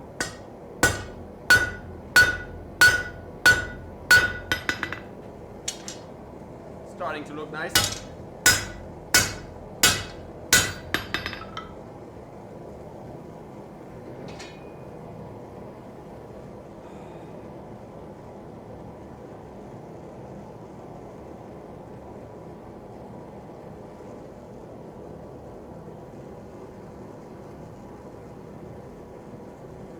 I could also draw this out on the fly press if I wanted to.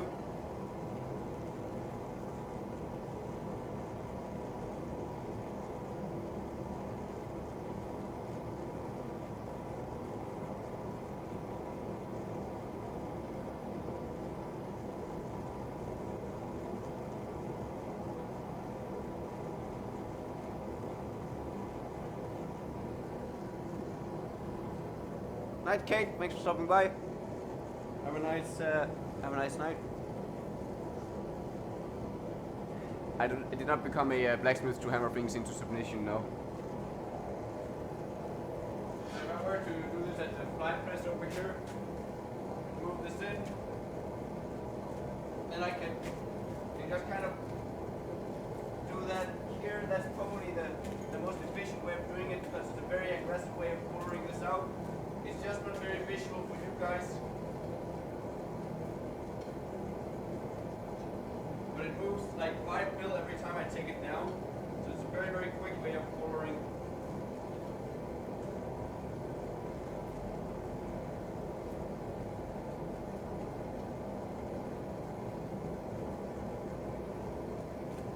So I have very little control because it goes very fast, but it is an efficient way of doing it. God, I hope I have enough tang for that.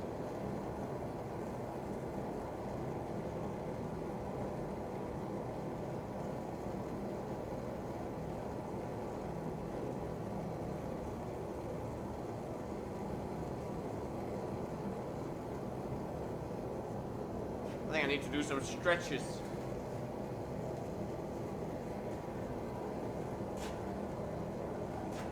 But yeah, so a heat at the fly press and then a heat to clean it up over here. It's probably a good kind of way to do it. Kind of mix it up a little bit.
This, like lopping this off and drawing down the tank made it a hell of a lot more nimble. This is 30 centimeters of 10 by 30 mil stock we took off. Oh, and this is spring steel that goes over here.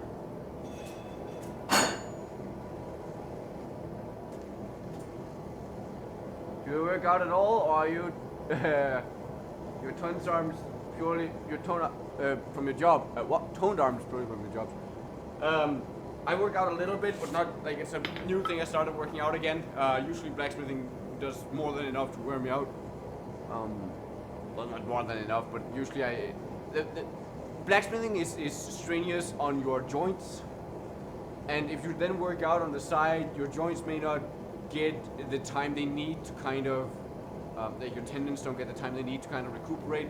So now I am experimenting with whether or not I can actually work out while also blacksmithing as much as I do, and the jury is still out. It is very physical, at least for your right side.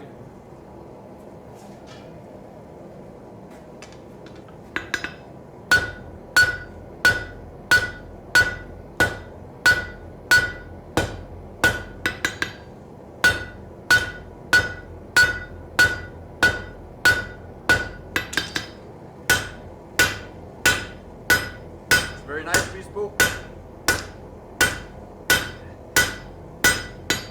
It turns out we had plenty of tank for this, which is good.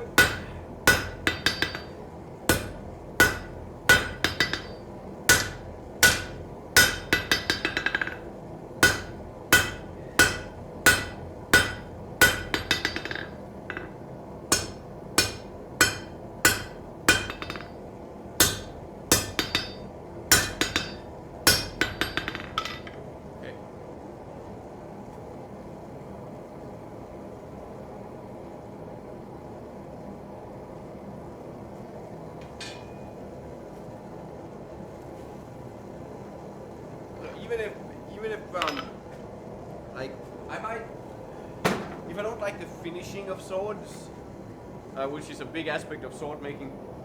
Hey, try by the way. I might still just want to make the sword blades and then send them off to someone who likes to do the finishing work, and just make that like a little bit less that way on swords. What kind of sword are you crafting? I'm making a Viking style sword. It's for Western HEMA, so it's for historical European martial arts. And the trick about that is that it's not allowed to be sharp and pointed, because otherwise you might murder people with it. But otherwise, the entire process is the same as if you made a proper sharp sword for murder.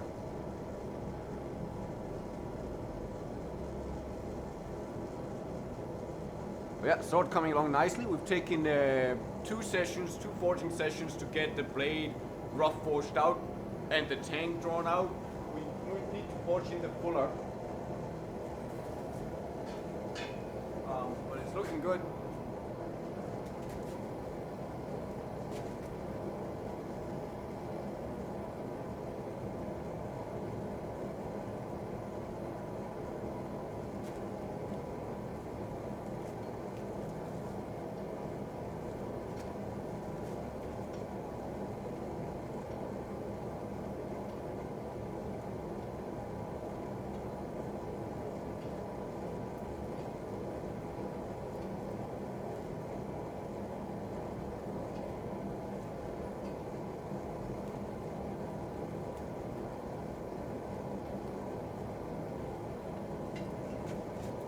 we got that drawn down more.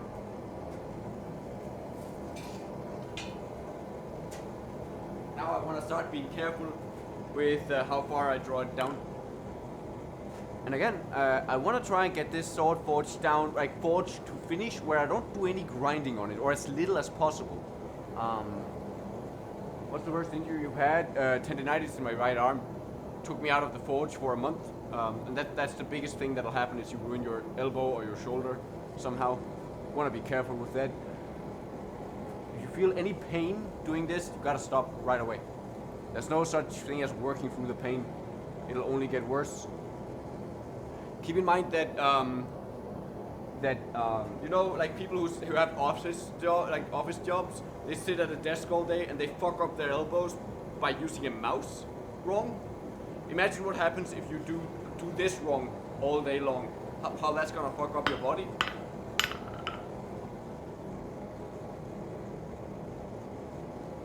Yeah, pain is an alarm signal. You gotta listen to it.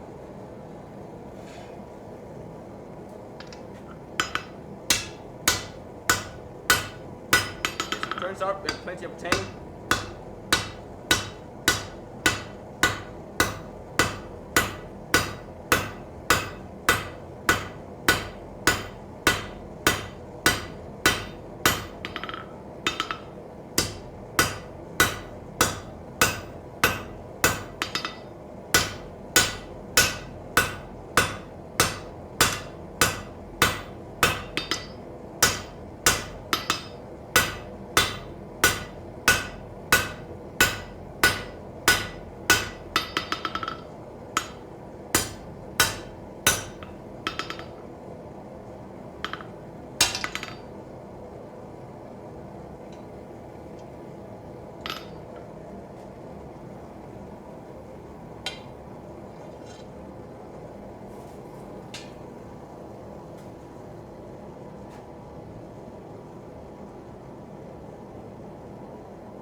Yeah.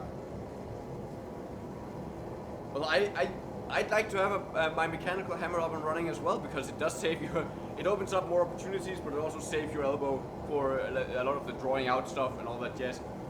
So it's a good tool to have. I can only do this because I'm very careful with how I swing my hammer, and I've the recent couple of weeks, something has been off. And I don't know if it's because I've been swinging heavier hammers, or if it's because I've started working out again, or because I switched the handle on my main hammer and it's not quite the right size. But something is a little bit off, and it might be a combination of all three. And that's what I want to be careful with. Oh, my headphones shut off.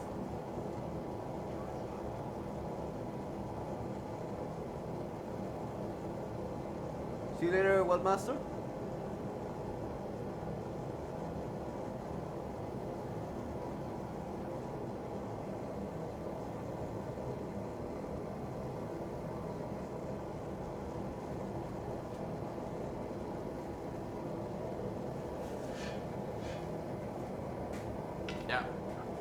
Yeah, having your arms above your shoulders is not healthy and it's not normal.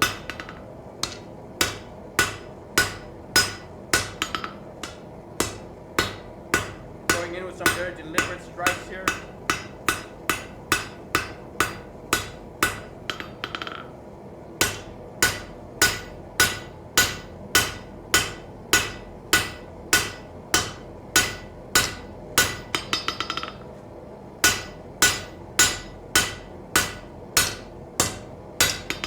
Got a lot of thickness on this, drawing this down. It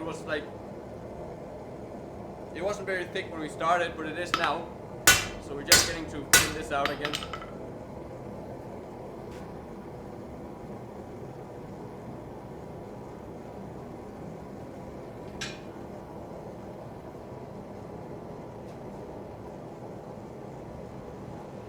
Yeah, the problem for me is elbow. That's what's gonna give in, is my elbow. My shoulder it should be fine for the most part. But I don't. The problem is I don't use my shoulder enough, because a proper swing starts like this, where you have your shoulder engaged. But most of the time I do this, right? And my shoulder doesn't move when I'm doing this. I'm actually forging wrong every time I do this. And, and I'm trying to kind of settle why it is that happens. And right now I have a theory that I need to forge with my hammer further out in front of me. Because if I'm standing like this, getting the hammer above my shoulder is really weird. It requires my elbow to go behind my shoulder, and then I have to lift it up like this, and that doesn't give me a good strike. But if I keep it up further forward, lifting it straight up allows me to put my elbow up, and it engages my shoulder immediately. So I need to move my hammer further in front of me in order to get a nicer swing, as opposed to standing here where I don't really get the same. It's something I gotta be aware of and try and work up. But I've already learned it wrong, so I gotta unlearn it, and that's difficult. But that's my main issue with how I hammer right now, is that getting that proper elbow swing. Because doing this right now feels super weird to me, even though when I look at the camera, it is the proper swing. I have my elbow engaged, I have my shoulder engaged, and I'm doing exactly what I'm supposed to, but it feels wrong. Yeah, reminding me to take a step back, not a bad idea.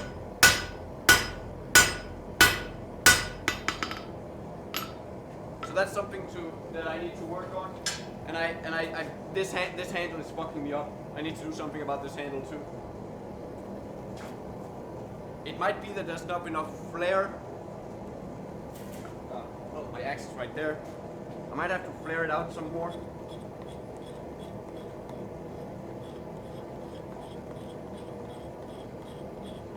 This goes straight to oddly satisfying.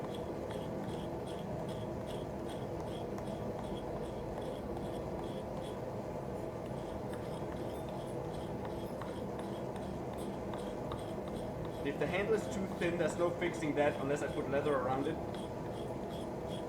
But if it's just because I need more of a flare, I might be able to help some of it out by just making it a little bit narrower right here. It doesn't always take much.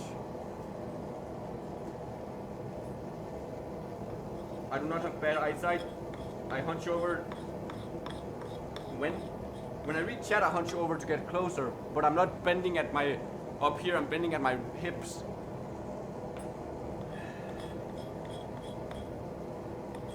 It's just because the monitor is a meter away from me, and the text is this size.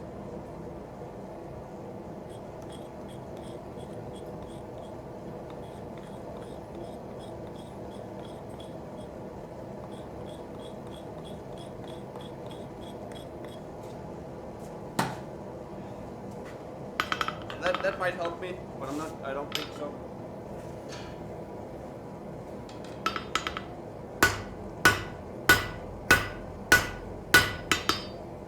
We'll have to see. Right now I'm just hammering at the tip here, down here at the tip of the tang.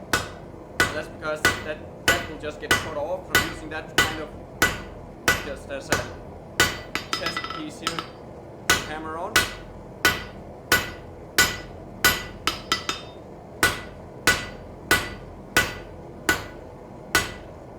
I have a plan for the handle.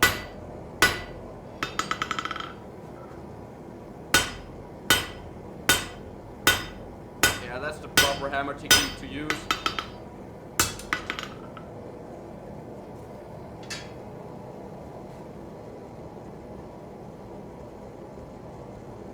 So when I hunch over like this, if I then switch, you can see how I'm standing like this. So I'm not hunching like this. I'm pretty aware of standing in a proper way. That's a weird way of showing it, but you want a sword? $2,000. I'll make you one. Should build a native style tomahawk. I mean, like this. This is a native style tomahawk with a spike. Keep in mind that if a tomahawk is made out of steel, it is European. It is not native.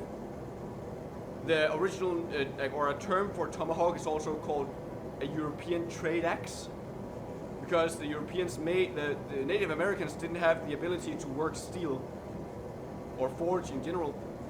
So any steel they had they bought. That's why pots and pans and axes like this were really valuable to the natives, Native Americans, because they didn't have the ability to make them themselves. So an original tomahawk is made out of flint, whereas anything that's made out of steel, that's European made. But I make these and I put on my shop. I need to restock. I need to make more handles.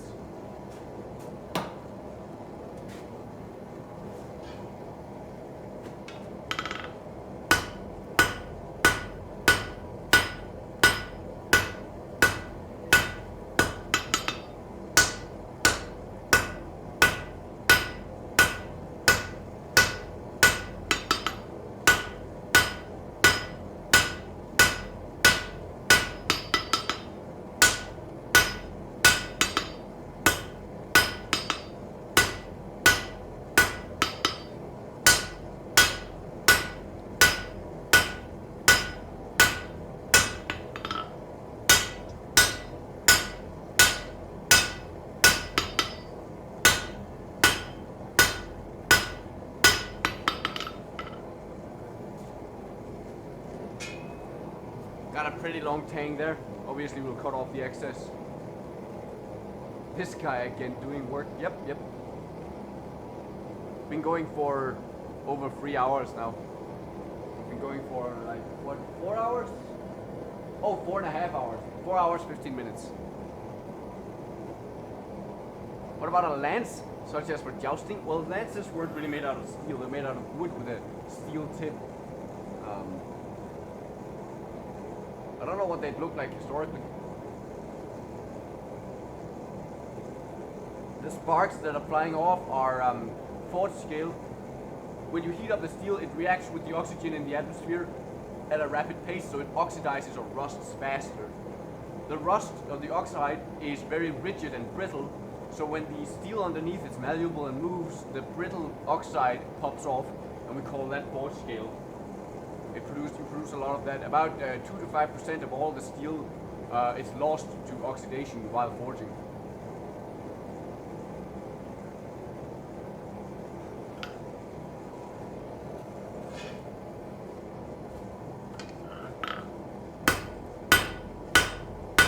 So right now I'm just kind of light forging, shaping up the tang a little bit, but I'm mostly just thinking of like of how is my hammering feeling right now, because there was something wrong that I needed to correct.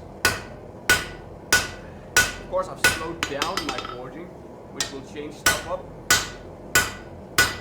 But taking that step back, enabling me to much more naturally engage my elbow, or move my elbow up and down rather, which engages my shoulder, is a really good thing.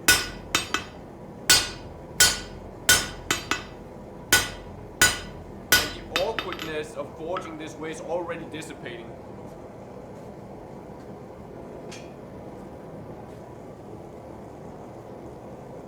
This is dope. Well, thank you. I stream every Monday, Wednesday, and Thursday, so you can follow the channel on either Reddit or Twitch. Reddit doesn't give out notifications currently, I don't think, but Twitch does. So you can follow me on twitch.tv/MartinoWorkshop if you want to watch when I go live. Well, next time is tomorrow. I wonder if we'll be making sword tomorrow, or if we'll be doing some other. I think we should do tool Thursday or tool Thursday. Because I need to make more tooling for various things. Just maintenance as well. Need to redress this hammer, sharpen certain things. Oh, you get a okay. So Crystal is the reason why it's weird, because before Christmas they announced that they were rolling out notifications for everyone. It had been rolled out to 30%, but they announced they would be rolling it out to everything before New Year's. And then after New Year's, they announced that they would be disabling notifications for everyone, because over the past year they had a lot of data to suggest that there was something wrong, people didn't like it, it was buggy, it didn't work, so they were going to disable notifications completely, which just didn't match at all with them right before, like in December, being like, yeah, we're ready to launch the entire thing to everyone. And you're apparently still getting notifications, even though they said that they'd be turning it off. So the communication is just just like crossed like this. They don't, we don't know what the fuck is going on.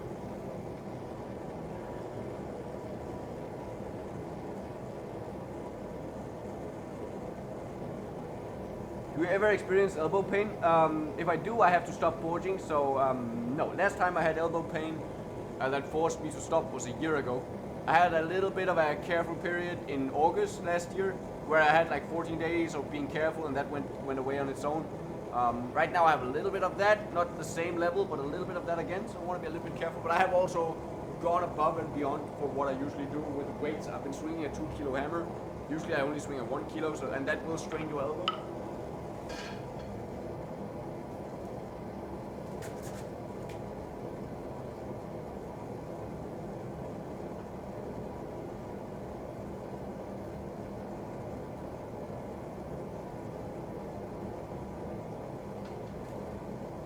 I want to be careful I don't make this too thin.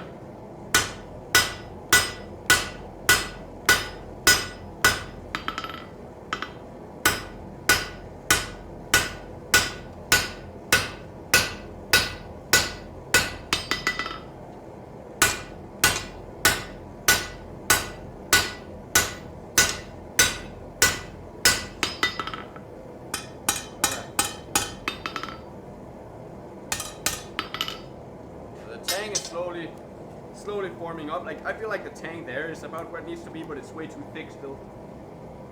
That's a 12 or 13 mil tang. See, that's too much. What I want to do is I want to have a sharp point there. But how do I want to get that?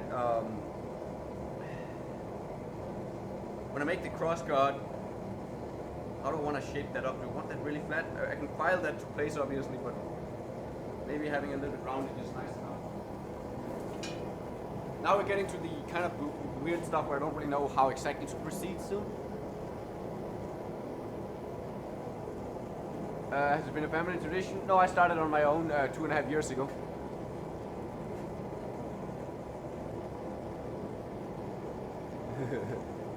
I am from Ohio, USA. I know, but I'm like, okay. Kind of funny. Sometimes people just want to share. That's all right.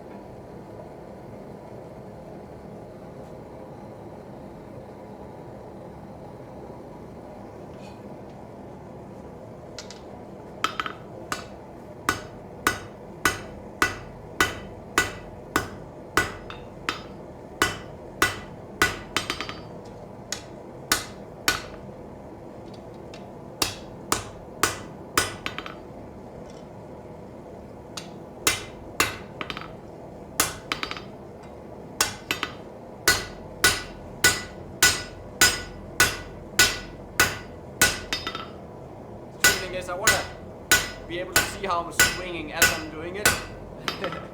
So, blindfolded blacksmithing, essentially, this is. But it's looking alright. I have to go in and check the board.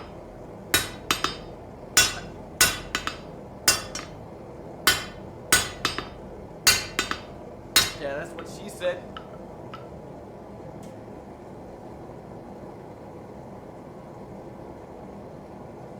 This is gonna be a mad nice sword. For a first sword, I think this is gonna be really nice.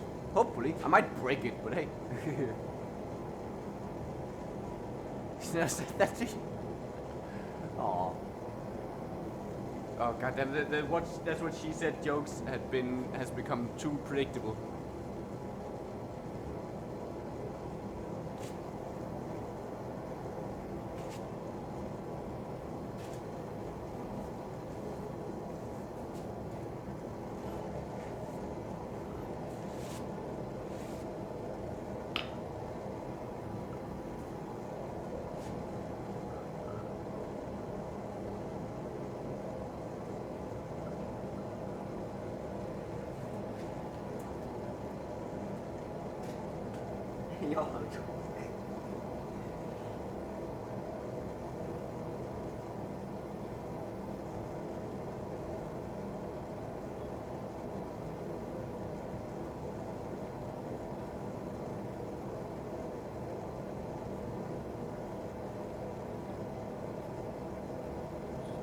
Oh yeah, being 12 was like a nice time.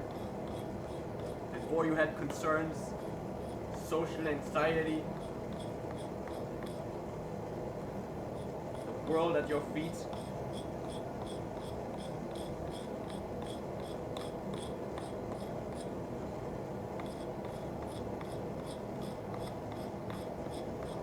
The holes in the anvil are for,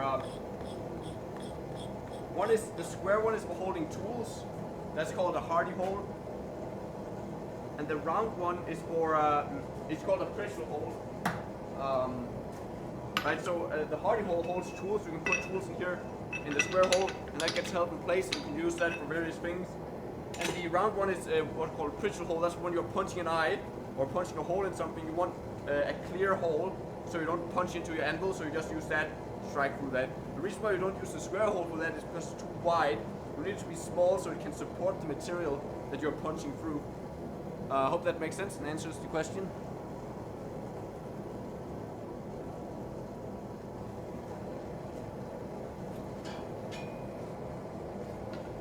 I'm gonna go in here, start cleaning this up.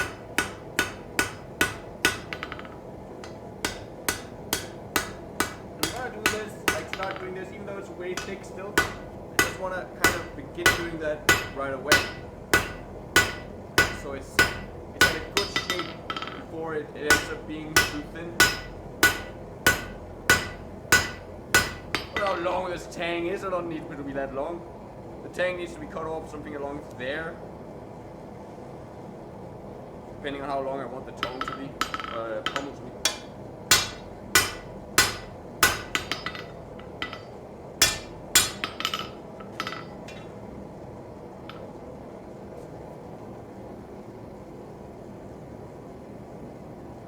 Yeah, the worst thing that happened is that how fucking dare you say something that's incorrect, piece of shit.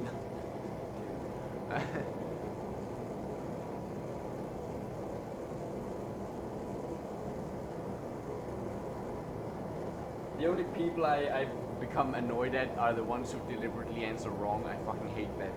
Such a pet peeve of mine. Like people would be like, what are the holes for in the anvil? And someone goes, it's for holding your drink. And I'm like, that's not a bad idea if you get an anvil with a cup holder, but the person who you're answering doesn't know that you're joking.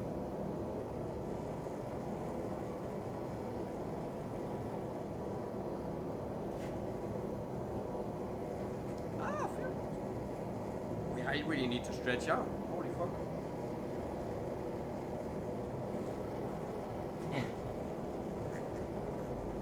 No, I didn't go off on you. That was not me going, oh, you don't want me to go off on you. That's no. I can't remember what it was even. Like, I do remember there was something, but I can't remember what it was exactly.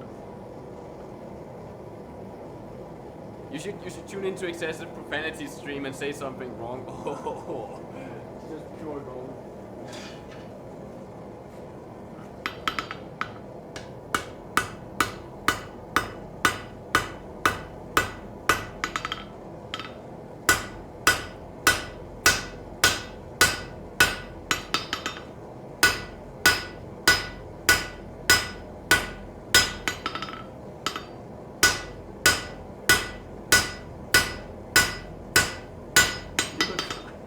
Cry.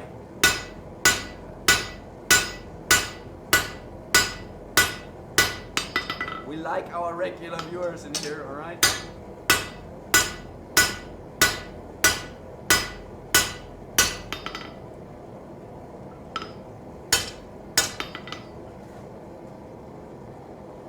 Do like a curl little on like a pig's tail curl on the tang, that would be funny. Ah, it's a sort of pigs. The pig skewer.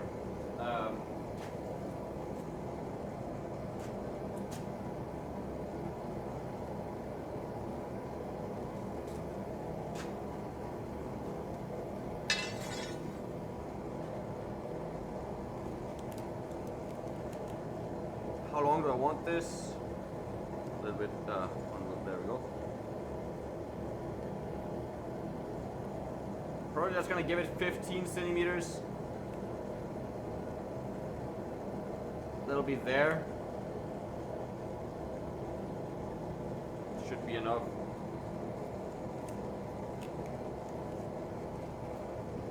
Gonna cut off that excess now.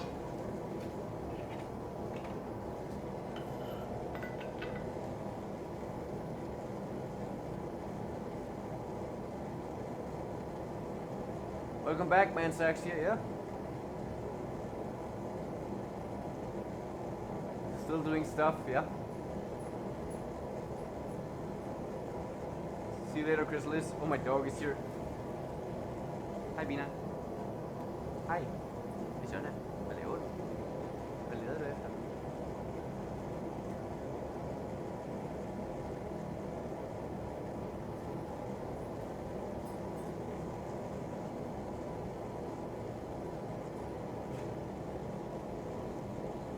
I don't think I can help you, TDRM. Do I still have the chalk mark here? I think it might have fucked off. I over-oxidized it. Let's just wing it. It was around here somewhere. I'm gonna regret this.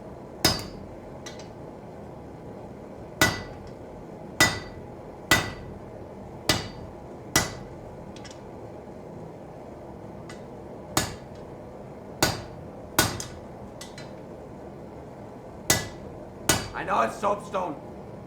Were you even answering me? Can we chalk it up to a mispronunciation? Or do I have to soapstone it up?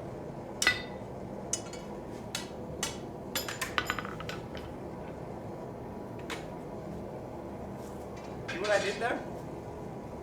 Oh, you're answering a question? I thought I said chalk by mistake and you were correcting me.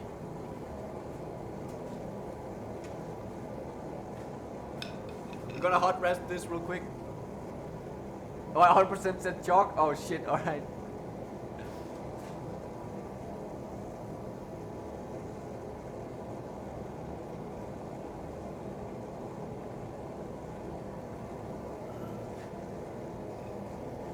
Got a hot rest this just to clean it up some.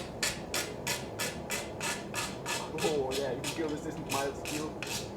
Takes quite a bit more to hot rest.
There we go.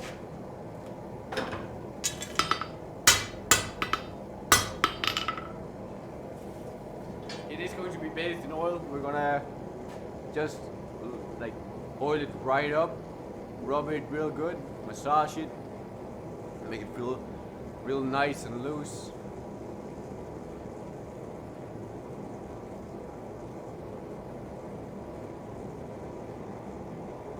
Now since it's a sword, you gotta do a master's mark, right? Oh shit, I don't have a touch mark. God damn. I should. Yeah, no, it's not a sword until it's quenched. But you wanna do the touch mark before it's quenched. But it's a good point. Maybe we're making a touch mark tomorrow. But that's file work. Fuck that. I need an MW in a circle. It's tiny touch mark. MW in a circle. Like the one on the overlay on my Reddit stream.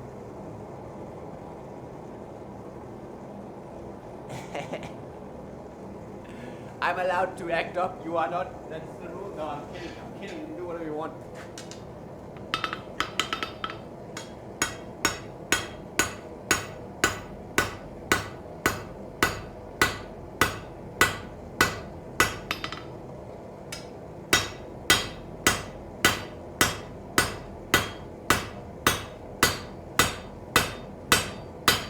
Sudden Who replica. When I want to show off one time.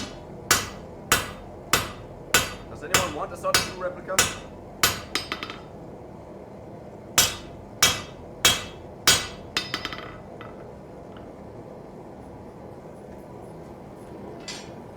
I thought I'd be done with the fuller today. Hi, Bina.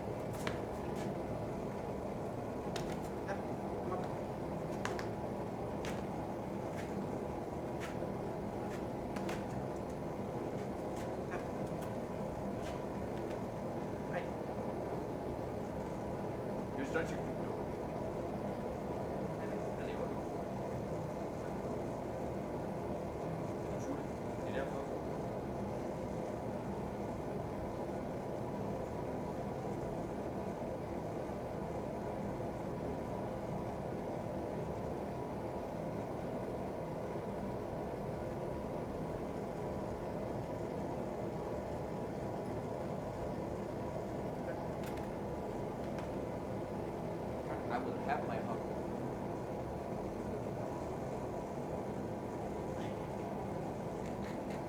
She really doesn't want to jump up. Usually she's all about the jumping up.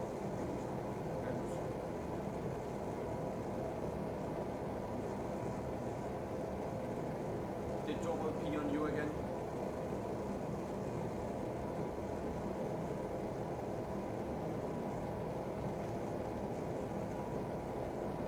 Sit on me. Go away. Away.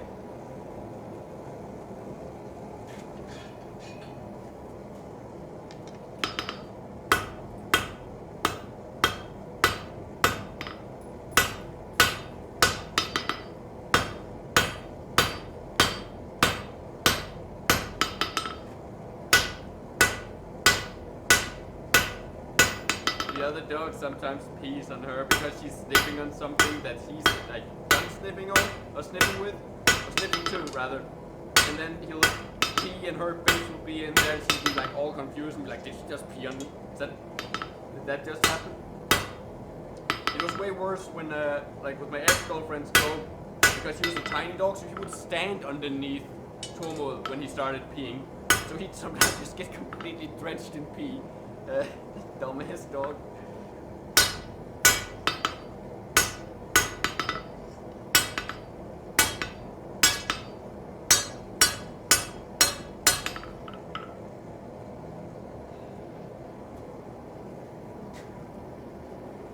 I'm just kind of refining the tang here, slowly bringing it down, doing some kind of barbecue forging. Show the doggo I tried.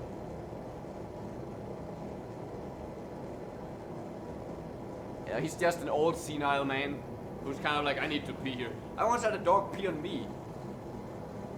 Right, the dog went over, peed on my shoes. My girlfriend at the time started laughing, then he went over and peed on her.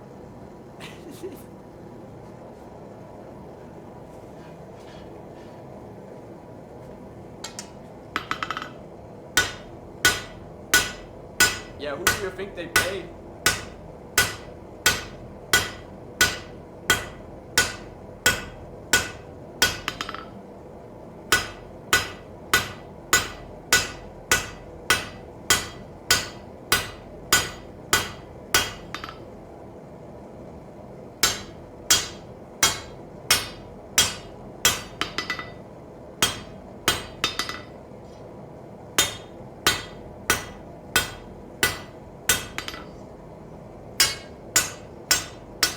It is not just a very long tang that I'm refining down and cutting off, refining down, cutting off.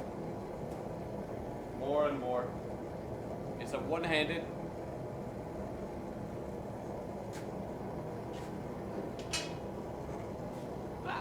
That's funny, Amunius.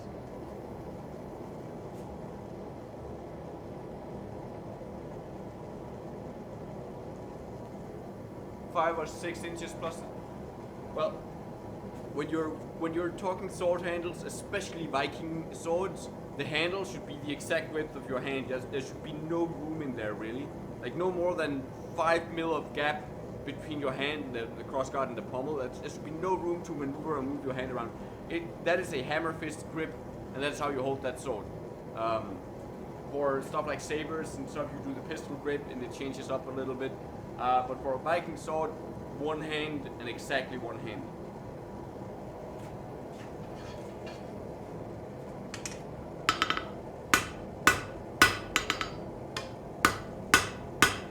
It helps me a lot knowing these kind of random kind of things about these weapons, because otherwise I'd just be guessing and making the handle way too big.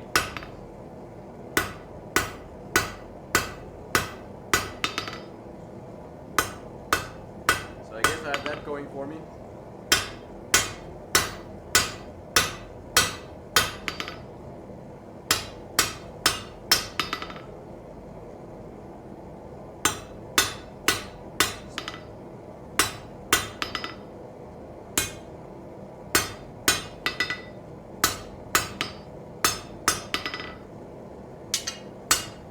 The tricky thing is actually getting this forged down to be like a really straight and good looking piece with a hammer. Yeah, the swords are made for the person most of the time, but there's not like, so the difference between a person's hand, like the width of a person's hand, doesn't differ that much. But yeah, it should be custom made, just like armor. Plate armor was custom fitted. Yeah.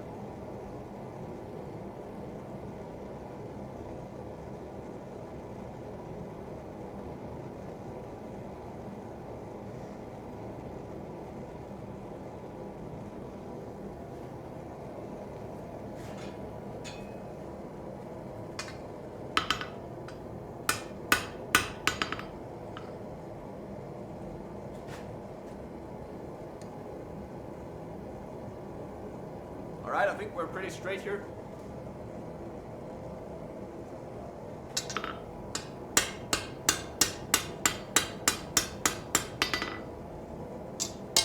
Now the tang here is still too big, but that's alright.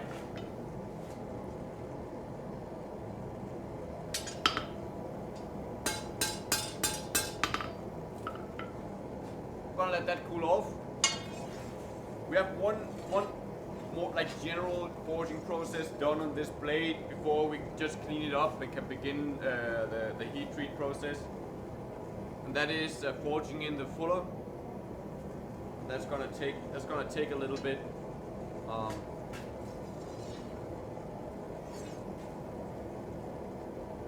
This is a nice lightweight sword.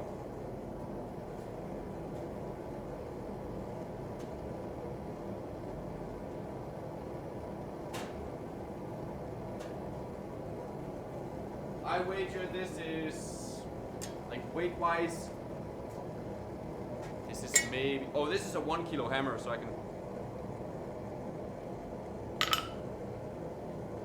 yeah, this is a 1 kilo sword right now.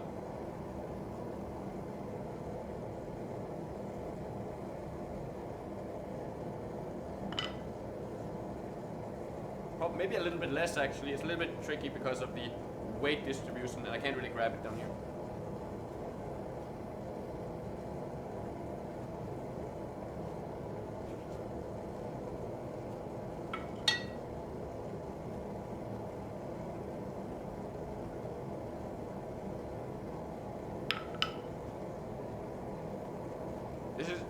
This is under 1 kilo now, which is really good. So that means if we get the crossguard and the pommel under 500 grams, we'll keep it within spec of what we want to go for. And if it ends up being a little bit too heavy in the end, we'll grind a little bit off to take some weight off of it. But it looks good. Okay, this has had some time to air cool, so we can do this a little bit.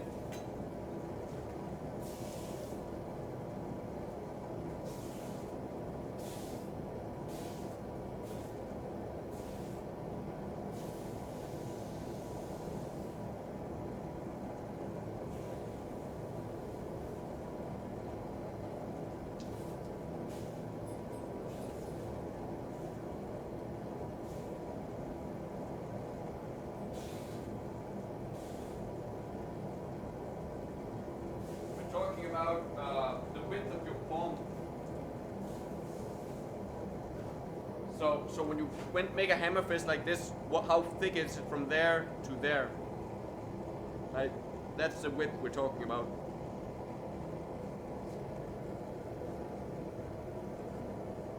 It's not too bad, weight-wise. Obviously, the balance is way off because of how the weight balance right now is center, which is really bad. It should be down here. But once you got a handle and a pommel on there, that'll sort it out. Yeah, then now it's fuller stuff in here, which is tricky. You don't want to skate around. I want to start at the root.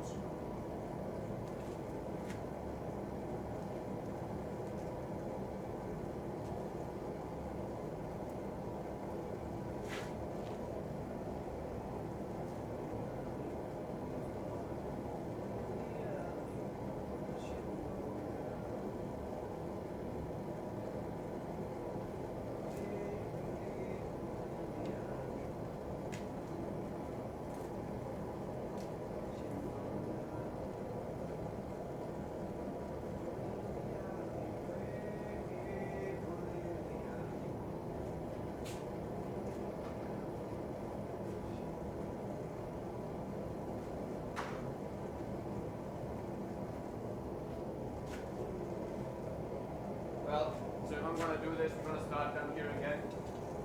I can't grab, I can grab it with tongs if I want to. You wanna do that though?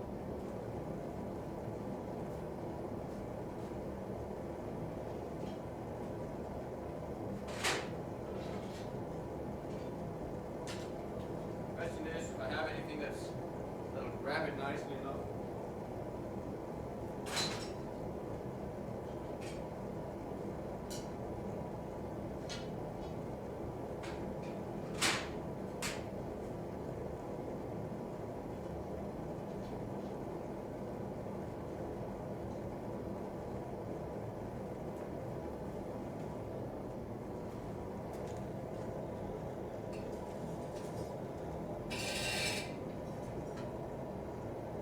There we go. We're just gonna start that out. We're not gonna forge on for much longer. Got big ass hands. Well, I gotta have a hand to hold the hammer and gotta have hands.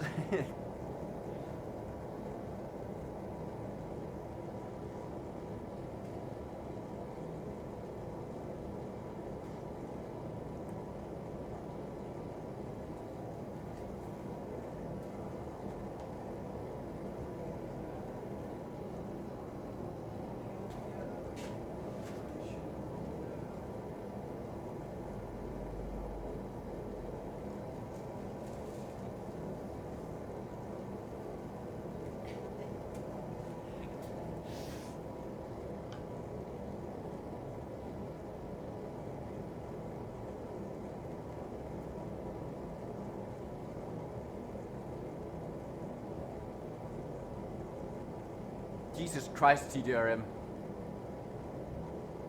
Do you oil or water quench for swords in general? Depends on the steel you're using. For a sword, I would oil quench the types of steel you use for swords. It's usually an oil quenching steel.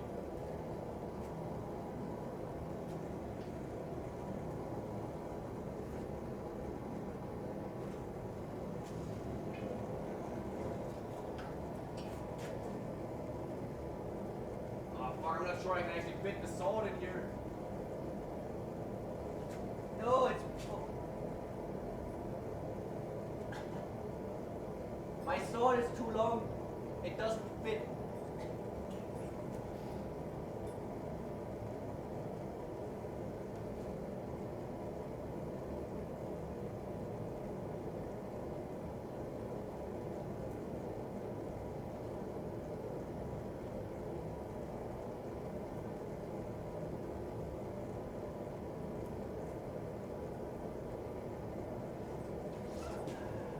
My sword is too long, it doesn't fit. The furthest I could go down was to there. I need to go down here.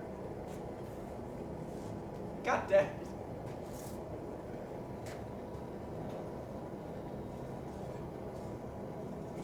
God, I need to readjust this.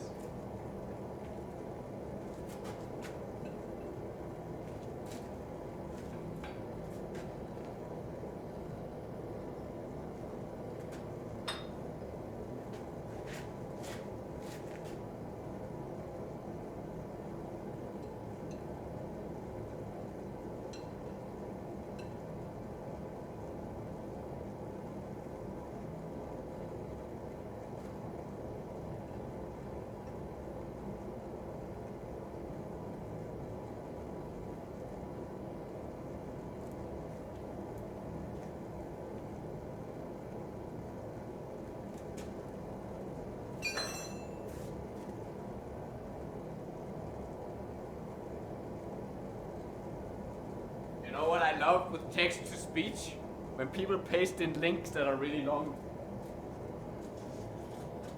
God damn it.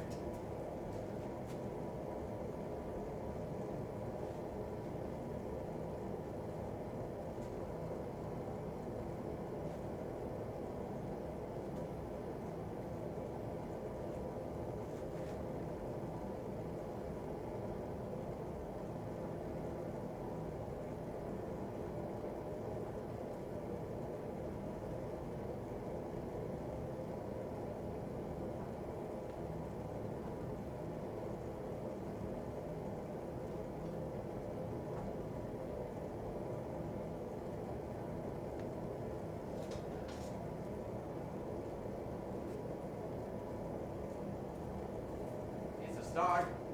This is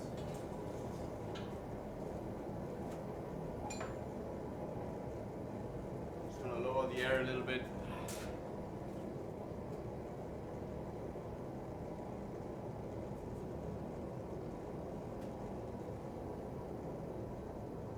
Okay, we've got 15 minutes left on the Reddit stream. That'll be 5 p.m. for the stopping time. Should be good. Then we've been going for 5 hours as well. Yeah.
It's gonna be interesting if I can get this to look nice, but I think it's doable.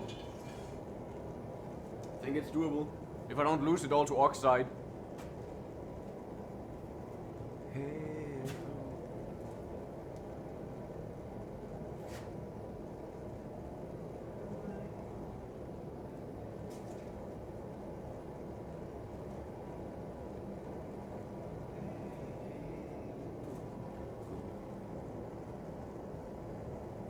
Didn't even know Reddit had streams? Well, they do.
It's getting crooked just from the weight of itself.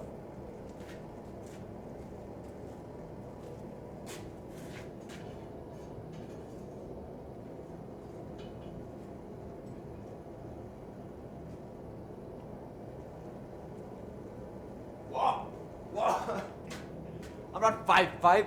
Who said that?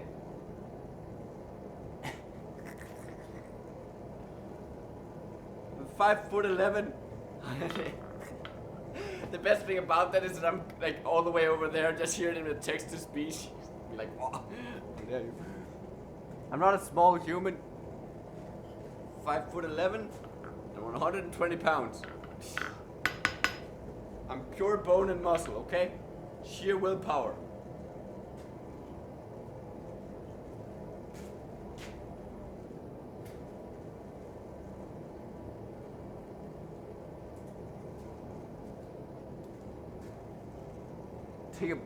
With my boots on, I'm like 6 foot easily.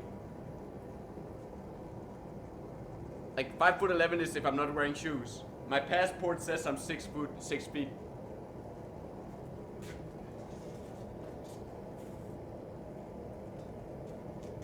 Don't cry, Miss Bispo, it's okay. I know they're being cruel to me, but don't cry.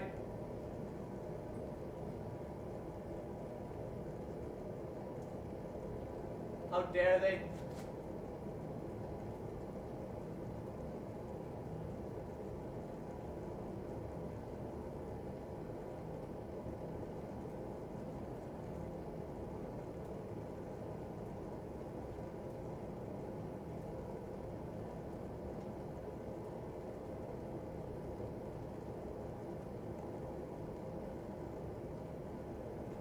I'm really concerned about like fullering too much. I don't know how much I can fuller without it becoming an issue, before it becomes an issue.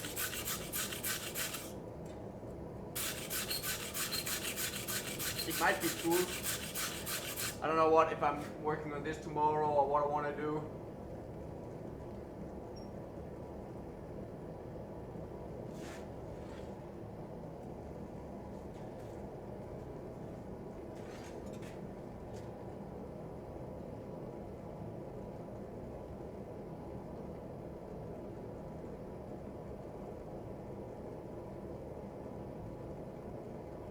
I really want to touch this, just to feel, like just get the tactile feel on it.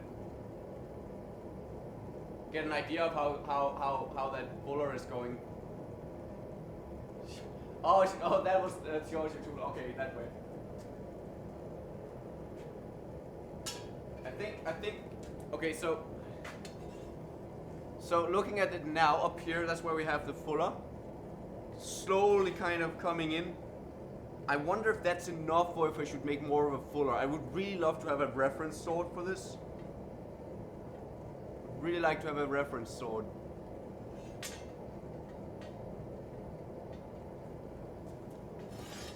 But I'm gonna call it now. But this is a nice sword. Then I could maybe harden the hammerhead, but I need to grind it before I harden. That's the thing. I need to go to grind. I don't do off. Piece of shit.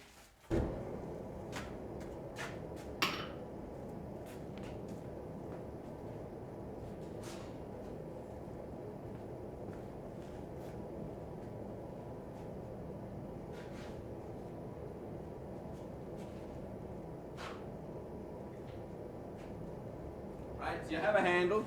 I got this fits for a hammer like this side, just needs a wedge in there. So that's perfect, right? A little bit of hammer.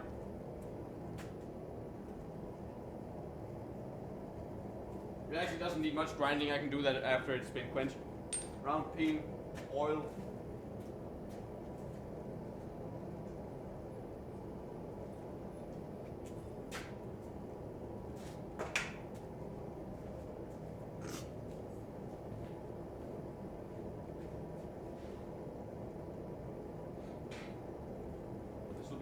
The one we use. Grab it. Yeah, that'll do. And these are drop forged. I don't think any I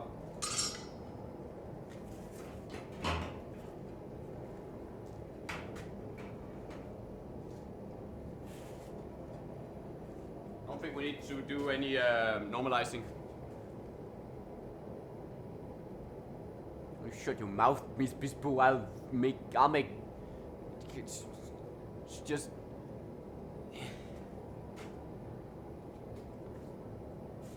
Hi Neptune. Good morning. You're late. You just woke up. What's my favorite food? Food in layers is my favorite food. Er stedet lige ved rundkørslen. Der er ingen rundkørsel her. I have what do you call what was the question? What's my favorite food?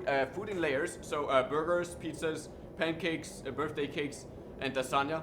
Those are the favorite foods. They all come in layers, which I enjoy.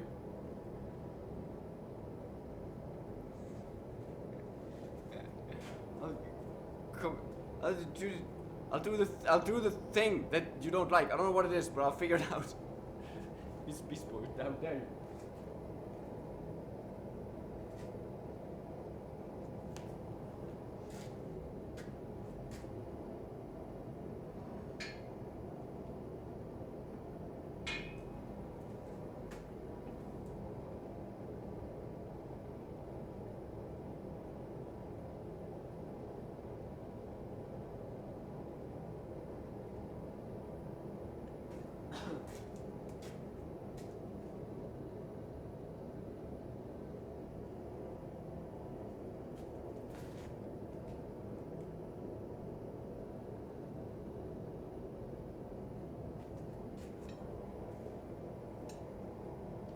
But I'm positively charged when it comes to the sword, the way it looks. I think it's gonna be good. If we can get the fuller, I think I could do confidently. I think I could do the fuller confidently with a forged in like that, even though it's not a very pronounced fuller. And then if I can just get the quench and heat treat right, we have a really good sword. Of course, I need to figure out how the fuck I want to do the pommel and the crossguard and all that, but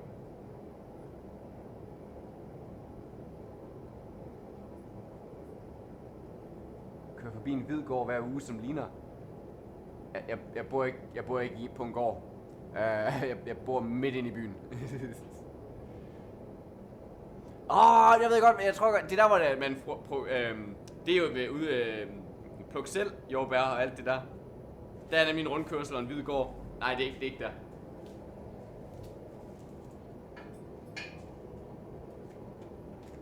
So preheating the oil a little bit.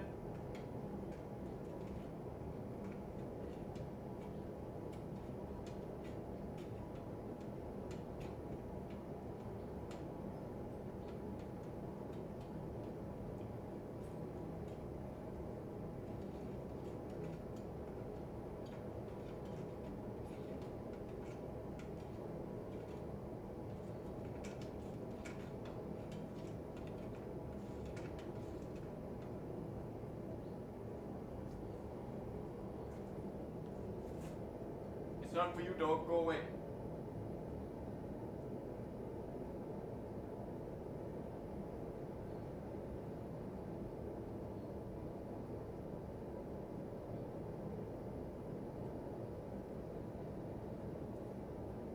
Oh.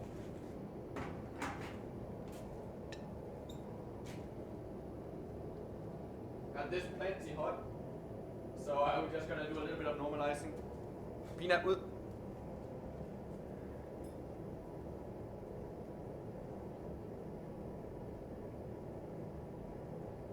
Tak skal du have, Kevstar. Men nej, jeg bor midt inde i byen. What are we talking about? That time, which one, Acres? There are 3 times where that almost happened.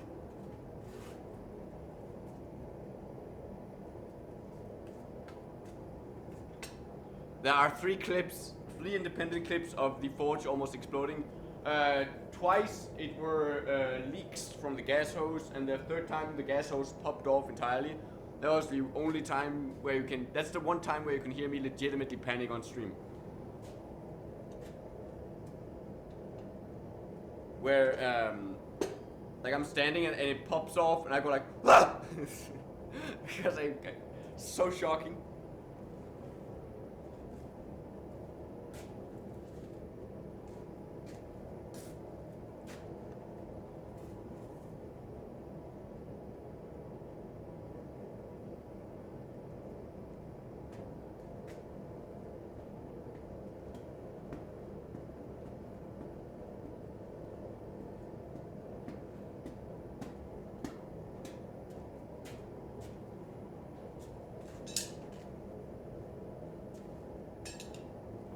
only caught one this time.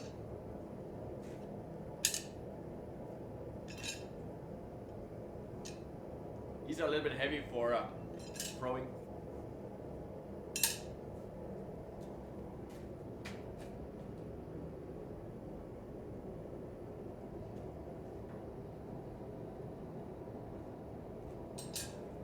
We're gonna see what we're gonna start out by quenching the face, the striking face, and then we're gonna move to the what the fuck? The round pin afterward, because the round pin doesn't need to be nearly as hard. We'll see what we can do.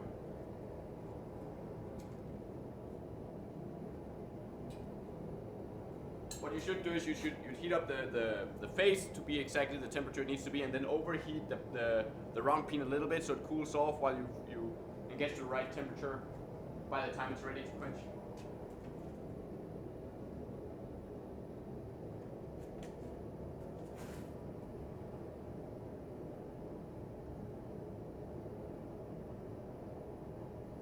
This should be good. It's a little bit hot, but that's all right.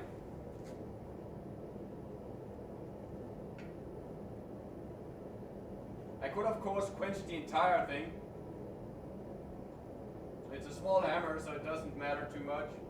But we might as well do it in the right, like the good way, which is do a differentiated heat treat, where we quench it separately. Now we dunk the entire thing, just to cool it off.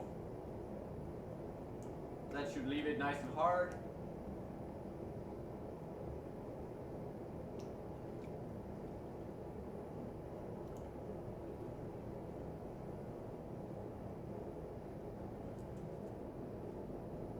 Alright. What we're gonna do now is we're gonna brush.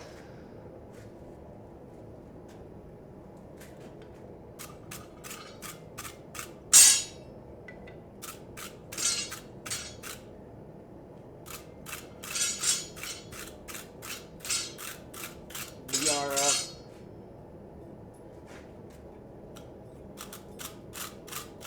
just cleaning this up so that we can get temper colors on there. Same over here. Gonna get down to a dark straw. You could blue it for a hammer, but again, this is a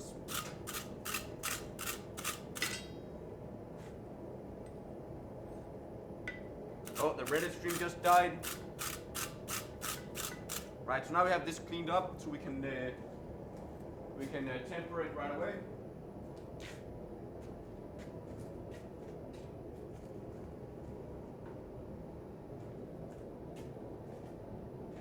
Should probably just turn off the forge, use the residual heat on there, turn off the air.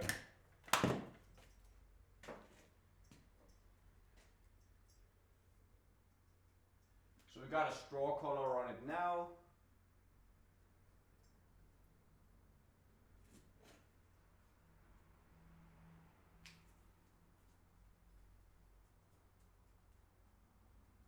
Got a dark straw on the back there.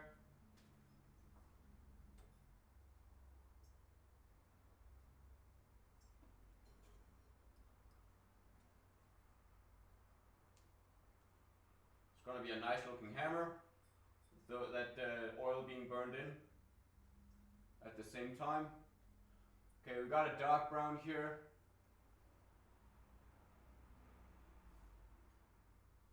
And we're just before violet now, so we're gonna arrest that.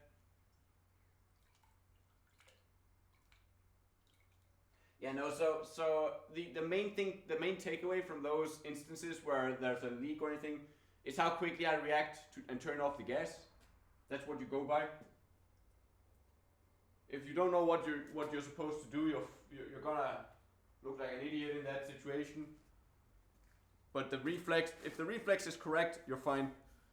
So after it happened the first time, and I was like, oh, I did exactly what I needed to do immediately, no problem. I didn't like stutter or anything like that, or hesitate. I really wasn't. I stopped being kind of concerned about it. Because propane isn't that dangerous for a leak or stuff like that. It doesn't really flash back. So it's not a problem. There's a leak as long as you turn it off.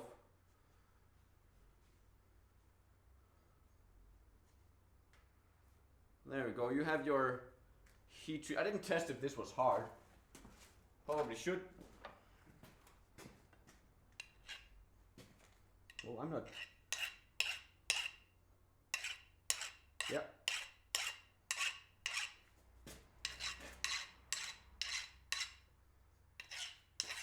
Okay, one side will bite a little bit, but the other one, to make the noise of a Minecraft villager,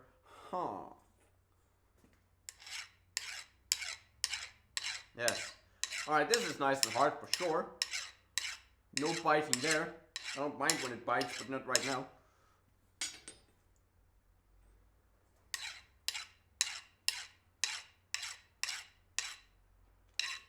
It's not soft by any means, it's just not incredibly hard.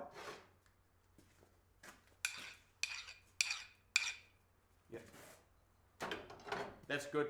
I'm satisfied. That's hard enough for a hammer. A hammer shouldn't be super hard. No, it's not the scale.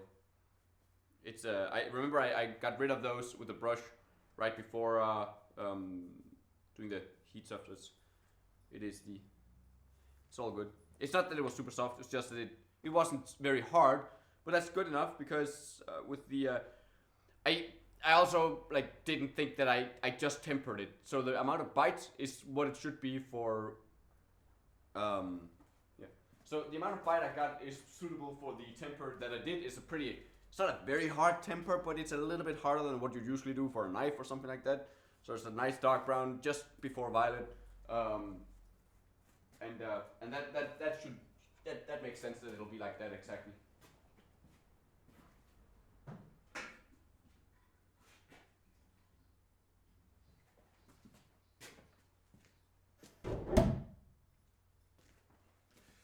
Time to clean up and get the broadcast here started out. I don't know why I got so many viewers today. Did EXP host me or something? I don't know. I'm gonna get clothes on first because it's gonna get cold as fuck right away.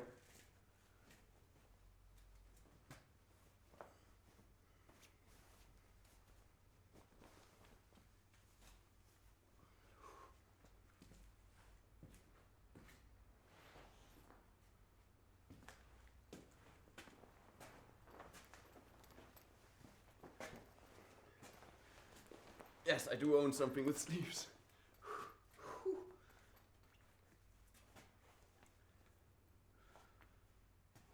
Good night, Neptune. Gonna kill the music here and turn off my headphones.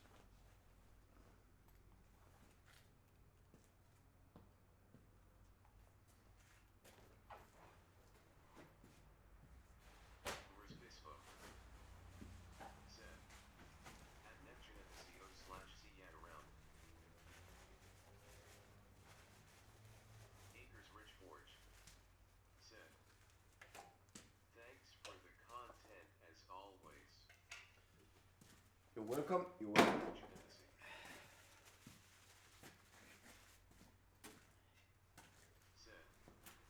See you all next time, Red Heart.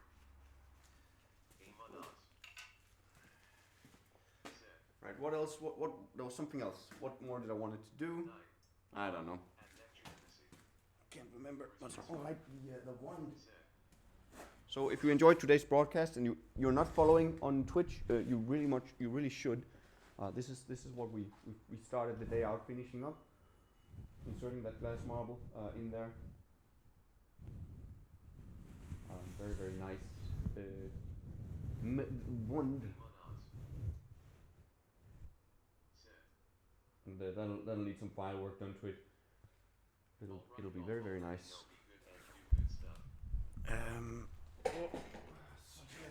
Such a mess. Just gonna take this and place it here so I remember it next time I come out here.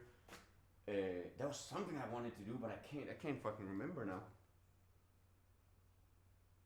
Oh well. We are done for the day. Need to get some food. So I'll see you guys tomorrow for another broadcast of blacksmithing things, hopefully. Until then, take care and do good stuff. Yep.